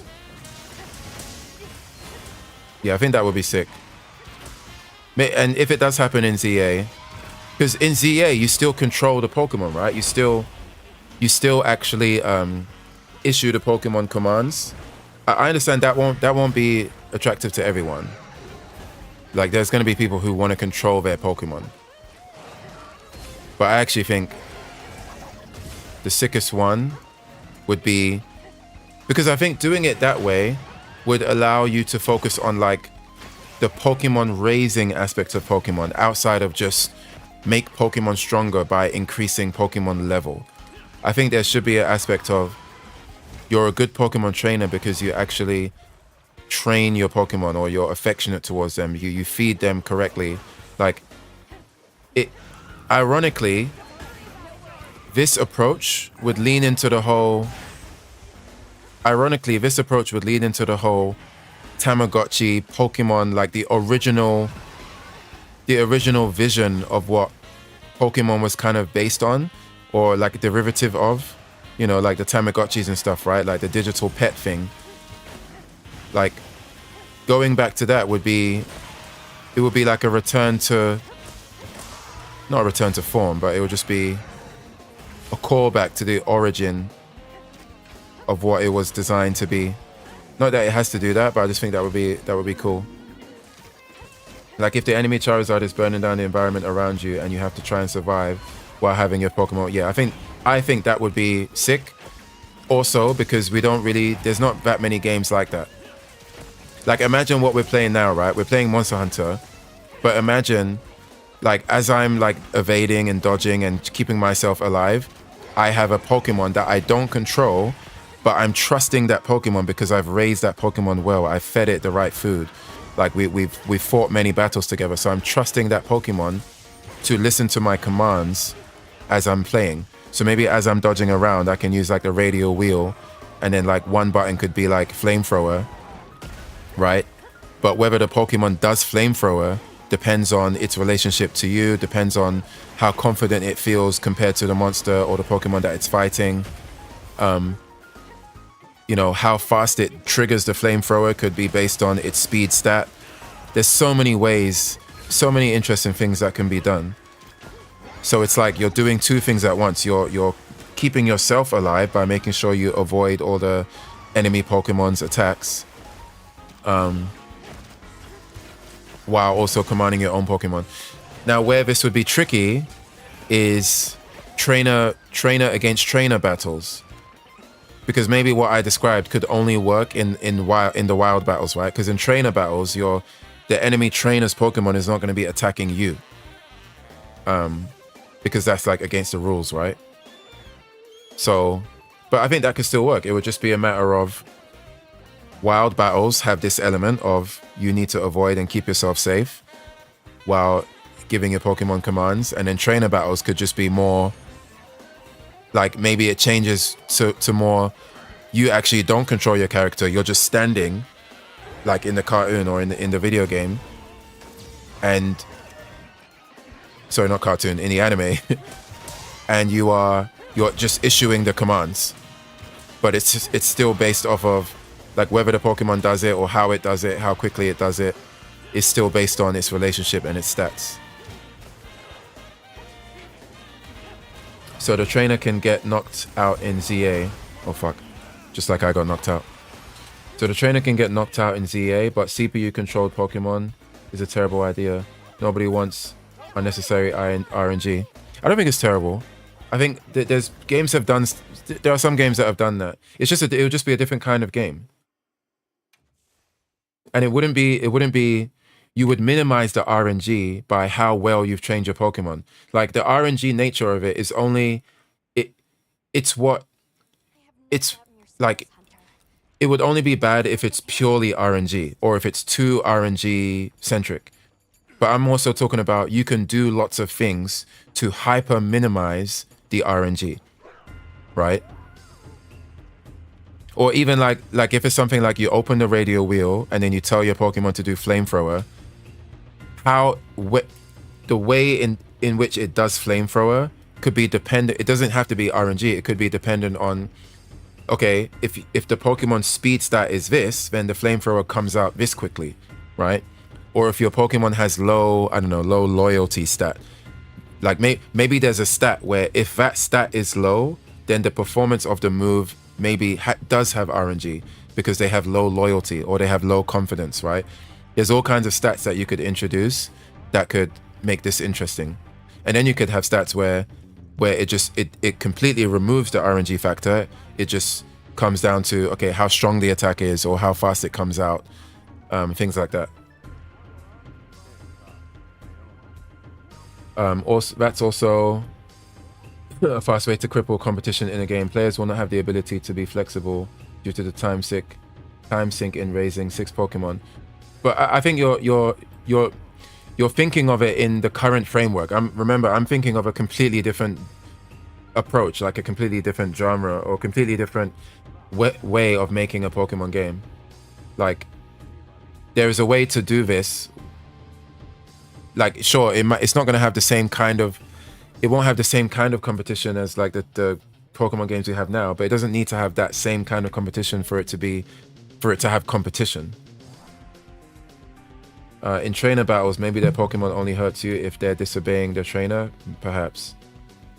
And make it so they can be disqualified if their Pokemon disobeys 3 times or something. Or, yeah, that could be an interesting way to play around with that as well.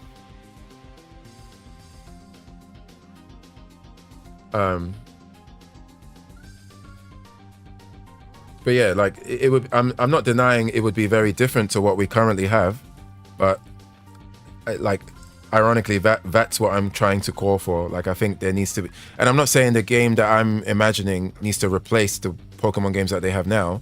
It could just be a different type of Pokemon game for a different audience, or a different, like, just a different flavor of Pokemon game. It just doesn't have to be the same shit they've been doing forever, you know.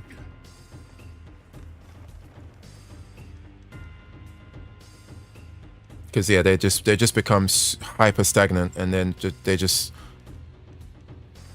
don't have much incentive to do anything new. Hey, Hunter, yes. Is there anything Bro, I thought I retrieved these. somebody wants to make a trade? But yeah, that's like one thing that I think could be sick. Okay, come back anytime. I think the idea of balancing the okay, like, essentially all I'm saying is that I think there's room to really explore. I think there's room to really explore the relationship between trainer and Pokemon in a way that the current Pokemon games are not doing. So that's why, like, you know, off the top of my head, coming up with a Pokemon game where you control the trainer and you issue commands, and the Pokemon, how and when the Pokemon does the commands is all dependent on their relationship with you, but you do not actually control that Pokemon. I think there's a foundation there that is like a flower bed for very interesting, fun gameplay and unique gameplay as well. That can be competitive, but just in a different way to the Pokemon games that we currently have at this moment.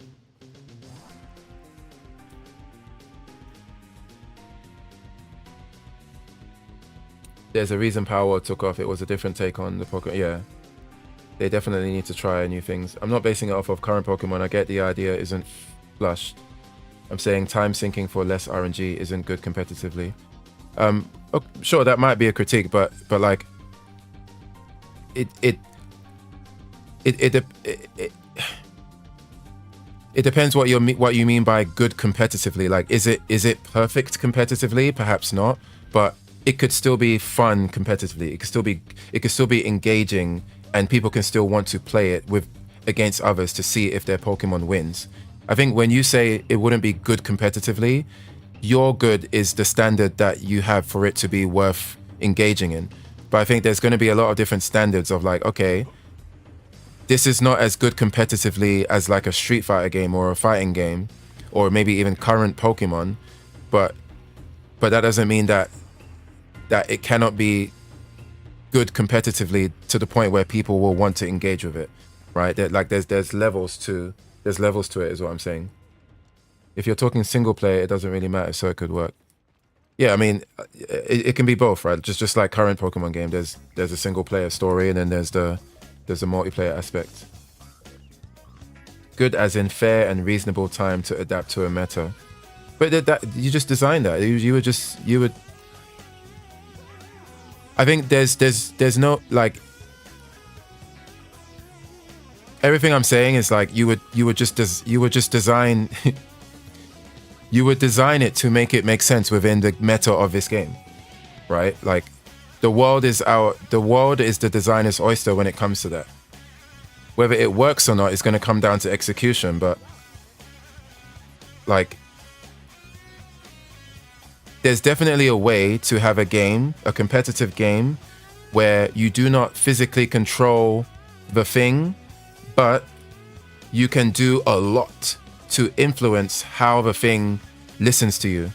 And therein is the mastery, or that is part of the mastery of the game. In terms of how well like you've balanced the stats and stuff, right? Like the strategic decisions you've made to maximize the output that you're trying to get from the Pokemon, is what I'm saying.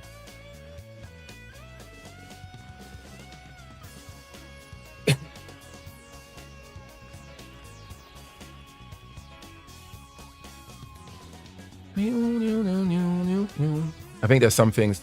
I think some things don't have a solution where you think there is. But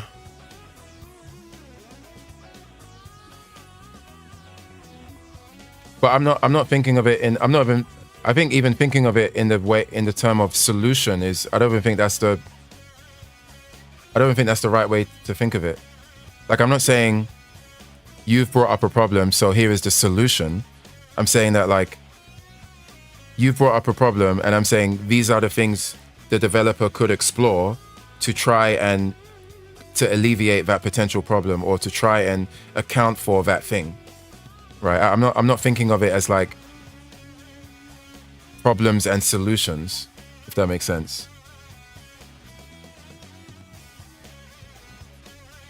Well, yep. What are we making today? Like, it's more so like, okay, with this kind of game, this is the kind of thing that you can run into. So, because we may run into these things, how can we make this game, how can we utilize the uniqueness of this game, of this style of game, to make it competitive, right? And then that would be explored, is what I'm saying. Is that not the same thing with different words?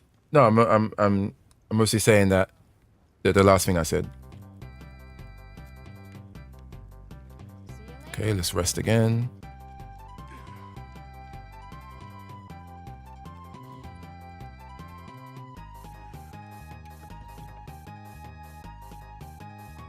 Like, it's a process, right? That's the thing, right? Like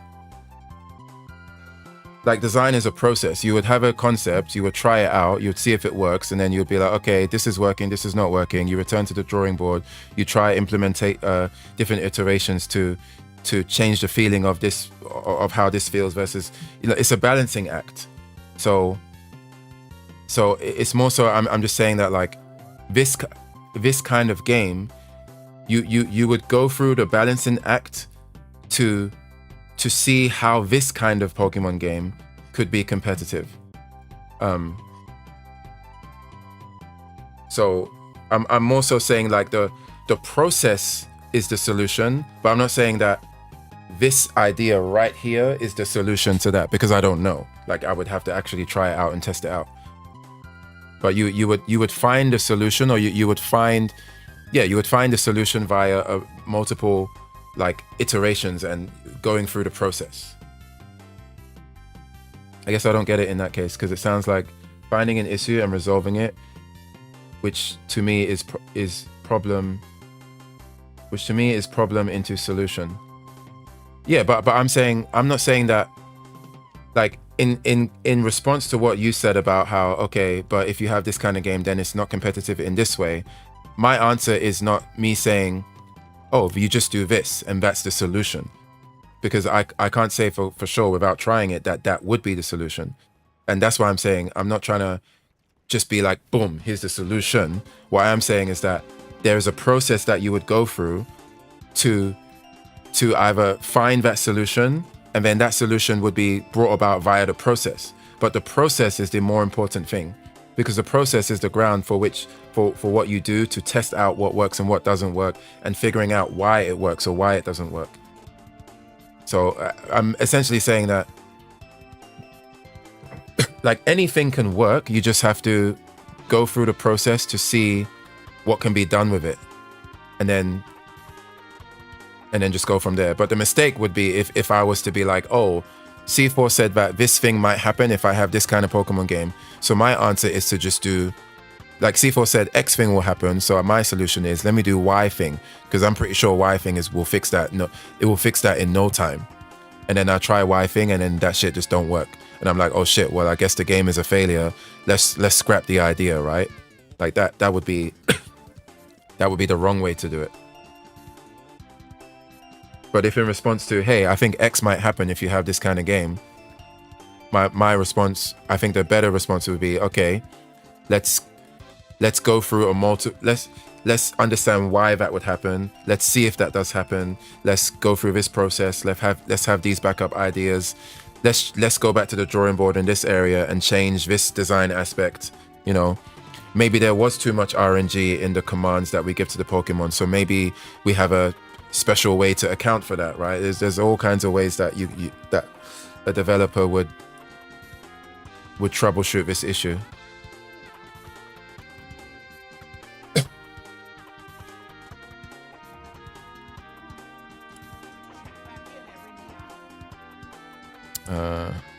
Fuck, why am I talking to this person? Boom, boom, boom, boom. Rest again. Oh wait, we failed that quest, right? Okay, fuck. I don't think you could have a viable competitive PvP game where your RNG factors are dictated by time spent, and if you take that away, you just have regular Pokemon. I guess that's where we disagree. And I think that is something that could work or is worth exploring. And again, I think you're forgetting that I'm saying that, like, when I say minimize RNG, I'm talking about like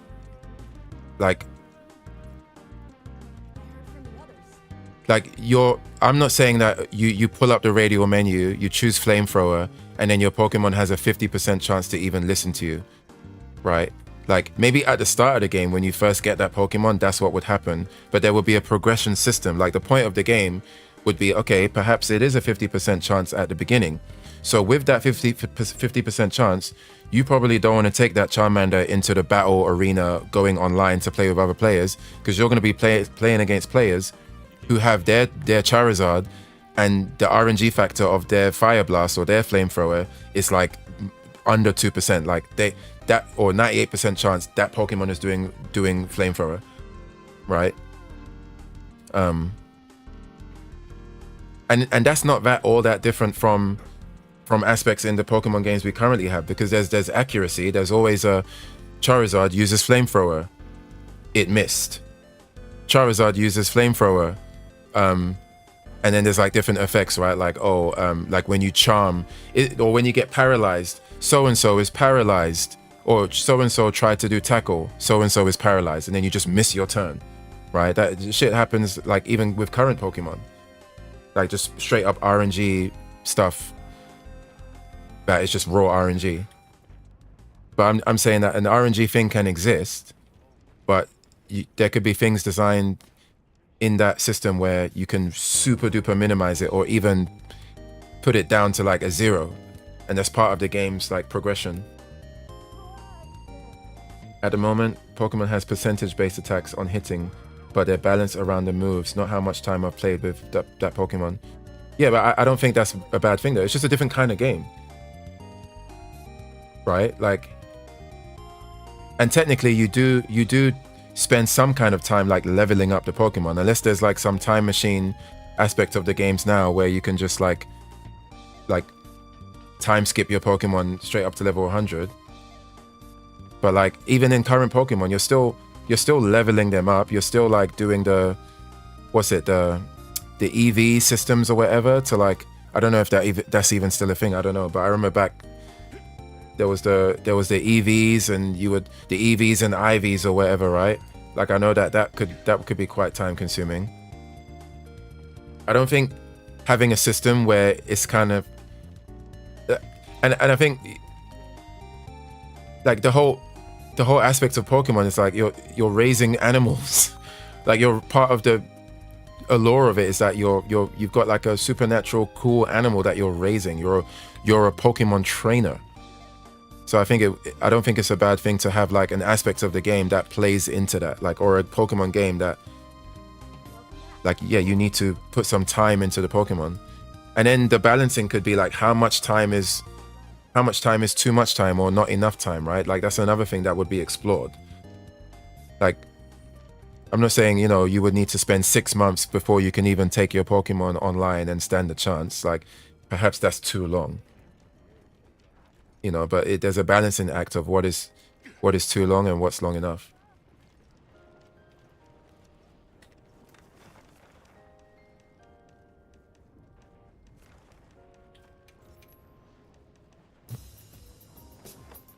Trash.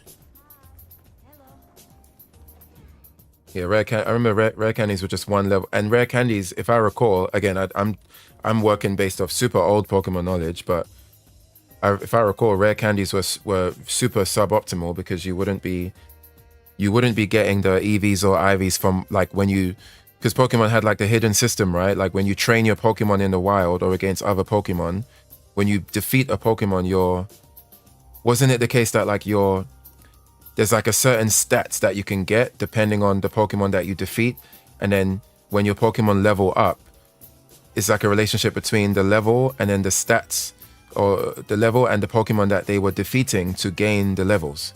But rare candies just completely bypasses that, right? I don't know if it's the same anymore, but I recall that being a thing with rare candies. That's why like if you rare candied a Pokemon to level 100 and you fought against a Pokemon that was like trained to 100, like the old-fashioned way, the latter Pokemon would be a lot stronger, unless you're fucking fighting like Pichu against Mewtwo or something. I don't know, but I don't know how much that is still a thing in current Pokemon games.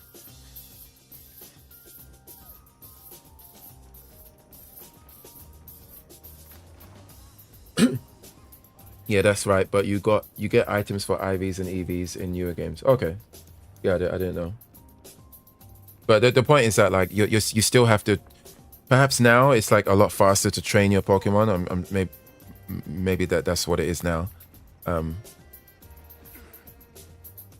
But I don't think it's inherently a bad thing to require a player to put in the time to raise their Pokemon before they start competing. And they can always choose to compete earlier if they don't want to wait, you know. Like a fighting game player can just buy the game, go into training mode for 30 minutes and then just jump online and then learn that way. Or they can spend a bit more time, maybe training mode, arcade, go to locals, play with friends, and then like, you know, and then go online that way. Ace Aristocrat, hey man, what's going on? How's it going? Not too bad. Just chit-chatting about hypothetical imaginary Pokemon games that don't exist, but I wish they did, because I think Nintendo is squandering their potential with that game. Well, I say potential, but they're making all the money in the world, so perhaps they don't give a fuck about potential. But yeah, that's what we're chatting about. How about you? How are you doing? How you do, how you be?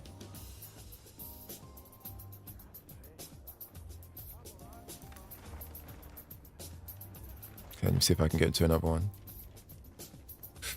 To be fair, most top players don't train their mons, they just get their friends, fans, or breeders to get the right Pokemon with the IVs they need. Okay, yeah, I mean, that, I guess that's the way some people do it, right? But there's always going to be, I'm guessing that those people are, the people who do that are the more like intense, like take Pokemon quite seriously.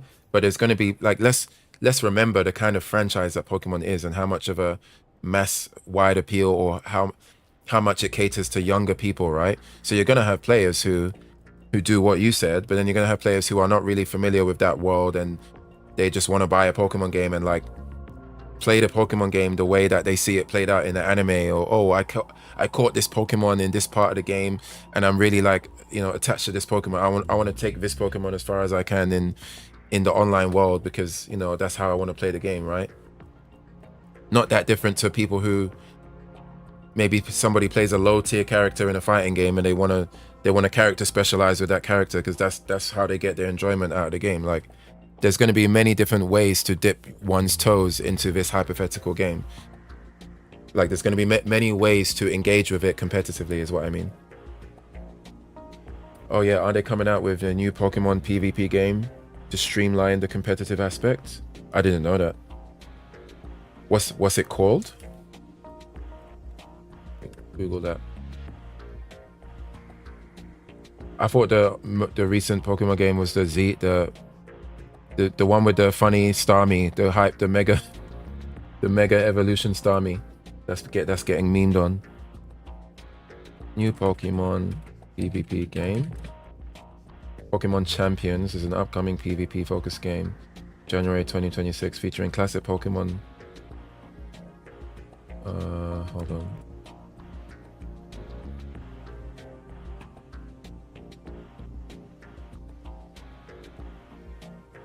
This one, Pokemon Champions. Who's making this?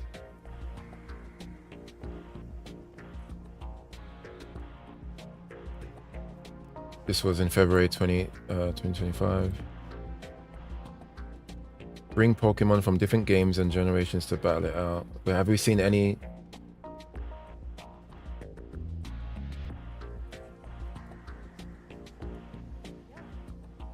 Not gonna lie, Power would absolutely destroy it. Have we seen anything though? Keeping track. Have we seen any like gameplay or any? I mean, if it's coming out in 2020, what did it say? If it's coming out in January 2020, there must be a video, right?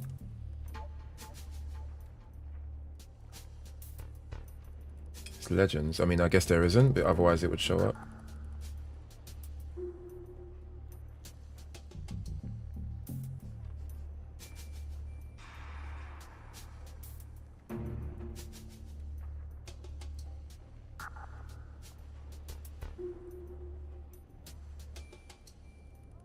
I mean, is this not just like updated Pokemon Stadium?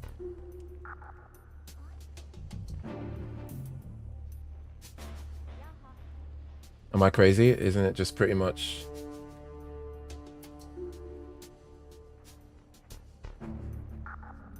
I mean, maybe there's something new that I'm skipping over because I am skimming through the video, to be fair. I would say 99% of the players do this. It's impractical to self-raise and practice and train for the meta. Okay, that's fine. I think, yeah, that's. I mean, yeah, it would be. That's how it is now, right? I think in this hypothetical universe where the game, if the game I'm talking about was to exist, I'm just saying that there could just be different ways to engage with the competitive aspect. It doesn't have to be the same way that people engage with the current Pokemon games. Pokemon Champions. Yeah, they have a website for it and showed it. Basically, I think it's going to be free. There's trial Pokemon and such.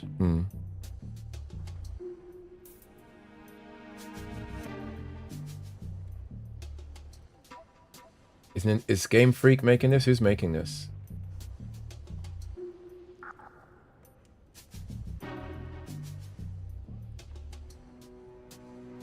Even I just have so little faith in. I just wish they would just do more. Like, even what I'm saying, it's like this is just Pokemon Stadium. And again, like me saying I wish they would do more. It's not me saying that I wish they would stop doing what they're doing now. I don't think it doesn't have to be a thing where they stop doing what is working for them and replace it with something that is like untested or unproven. I'm just saying there's no reason why something new Like that's why what Elden Ring did was so clever with Night Rain, right? They made Elden Ring, right, which is just another big ass open world from Souls game, and then they're like, let's take the assets from Elden Ring and make a roguelike Fortnite kind of mix and do that with it. And now Night Rain is like super popular, you know. But the existence of Night Rain doesn't impede the existence of traditional Souls. And I think Pokemon, I think Nintendo can do something like that, but they just choose not to because they don't need to, I guess. I just realized my YouTube thing is muted, isn't it? Yeah, it is. I think your idea, oh, this is just for competition, to be honest. Oh, you're talking about this, the Pokemon game? I didn't play Pokemon Stadium, but I did hear a lot of competitive players, Pokemon players were very excited about Pokemon Champions. I see. It's kind of like saying football should innovate its rules and how it's played. Well, not really. If I'm saying that football can still exist, the sport of football can still exist untouched, and there can be another side sport that is related to football, but you play that version for a different reason. Like there's something different, there's something unique you get out of that. It's not necessarily better or worse than football. It's just different, and it doesn't need to affect the existence of traditional football, right?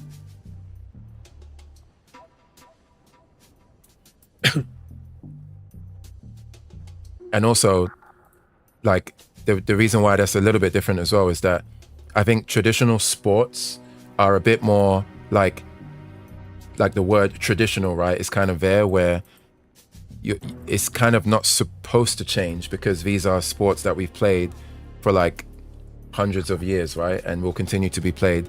Like 100 years from now, football is still going to be football. The rules of football is going to be the same. But video games are not like that.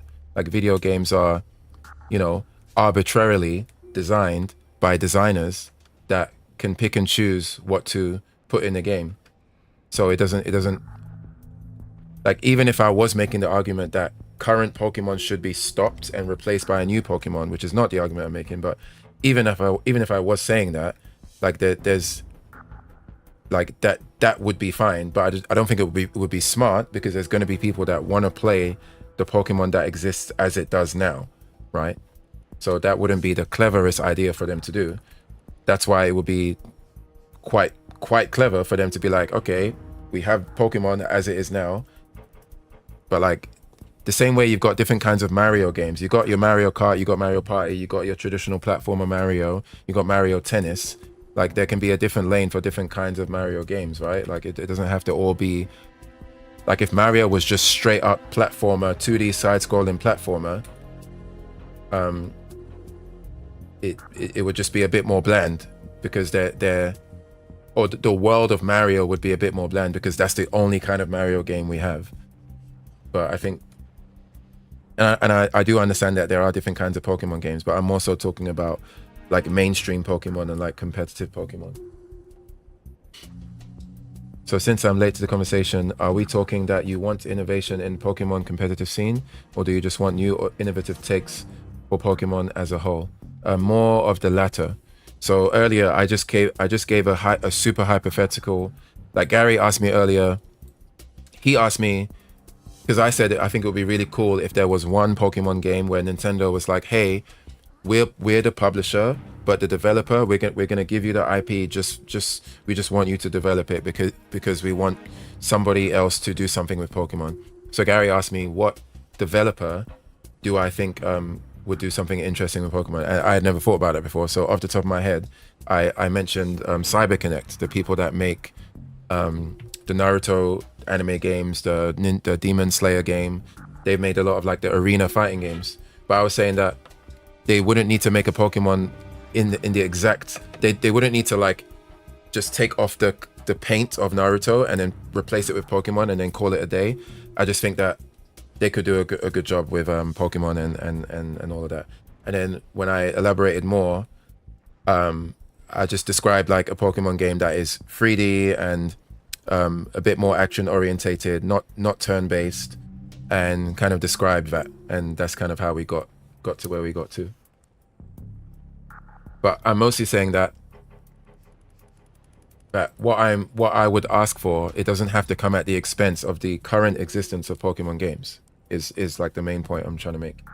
And like nothing would be lost. Like the only thing that would be lost is if the game completely flopped and then they lost money, right? But you would imagine that Nintendo, if this was to happen, Nintendo would pick wisely and support the game, and it still has the Pokemon IP. So even if the game is trash, it's probably going to sell. Similar to how Dragon Ball games, a trash Dragon Ball game can come out and it's probably going to sell quite well because the IP power of Dragon Ball is just very, very strong, you know? Oh shit, it's still on my screen. So that is the discussion you have walked into. I'll be waiting here. Gotcha. I don't see them doing that with the main games, but I think it's been a while since we've had innovative side games before, like the Legend series. Yeah, and I clearly they most likely would never do what I'm saying, you know, because they you know, they're not doing it, you know. So, but yeah, it's just a more so a hypothetical exploration. Like they came out with Pokken, which was pretty daring. Oh yeah, that's one example. Did Bandai make that, or was that a publisher? Who made Pokken? Or Namco, I mean.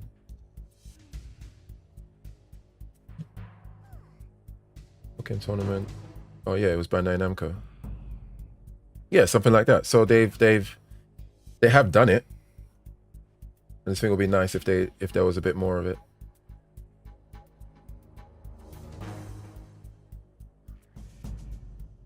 And this kind of like this is quite like this is basically, I mean, Pokken's basically a fighting game, right? Let me see some gameplay of Pokken. I can't remember how it looks.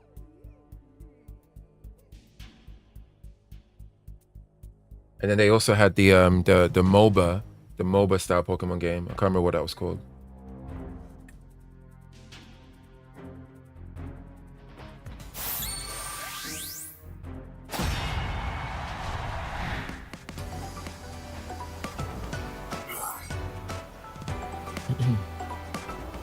ZA is the Legend series, isn't it? Yeah, there's a series. Like ZA is the second of the Legend games, right? The first one was the Arceus one or something.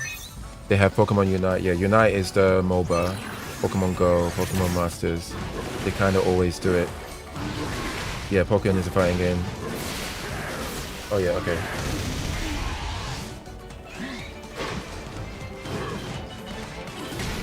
Yeah, but see, for what I'm mostly like yeah, what you've like they've done it, but what I'm trying to talk about is like a different approach on the mainline Pokemon games.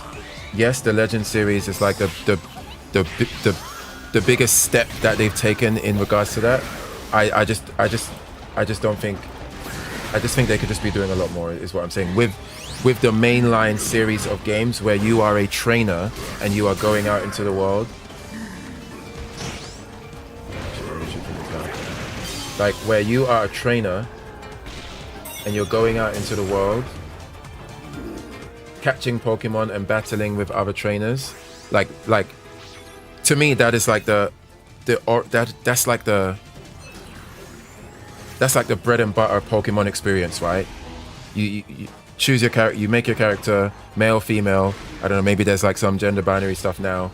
Maybe you can choose they, or like I'm sure like it's a bit more maybe it's a bit more open now, I don't know. But you choose your character, you name your character, you choose your starter Pokemon, your rival chooses the opposite element or the one that defeats your the opposite element to your Pokemon. And then going out into the world, gym badges, Elite Four, like that whole experience. What I'm talking about is like, I wish that they would have a completely more updated, different take on that. And I don't think Legends is far enough. It is a step far enough. Is what I mean.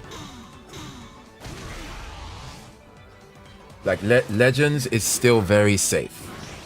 Very, very safe. Bro, what do you mean?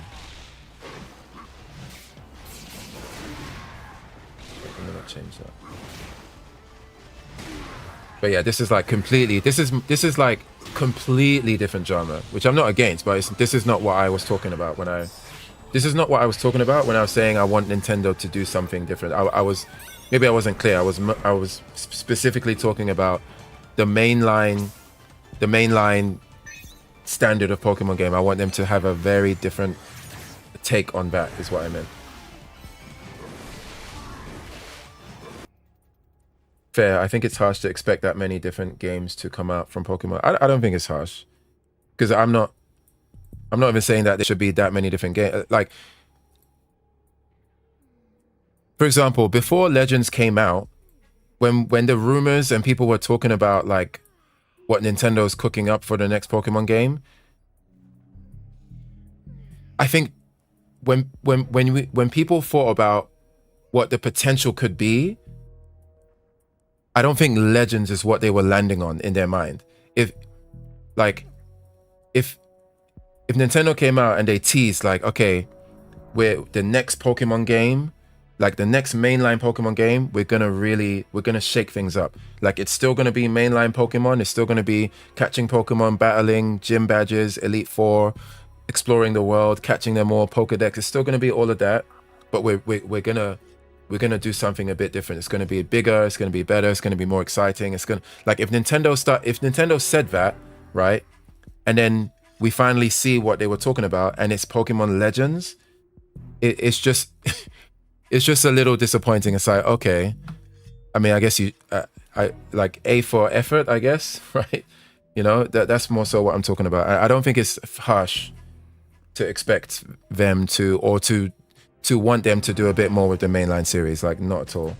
Especially with the IP power that they have, especially with the money that they have, right? Like, no chance. I think it would be harsh if it was a franchise that's not really guaranteed to do well, or a franchise from a developer that doesn't have a lot of money, right? Maybe then that's kind of like too risky to ask of them to do. But considering the IP power, I don't think it's harsh at all. Yeah, so even instead of these spin-off games, you kind of want a Breath of the Wild style departure from the mainline formula, but still, yeah, something like that. Something like that. And again, it doesn't have to replace the mainline. Maybe for that year, like, or whenever, however frequently they do like the next, like, you know, the colors, right? When they did, like, you know, red and blue all the way to Diamond, Pearl, Sword and Shield, black and white, all the different like versions, right? Like, maybe for that iteration, maybe for that entry, this hypothetical mainline could be the version of that entry for that one, and then they can see how that goes. If having two of them is too much, right? Then you could give that one a spin, see how it goes. But I don't think it's a harsh expectation or a harsh ask. I think people don't see how thin Pokemon is spread out all over the place. What do you mean by thin? Like, thin makes it sound like they're struggling to kind of keep it together.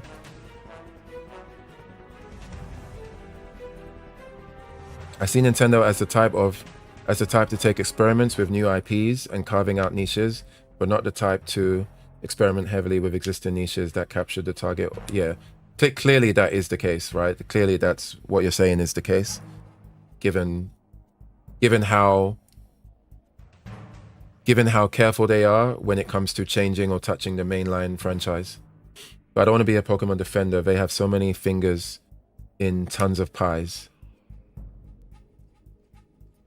Wait, what do you mean? Like, you mean they have many different Pokemon games? Is that what you mean? Like, different kinds of Pokemon games? If that's what you mean, yeah, they do. I just don't think what I'm asking for is that big of a deal. Like, it's I think considering how safe and how non-innovative they've been with the main series, I don't think it's a big ask to be like, man, you know, I kind of wish they would do a bit more. Like I don't think that's much of a big deal or a hot take or anything. Again, especially given the power of the IP. And like, and no, I keep saying the power of the IP, but like, it's fucking Pokemon, man. Like, there's so much you can do with it. That's what is, I find quite disappointing as well. There is just so much you can do with it. Why do you think when people would joke and say the only way, you know, when people say like, oh, they should make a Pokemon MMO, right? And then people will sometimes joke and say the only MMO that could ever dethrone World of Warcraft would be if World of Warcraft dethrones themselves, or if Nintendo made an actual MMO. And I'm not even asking for them to make an MMO, but I'm saying that to remind ourselves like how powerful Pokemon is as a franchise. That the biggest MMO in the world for running all of this time that has no signs of slowing down, the meme the meme is WoW is defeated by itself or Pokemon. That's the meme. You know what I mean? Like that I just think that's another way to really showcase like how powerful it is, and that power I think is just kind of, just to me, a bit unfortunate that they, within the mainline series, they don't do much else with that power.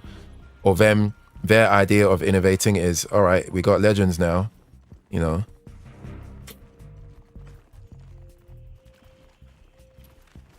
Okay, let's see if we can get into another quest. Let's go back to camp. I don't know where I'm going. I'll just hop off for now. Bum, bum, bum, bum, bum. Did I eat? Yeah, we ate. Okay, can we get a SOS? Double Seregios. Sure, why not? Double chicken.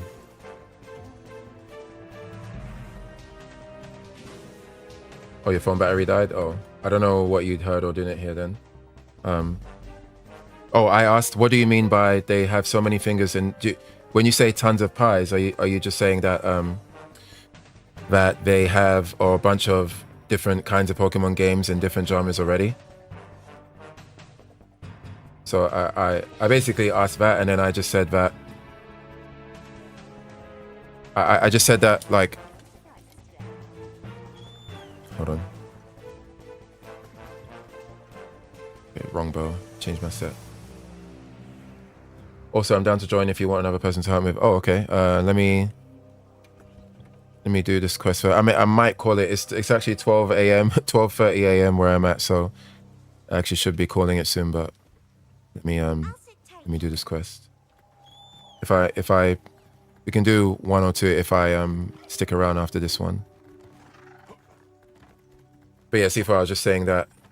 Yeah, I was just asking what you meant by tons of pies, and I just went on to talk about. I just went on to say like the IP power of Pokemon is so big that I just think that we need to remind ourselves how big it is, and because of how big it is and how much can be done with the concept of Pokemon, like you being a trainer into the wild, catching monsters. It's like the OG kid fantasy monster raising thing. I just think it's a shame that like the mainline series doesn't do more with it, and their version of more is Legends.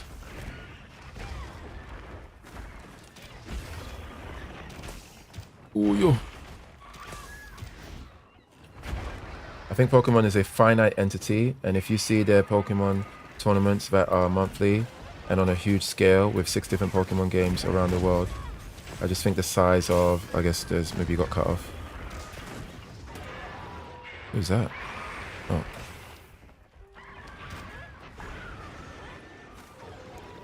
Fuck, I missed. I don't know if your message got cut off or if that was the end of it.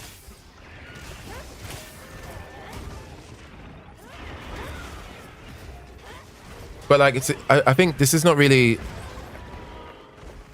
I just don't think there's much. I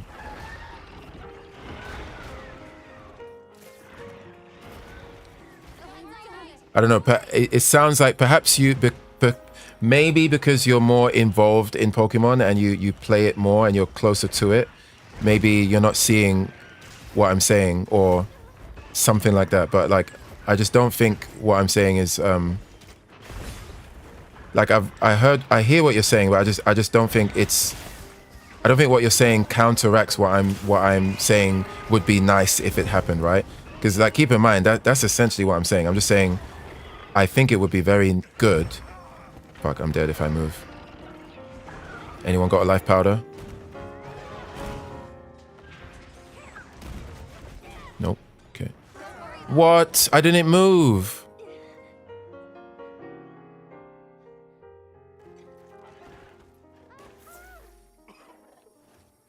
Oh, we got one faint left. Company doesn't correlate to the ability of people inside the company. Yeah, I know that. I never said it did though. If I mention that, I'm also talking about like money and IP. I'm not talking about the ability of the developers. I didn't say that. You can have all the money, but you don't have the talent. Then it's pointless talking about the money. Well, but remember, I'm saying that like originally Gary asked me, who would I like to develop Pokemon? So in this example, Nintendo would be the publisher, but the studio being the developer would be whoever I picked, right? To answering Gary's question. So the talent thing would be addressed that way. Yeah, I'm not saying, like, I actually agree. I don't think I don't actually have faith in in-house Nintendo to make the kind of Pokemon game that I think would be sick. I actually don't think they can do that. But that's why I said from the beginning that I think it would be like, I would love Nintendo to outsource, and they've done it before. They outsourced Pokemon tournament to Bandai Namco, so it's within their wheelhouse to be able to do it.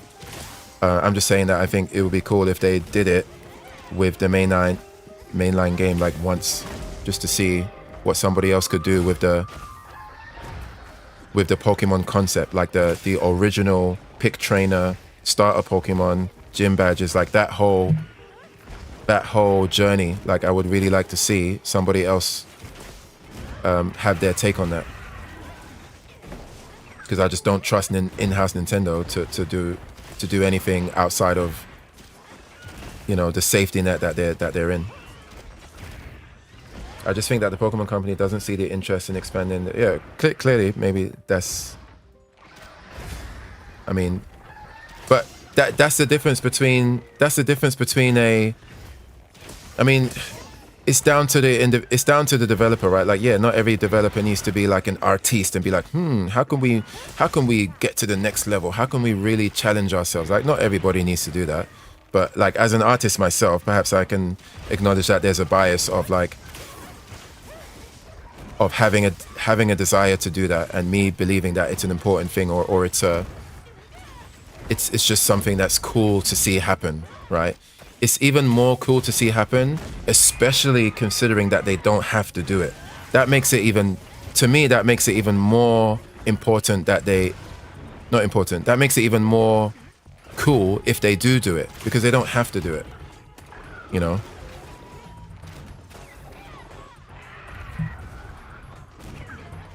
I see this as when we talked about the HP showing in Monster Hunter. I said it was good, and you said it was bad. But that's the oversimplification of that conversation, right? I didn't just say it was bad. Like, I'm pretty sure I gave reasons.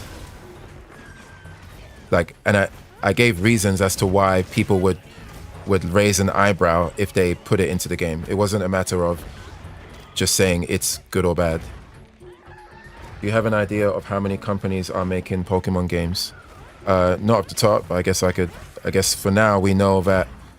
I think the people that made Pokemon Go is not Nintendo. There's a couple like Nintendo Pokemon games on Pokemon apps, like, or not apps, but Pokemon games on like iOS and Android or whatever. I think that are not made by Game Freak or Nintendo. The Pokemon Tournament game is not made by Nintendo, so, and I'm sure Pokemon Unite is not made by Nintendo. But that plays into my point, like, considering that they have done it before, it's within their wheelhouse to be able to do it, but clearly they're just not doing it with the mainline series.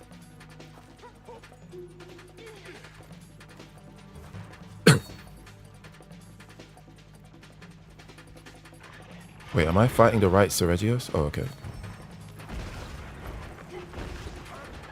That's spreading themselves out. What do you mean spreading out? Spreading out Nintendo? If Nintendo's playing the role of publisher to a lot of these games, I mean, I guess you could say it's spreading out their publishing role, but like, what do you mean by spreading themselves out? Because publishing is a completely different ordeal than developing, right?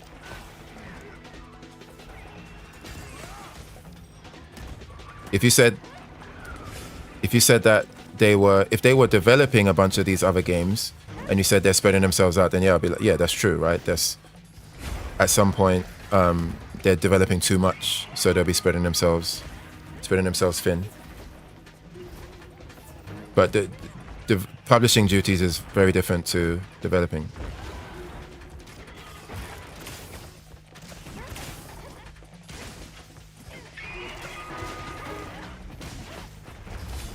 Rolled into that.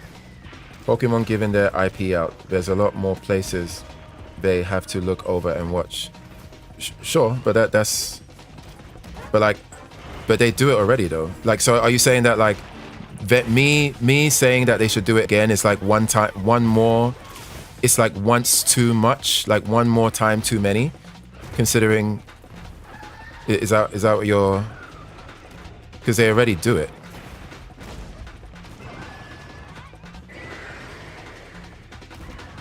I mean, if they've done it like 6 times, and then somebody wants to say like, okay, I think the seventh time that's too much, then I guess that could be said, but I don't know how good of an argument that is.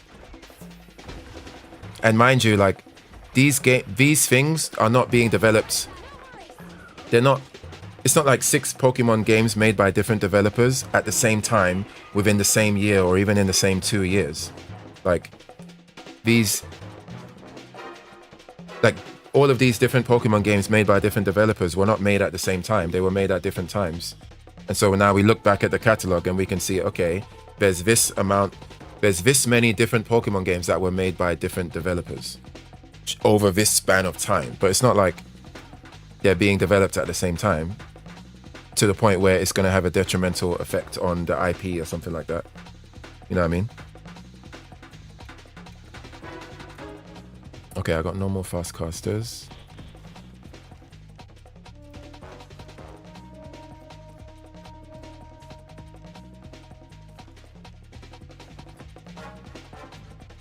Are you doing another hunt? Yeah, I am actually. Okay, let me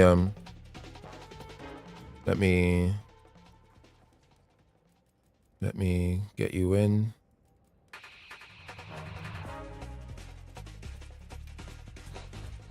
Oh, I'm not in the lobby.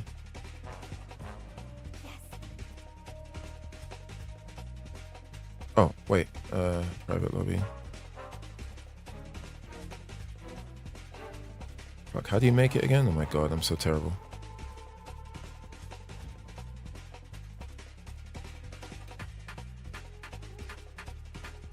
Oh, create a private lobby. I'll be waiting here.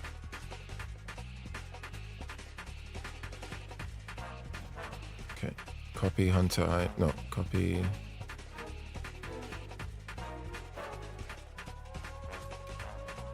Bro, this UI. Okay. Bum bum bum bum bum bum.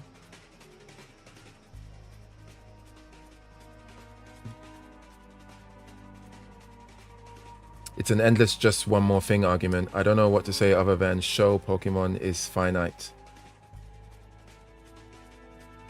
But it's okay. So C4 question, like if let's say all of these other Pokemon games that were developed by different developers, like let's say Nintendo hadn't released a Pokemon game by another developer in the past 3 years, like would you say the same thing? Would you be like, okay, like we need more time to pass before they can do another one? Or is Like, or let's say Nintendo was like, we're still making all of our games, but next year we have one Pokemon game that's actually not being made by us, and it's a slightly different take on the mainline franchise, or like, but our other games are still made by us, but we got one other, like, well, I don't understand what the problem would be. You know, I don't. The more you spread your resources, the weaker the product will be. That's not how. Not necessarily. No. That just depends how the resources are managed. And again, it depends on the projects and when the projects are coming out and what's happening around the time. Like, yeah, the resources matter, but it's. Oh, I see you. The resources matter, but it's like, yes, the resources can be mishandled, but the resources can also be handled well and planned intelligently. Like,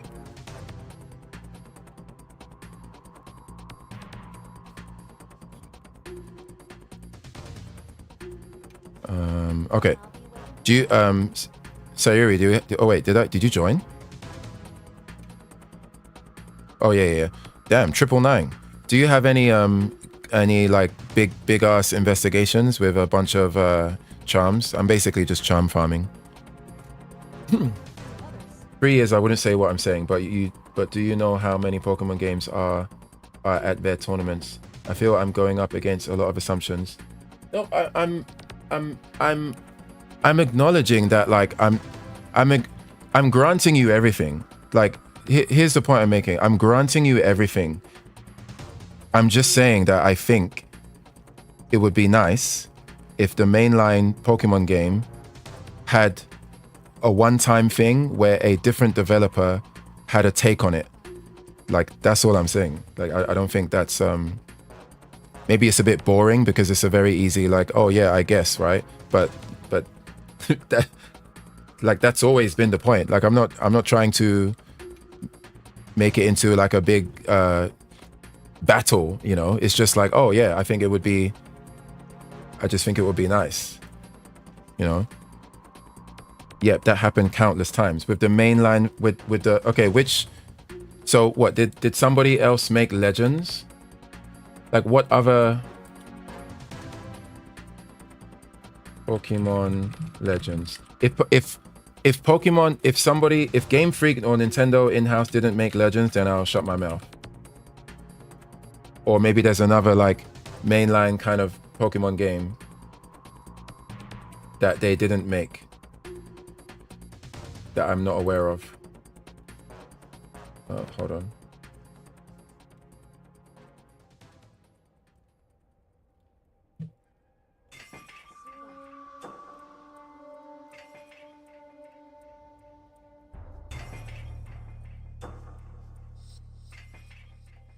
Oh, can I just find that?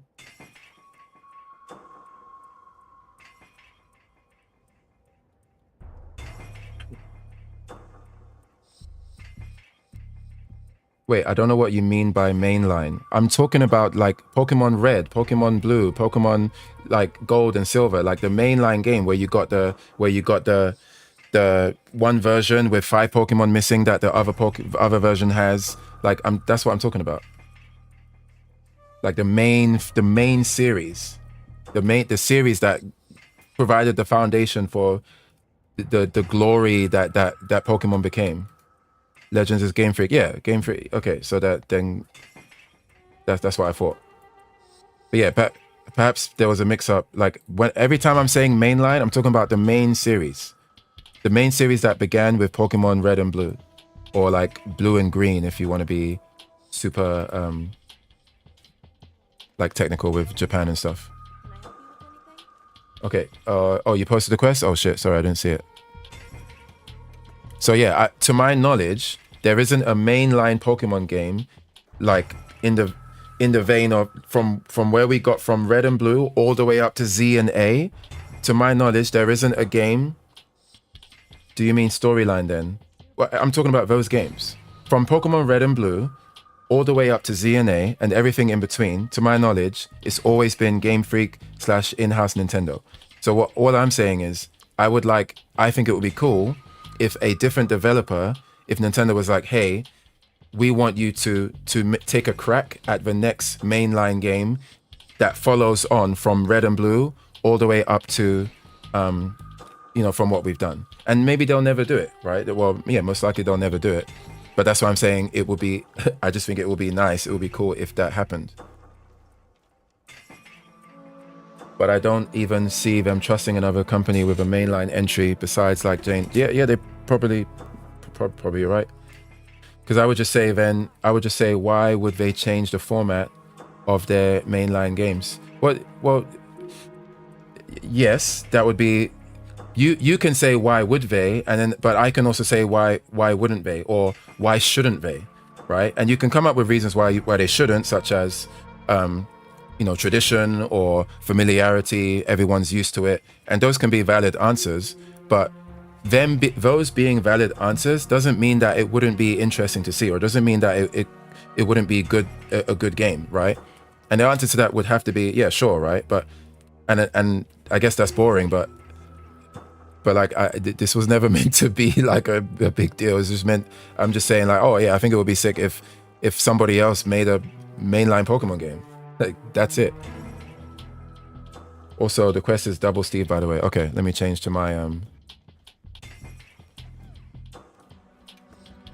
But yeah, like if the question is why would they, like a person can say why should they do that or why would they do that, and then we can have the reasons why they would, and then a person can counter and be like, this is why I think they should, and then you can have the battleground there.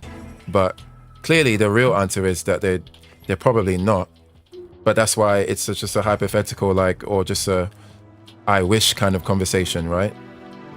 Like the whole conversation is just discussing why I think it would be cool if it did happen, and then you or somebody else would say, here's why I think it wouldn't be cool, and then but it would just be like, oh yeah, maybe you're right. That's, I don't know, maybe you're right or maybe you're not. That's before you said add a game, now you're saying change the original, which means take away how to. Yeah, but whether they add it. So when I said add, I meant like, okay, I guess what I'm saying then is that there's different ways to do it. You can add a game where it's like, okay, you can add a mainline game or add a game that is inspired or in the same vein as the mainline series, right? But it's not made by Nintendo.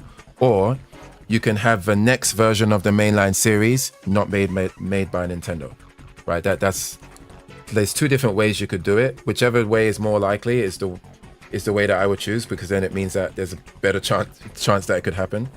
But yeah, before I did say that adding a game, but I was saying it in the context of like adding a game that is in the same style as the mainline game is what I was saying. I don't think you're necessarily wrong in that it could be good. It's just high risk, high reward, and it's the kind of high reward you just do out of artistic vision or desire. Yeah, like that's. Yeah, I can agree with that. And maybe Nintendo is just probably not that kind of developer that cares enough or has that kind of artistic desire, because some developers do. Like some developers really do. Like look at FromSoft. Everyone wants a Bloodborne sequel or Sekiro, right? But Miyazaki has said multiple times that the kind of development studio they are, even though they can make all the money hand over fist, like Sekiro 2 could be announced tomorrow, and that game's going to make crazy money, or the interest is going to be rabid. But the artistic integrity that they have, they just don't want to make sequels for the most part. Like they really want to make new experiences and stuff. And that's just the kind of vision that they have. Not every developer needs to have that vision. So I acknowledge that, like, yeah, maybe Nintendo's just not that kind of company. Oh fuck. Sorry for the delay. I'm being chit-chatty. Can you have two games in the main line? Again, it might be me misunderstanding. Okay, in the example of them having in the event where there was another game that's like a different developer's take on the main line, then then yeah, it's probably not going to coexist at the same time. Like if Nintendo wants to release Pokemon GY, let's say the next game is GY, perhaps in that same year that Pokemon GY comes out, Nintendo wouldn't want another developer to make their spin on the mainline series, right? Sure, it probably wouldn't really make sense. But that's why I said the other way you could do it is for this rodeo, instead of GY, it could be this other developer has their take on the mainline series. And then whether that does well or not, maybe the game after that, maybe Nintendo can take it back again or whatever, right? Like it could go either way.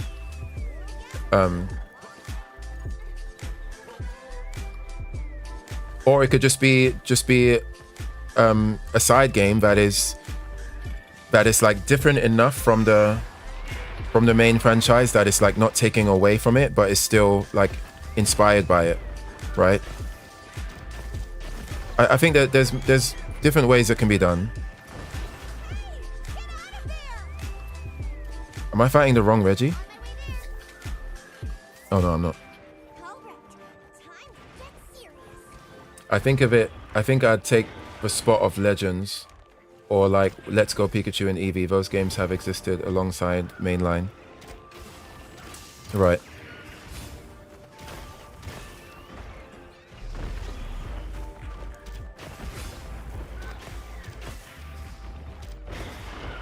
But remember, right? Even the original like hypothetical that I gave, like, oh, like the original game hypothetical that I made in my head was different enough that I think it could coexist with the mainline. Oh my god. So like if CyberConnect did make the hypothetical that I spoke of, like it could be done in a way where it's different enough that like people could still want to buy the mainline like handheld games. But then there's something else out there that's also competitive and, you know, a bit more action orientated, faster pace, like stuff like that. Essentially, there's different ways it can be done. I'm not like married to one way it can be done. I'm just kind of like exploring different ways it can be done. Uh-oh. Heels inbound. Where you at? Okay.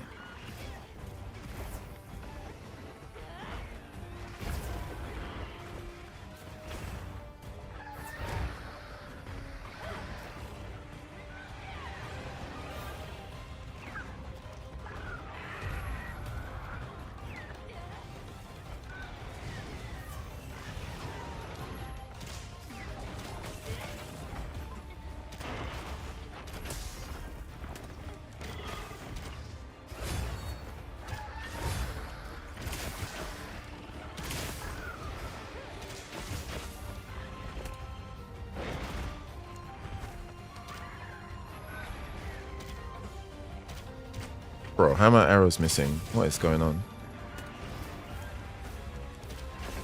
Okay, we're getting a bit of lags.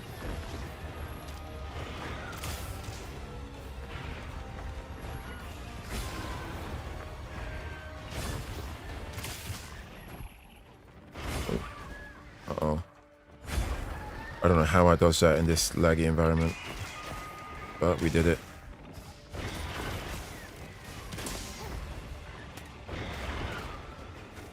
Fuck, I keep abusing Tracer. I need to stop wasting. Stop wasting.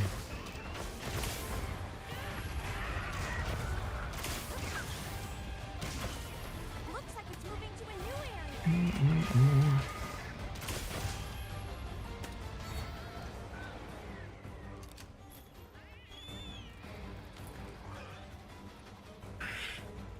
Ooh.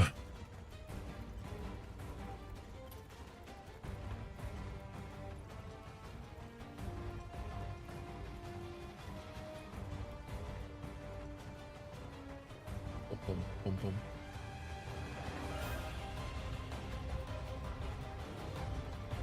Okay. Fuck. I think. Oh shit. I think the issue is when you say mainline, you mean alongside the main game. When I say they do this all the time, But then you say those games aren't close enough to mainline, if that makes sense. Well, but like what game? So they've done it with Pokemon Go. I guess Pokemon Go is quite kind of similar to the old Game Boy games. Pokemon Unite is completely different. Pokemon Tournament is completely different. What else? I'm missing one, right? Probably. But I think when they have done it, I don't think. Maybe there's one I'm missing, but I don't think the ones that they have done it with is like the same kind of I don't even think the ones they've done it with is trying to be close to the main line. Pokemon Masters EX. What game is that on? I would Google it, but I can't pause. I'm in the middle of a. What is Pokemon Masters EX? The TCG. But what the TCG is a TCG, right? Like I think we're talking about a card game versus like I'm only talking about video games. I'm not talking about. I don't think it makes sense to include the TCG. Like obviously the TCG is very different. Or are you talking about the mobile?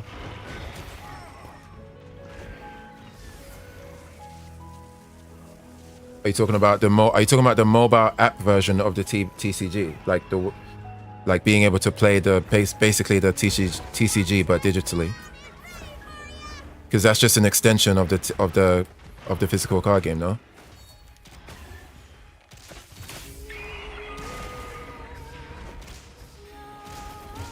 Bro, I'm way too far.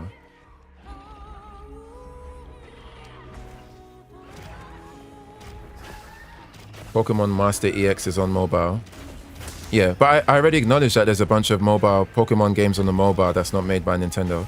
I haven't seen Pokemon Masters, so I can't speak. I can check it out after this, but I don't know how close or not close it is to the mainline series.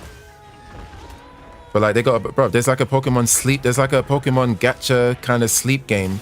One of my friends plays it here. Like it helps you regulate your sleep using Pokemon, and then you collect different Pokemon to like unlock rewards or something like that. But it's like a sleep game, and that's not made by Nintendo. But they have a bunch of that stuff on apps and stuff.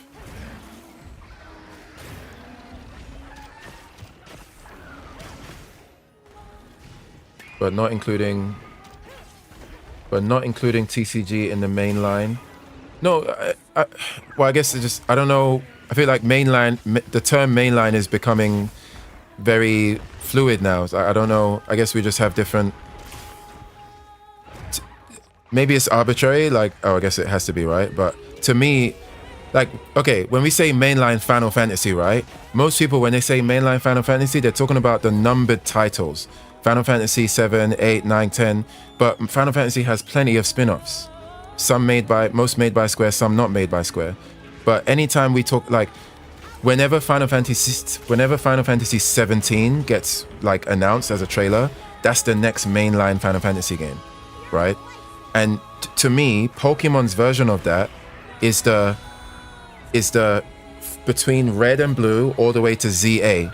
Like whenever they do, like you must know what I'm talking about, right? Like whenever they do here's your character, you go play through the story, choose your starter, get the gym badges. Like I think when people say mainline Pokemon, this is what they're talking about. Maybe some include the TCG, but I think when we say mainline Pokemon game, we're talking about the video game, right? Like, do you get what I'm saying?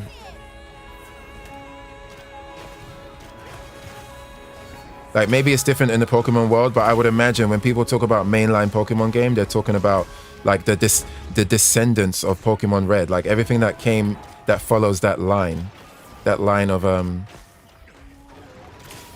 like that family tree, you know. Fuck him up.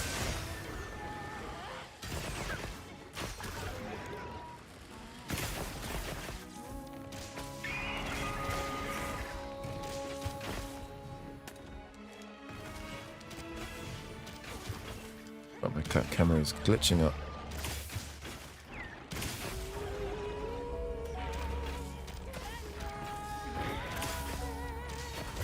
Watch out. Okay.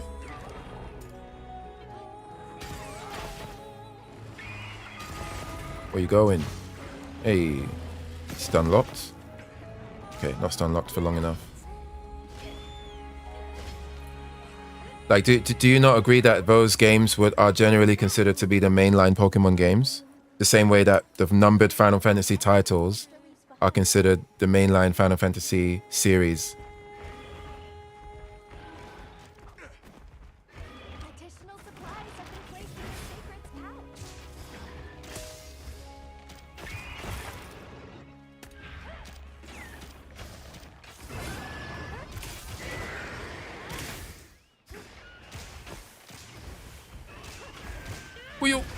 Okay, that was close.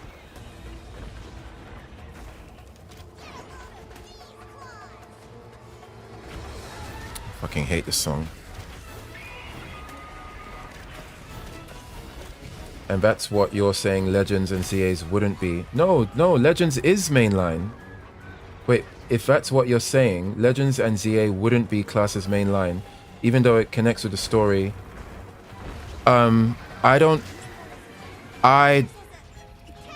If people don't consider ZA and Legends mainline, that wouldn't make sense to me. Maybe people do that, but to my knowledge, ZA and Legends is mainline, especially because they came out like Legends is that time's main game, because there wasn't, like, if it wasn't mainline, then that would mean that there would be a different game. There would be a different game that is mainline. Okay, if Legends and ZA is not mainline, what Pokemon game of that year is the mainline game? I don't count it, or you don't count it. Like, I'm gonna speak with caution, because I acknowledge that I just don't want to speak out of line, like, I guess pun intended, since we're talking about mainline and lines and shit. But if Pokemon Legends is not mainline, what Pokemon game was mainline that year? Like, and I don't understand how it's not mainline when it even did. Am I crazy? Did Legends not have like the 2 different versions and shit? All mainline Pokemon games have been competitive, so it would be Scarlet and Violet. But when did Scarlet and Violet come out, and when did Legends come out?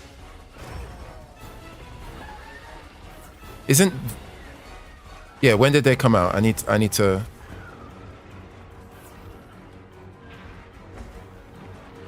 And also saying that the Pokemon don't have a mainline. Yeah, I know it doesn't have each year, but I still need to know, like, when did it come out? Like, when. I understand that they don't have a big mainline game every year. Like, there would be a lot more Pokemon numerically, like just the actual Pokemon monsters. There would be way more if it happened every year, right? So I understand that they don't come out every year, but I'm saying that, like,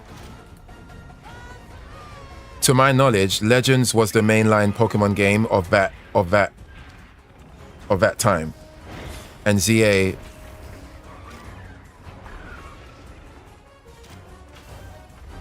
Yeah, I just need. Yeah, I need to know when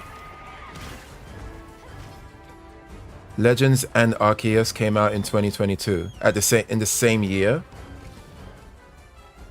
The same year.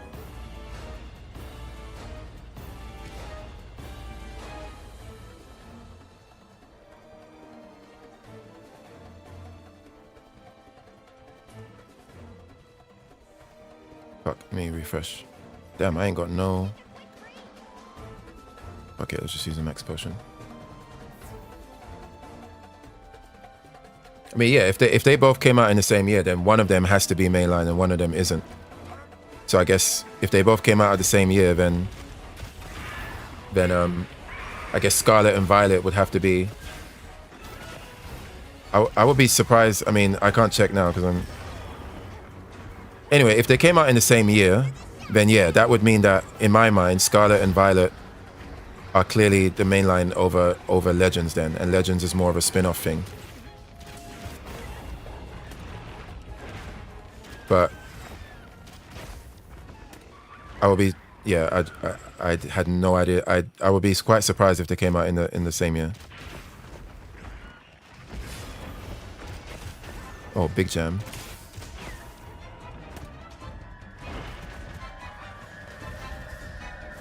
Oh wow, he landed right on that trap.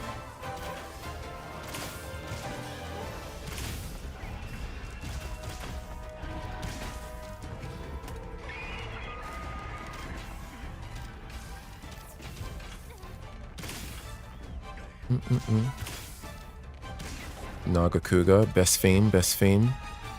Pew, pew, pew. And this guy doesn't know what to do.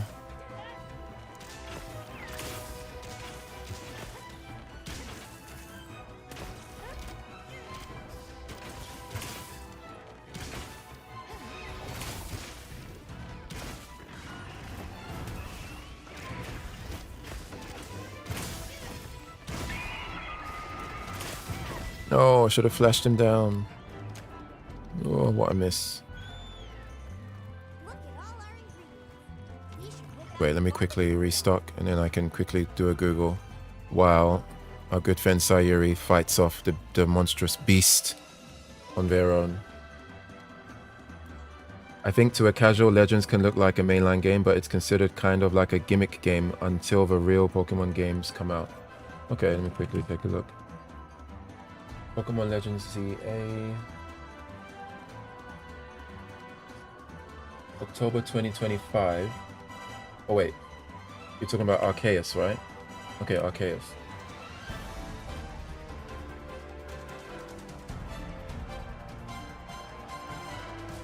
Arceus game.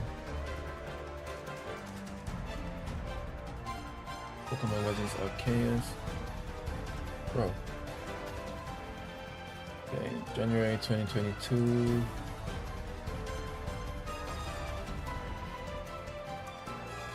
Pokemon is the fifth and final generation 8 core series.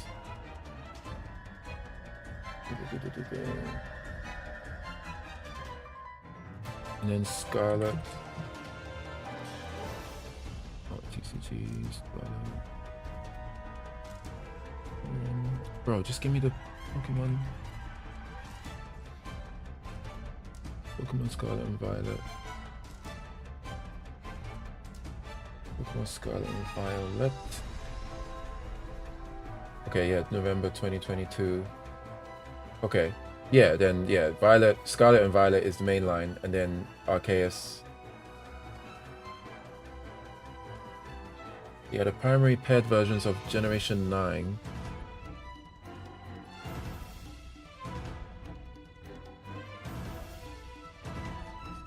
Oh, yeah. Arceus is considered Gen 8. So it's like at the end of Gen 8 after whatever game introduced Gen 8. Which one was that? Was that Sword and Shield or is that way older? So yeah, in that like then Legends would be the spin-off then. I always thought that Legends was like that generation's mainline or whatever. So then that means Pokemon Legends ZA.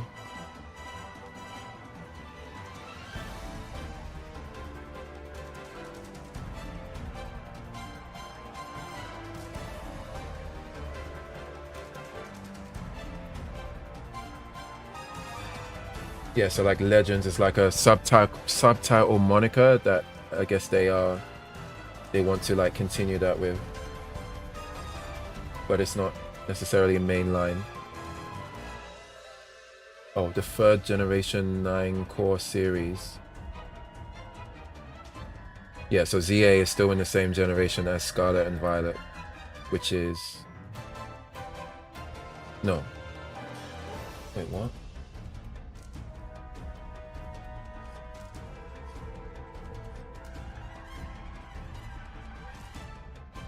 Okay, hold on. Gen 9. Let me just open it like that. Yeah. Scarlet and Violet is Gen 9.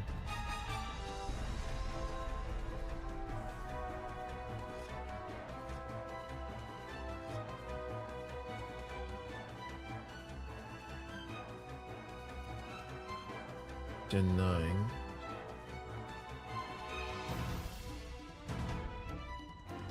Okay, so it's in the same generation.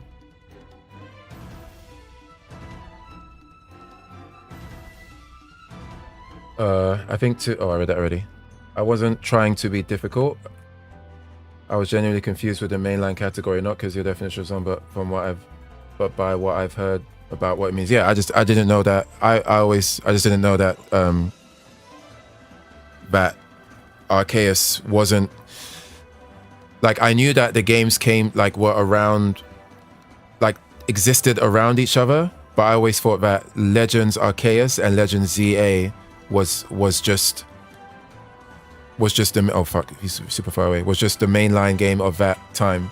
Like this time around, that is the mainline game. But yeah, I have been proven wrong on that.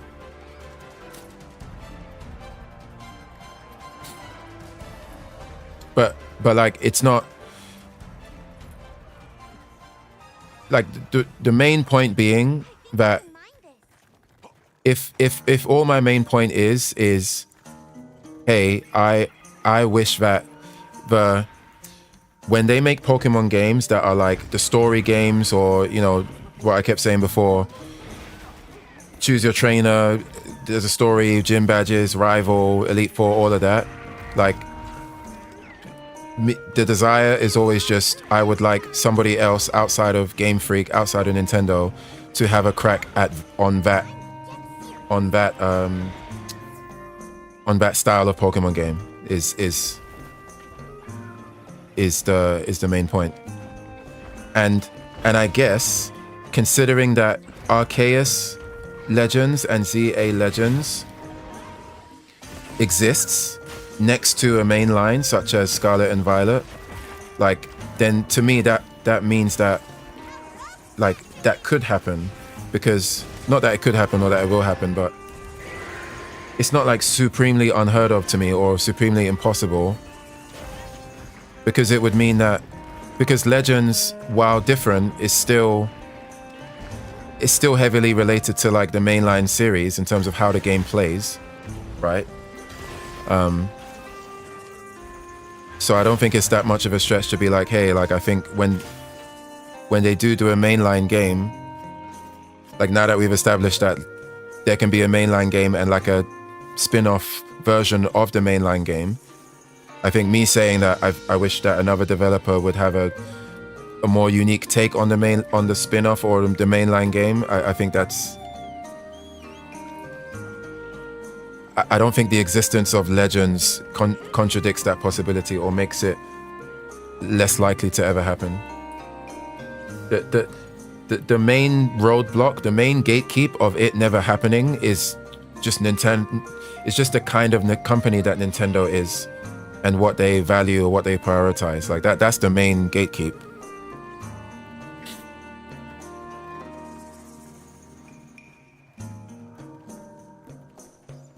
I think Legends is the let's try something different as a mainline-ish game. I think they are not good at innovation because the mainline games don't really flop, because they, and yeah, that's what I've said for the longest time as well. Like that's why I said earlier, if Nintendo would like, hey guys, we prepare thyselves, we are gonna have a new spin on the mainline kind of game, get ready, and then we see it, and then it's Legends.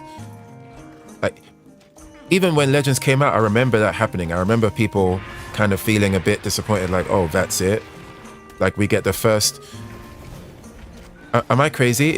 Was Legends the first one on Switch? I must be wrong, right? Because wasn't the big thing like, oh yeah, we can't wait till they do a Switch one, like wait, no, I must be wrong on that. Scarlet and Violet was Switch, right? Hold on, let me run away on my sacred. Or you can just tell me if Scarlet and Violet was Switch, I can't remember. But yeah, like I've always felt that, like even before we've ever had this conversation, when I first saw Pokemon Legends on the Switch, I just felt like, oh, that's it? Like, okay. Sword and Shield was Switch, okay, cool. Or even when the Switch came out, like, I don't know if you remember, like, I don't know, maybe it's different in different circles, but I remember when the Switch came out, people were like, oh yeah, can't wait can't wait for the first Pokemon game on Switch. There's so much they can do, like, and then they just do bare minimum with 3D graphics, you know.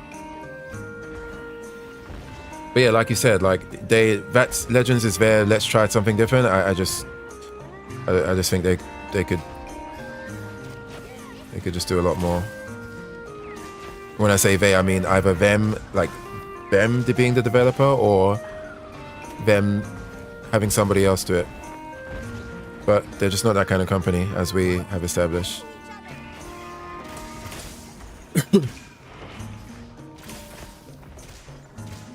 I remember buying a Switch for Sword and Shield. It was the first 3D open world Pokemon. Yeah, Sword and Shield. Yeah, because the ones on the DS were still like top down, like 3D. Oh, sorry, 2D. But you say open world, but it wasn't really. It's just 3D. It's just a 3D version of what we've always had from like Game Boy, Game Boy Advance, DS. Right? Like by that metric, then even the originals. I mean, I guess technically Pokemon, even the older games are open world. If by open world we're just saying a very big world. Like, and we remember how big some like remember freaking Pokemon Yellow when you realize you can travel to Kanto. Like you spend the whole time in Johto. Is this Yellow that this happened in? It was Yellow, right? Where you play through like 30 hours and then you realize, oh shit, you can go back to Kanto. And then that whole area is opened up. That was I remember my mind was blown as a kid when I played that. But yeah, I guess you could say even the old games were open world. Yeah, I think they're all open world. This was the first 3D one. Yeah, it was just 3D. Same kind of world design, just 3D. But I mean, that was expected, right? I mean, it's a Switch, so of course they would.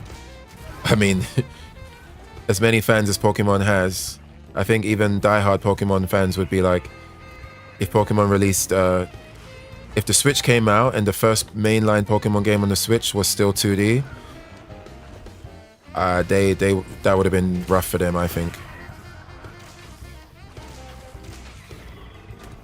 Not that it being 2D would have been like, not because you can still have a Switch and still have 2D games, but I think the mixture of like the expectation of people getting excited for the Switch and the first Pokemon game on the Switch,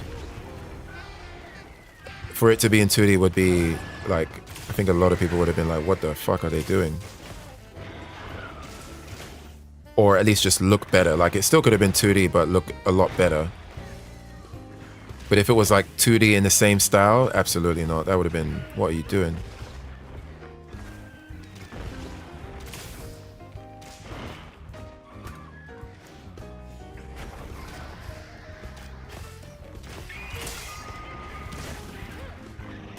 The thing is, I think eventually what I'm saying that I think would be cool, I think eventually it will happen. And it won't happen out of necessity, like they're bleeding money and they need to recover. I just think some new director might step up or something like that. I don't know. I could see it happening. I just think the chances are low.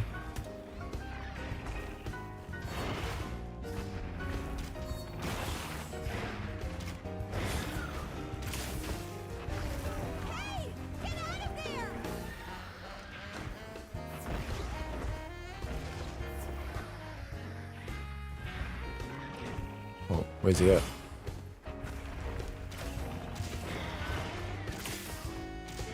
No, that was close. No.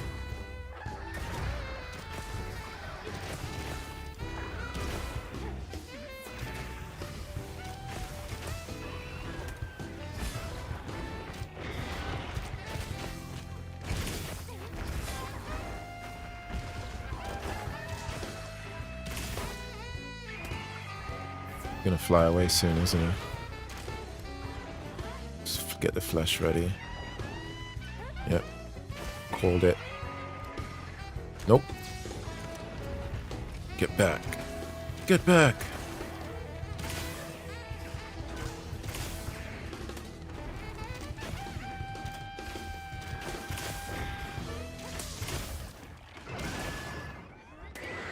Yeah, we got a whole bunch of buffs. Hunting Horn. Ooh. If Champions isn't what it's meant to be, I won't have to worry about mainline games, to be honest. If Champions is what it's meant to be, oh. But what is it meant to be? It just looks like Pokemon Stadium, right? Like basically the battle portion of Pokemon games, but the focus is just on the battles. Like there doesn't seem to be any running around and questing and stuff like that. Right? That's what it's meant to be, right? Because yeah, like for competitive people who mostly care about that, then I can see that as being like right up their alley.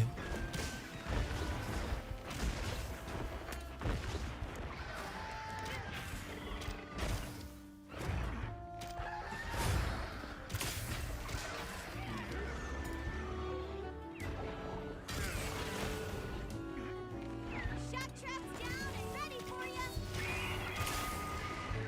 Oh.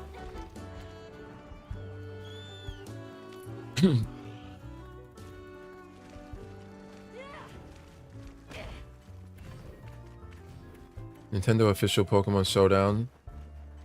It's meant to be on mobile and PvP. I think they're trying to make it the next tournament standard. Pokemon Showdown. So Pokemon Showdown is not Pokemon Champions, right? It's meant to be mobile and PvP. But what's the game like? What's the gameplay? Is it like basically what it is now in the traditional mainline games, but like, is it just that?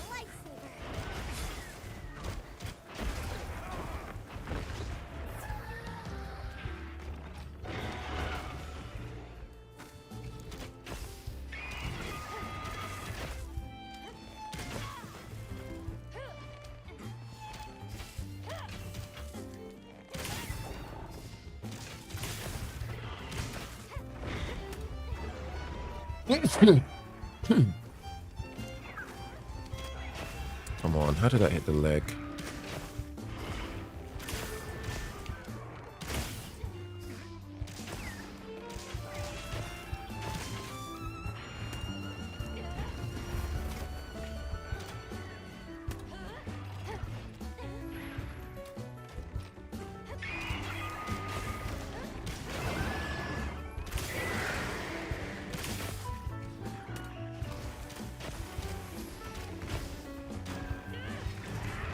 Oh, nice offset. I see you. I see you. See you in these streets, offsetting. Upsetting the monsters from the offsetting.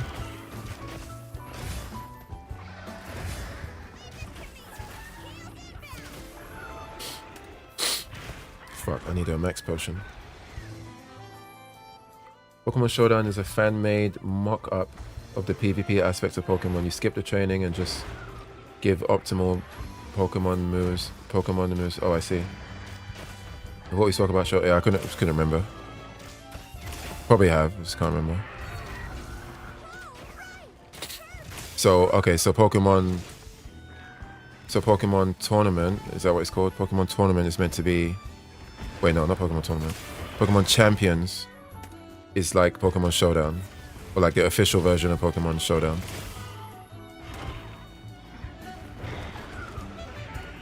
Yeah, I get why like the competitive players will like that a lot.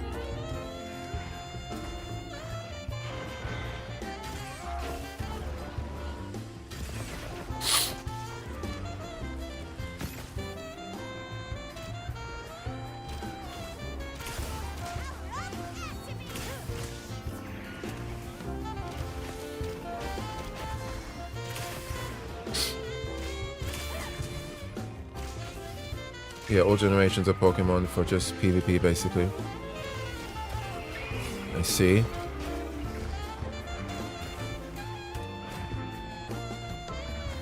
I mean, yeah. Like there's many different ways to have a PvP game, right? I think that's another thing I was just alluding to, like originally when this all began. Like I understand that. Oh fuck, that's the wrong. I understand that Pokemon's PvP is kind of like cemented in the way that it is, and most people are used to how it is. But like, the PvP is just it's just like a category, right? Like you can have multiple ways to engage in PvP.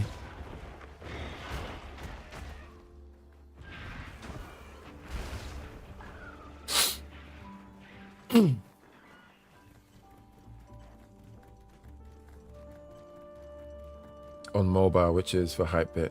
Oh, because yeah, it's just much more easier to get matches and stuff. You don't have to go through Nintendo's annoying Nintendo online system. You can friend codes, or if they even still have that.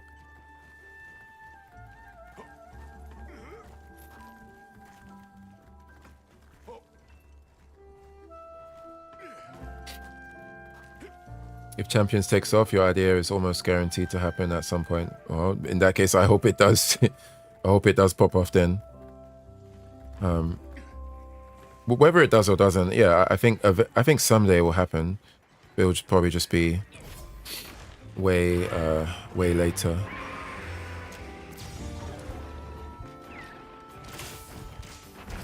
Okay.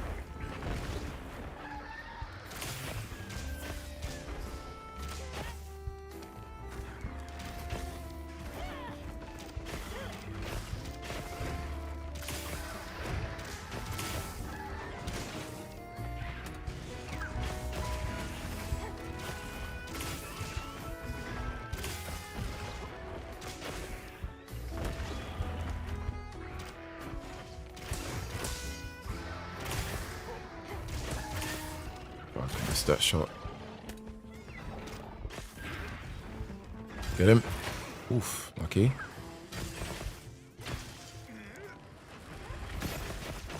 Nice shot. Bro, the dead body is like just completely in the way.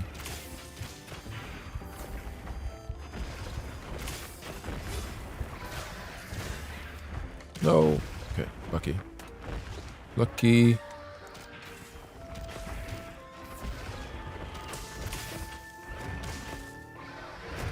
Whoa.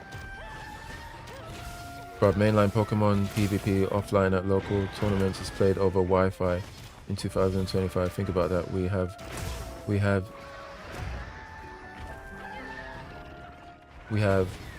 had cables for OG Game Boys, and we can't do that right now. Actual disgraceful behavior. Wait. PvP offline at official Pokemon tournament is played over Wi-Fi. Wait, what do you mean? You mean like you go to the venue? Oh, you're saying you go to the venue and then you play on Wi-Fi with each other. But back in the day, we connected with the link cable. Yeah, we've how far we have come. Link cable.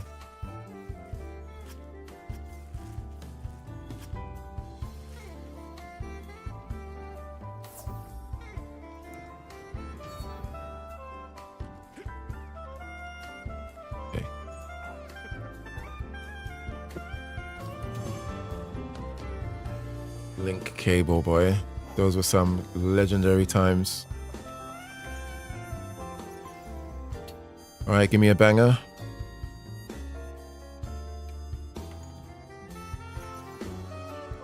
Okay, we got one red. Blogger.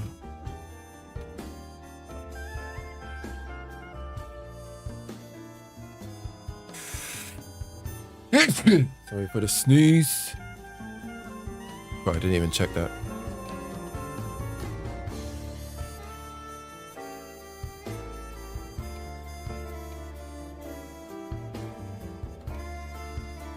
Poison, triple. Not really. Not really.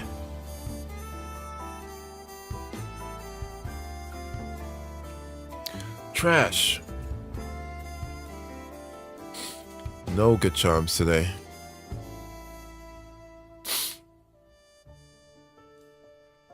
No good charms.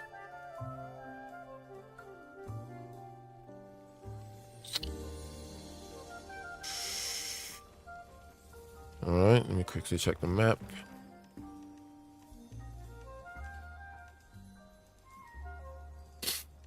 Oh, hello. Wow, got a nice juicy one here. I'll save it. Save. We'll take that. We take those. Who's this? It's not bad. 25 minutes.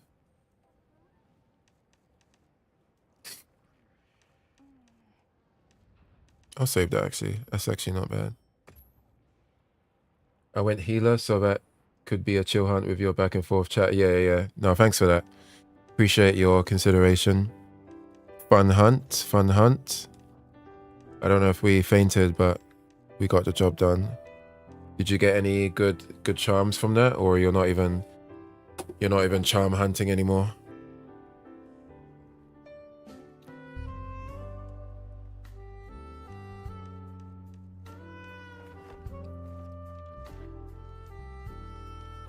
Wait, let me gamble. Let me quickly gamble.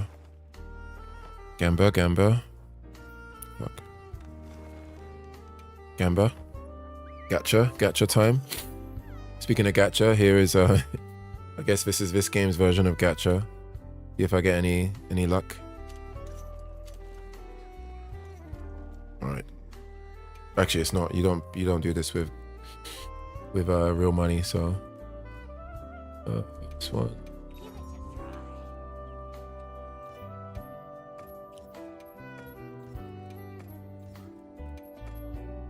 23. Okay. A bunch of trash charms. Don't mind it. I'm actually close to inventory cap anyway. Damn. So I think I appreciate not having to think about what charms to keep. Fair enough. It's a very nice position that you're in. Here's me still farming.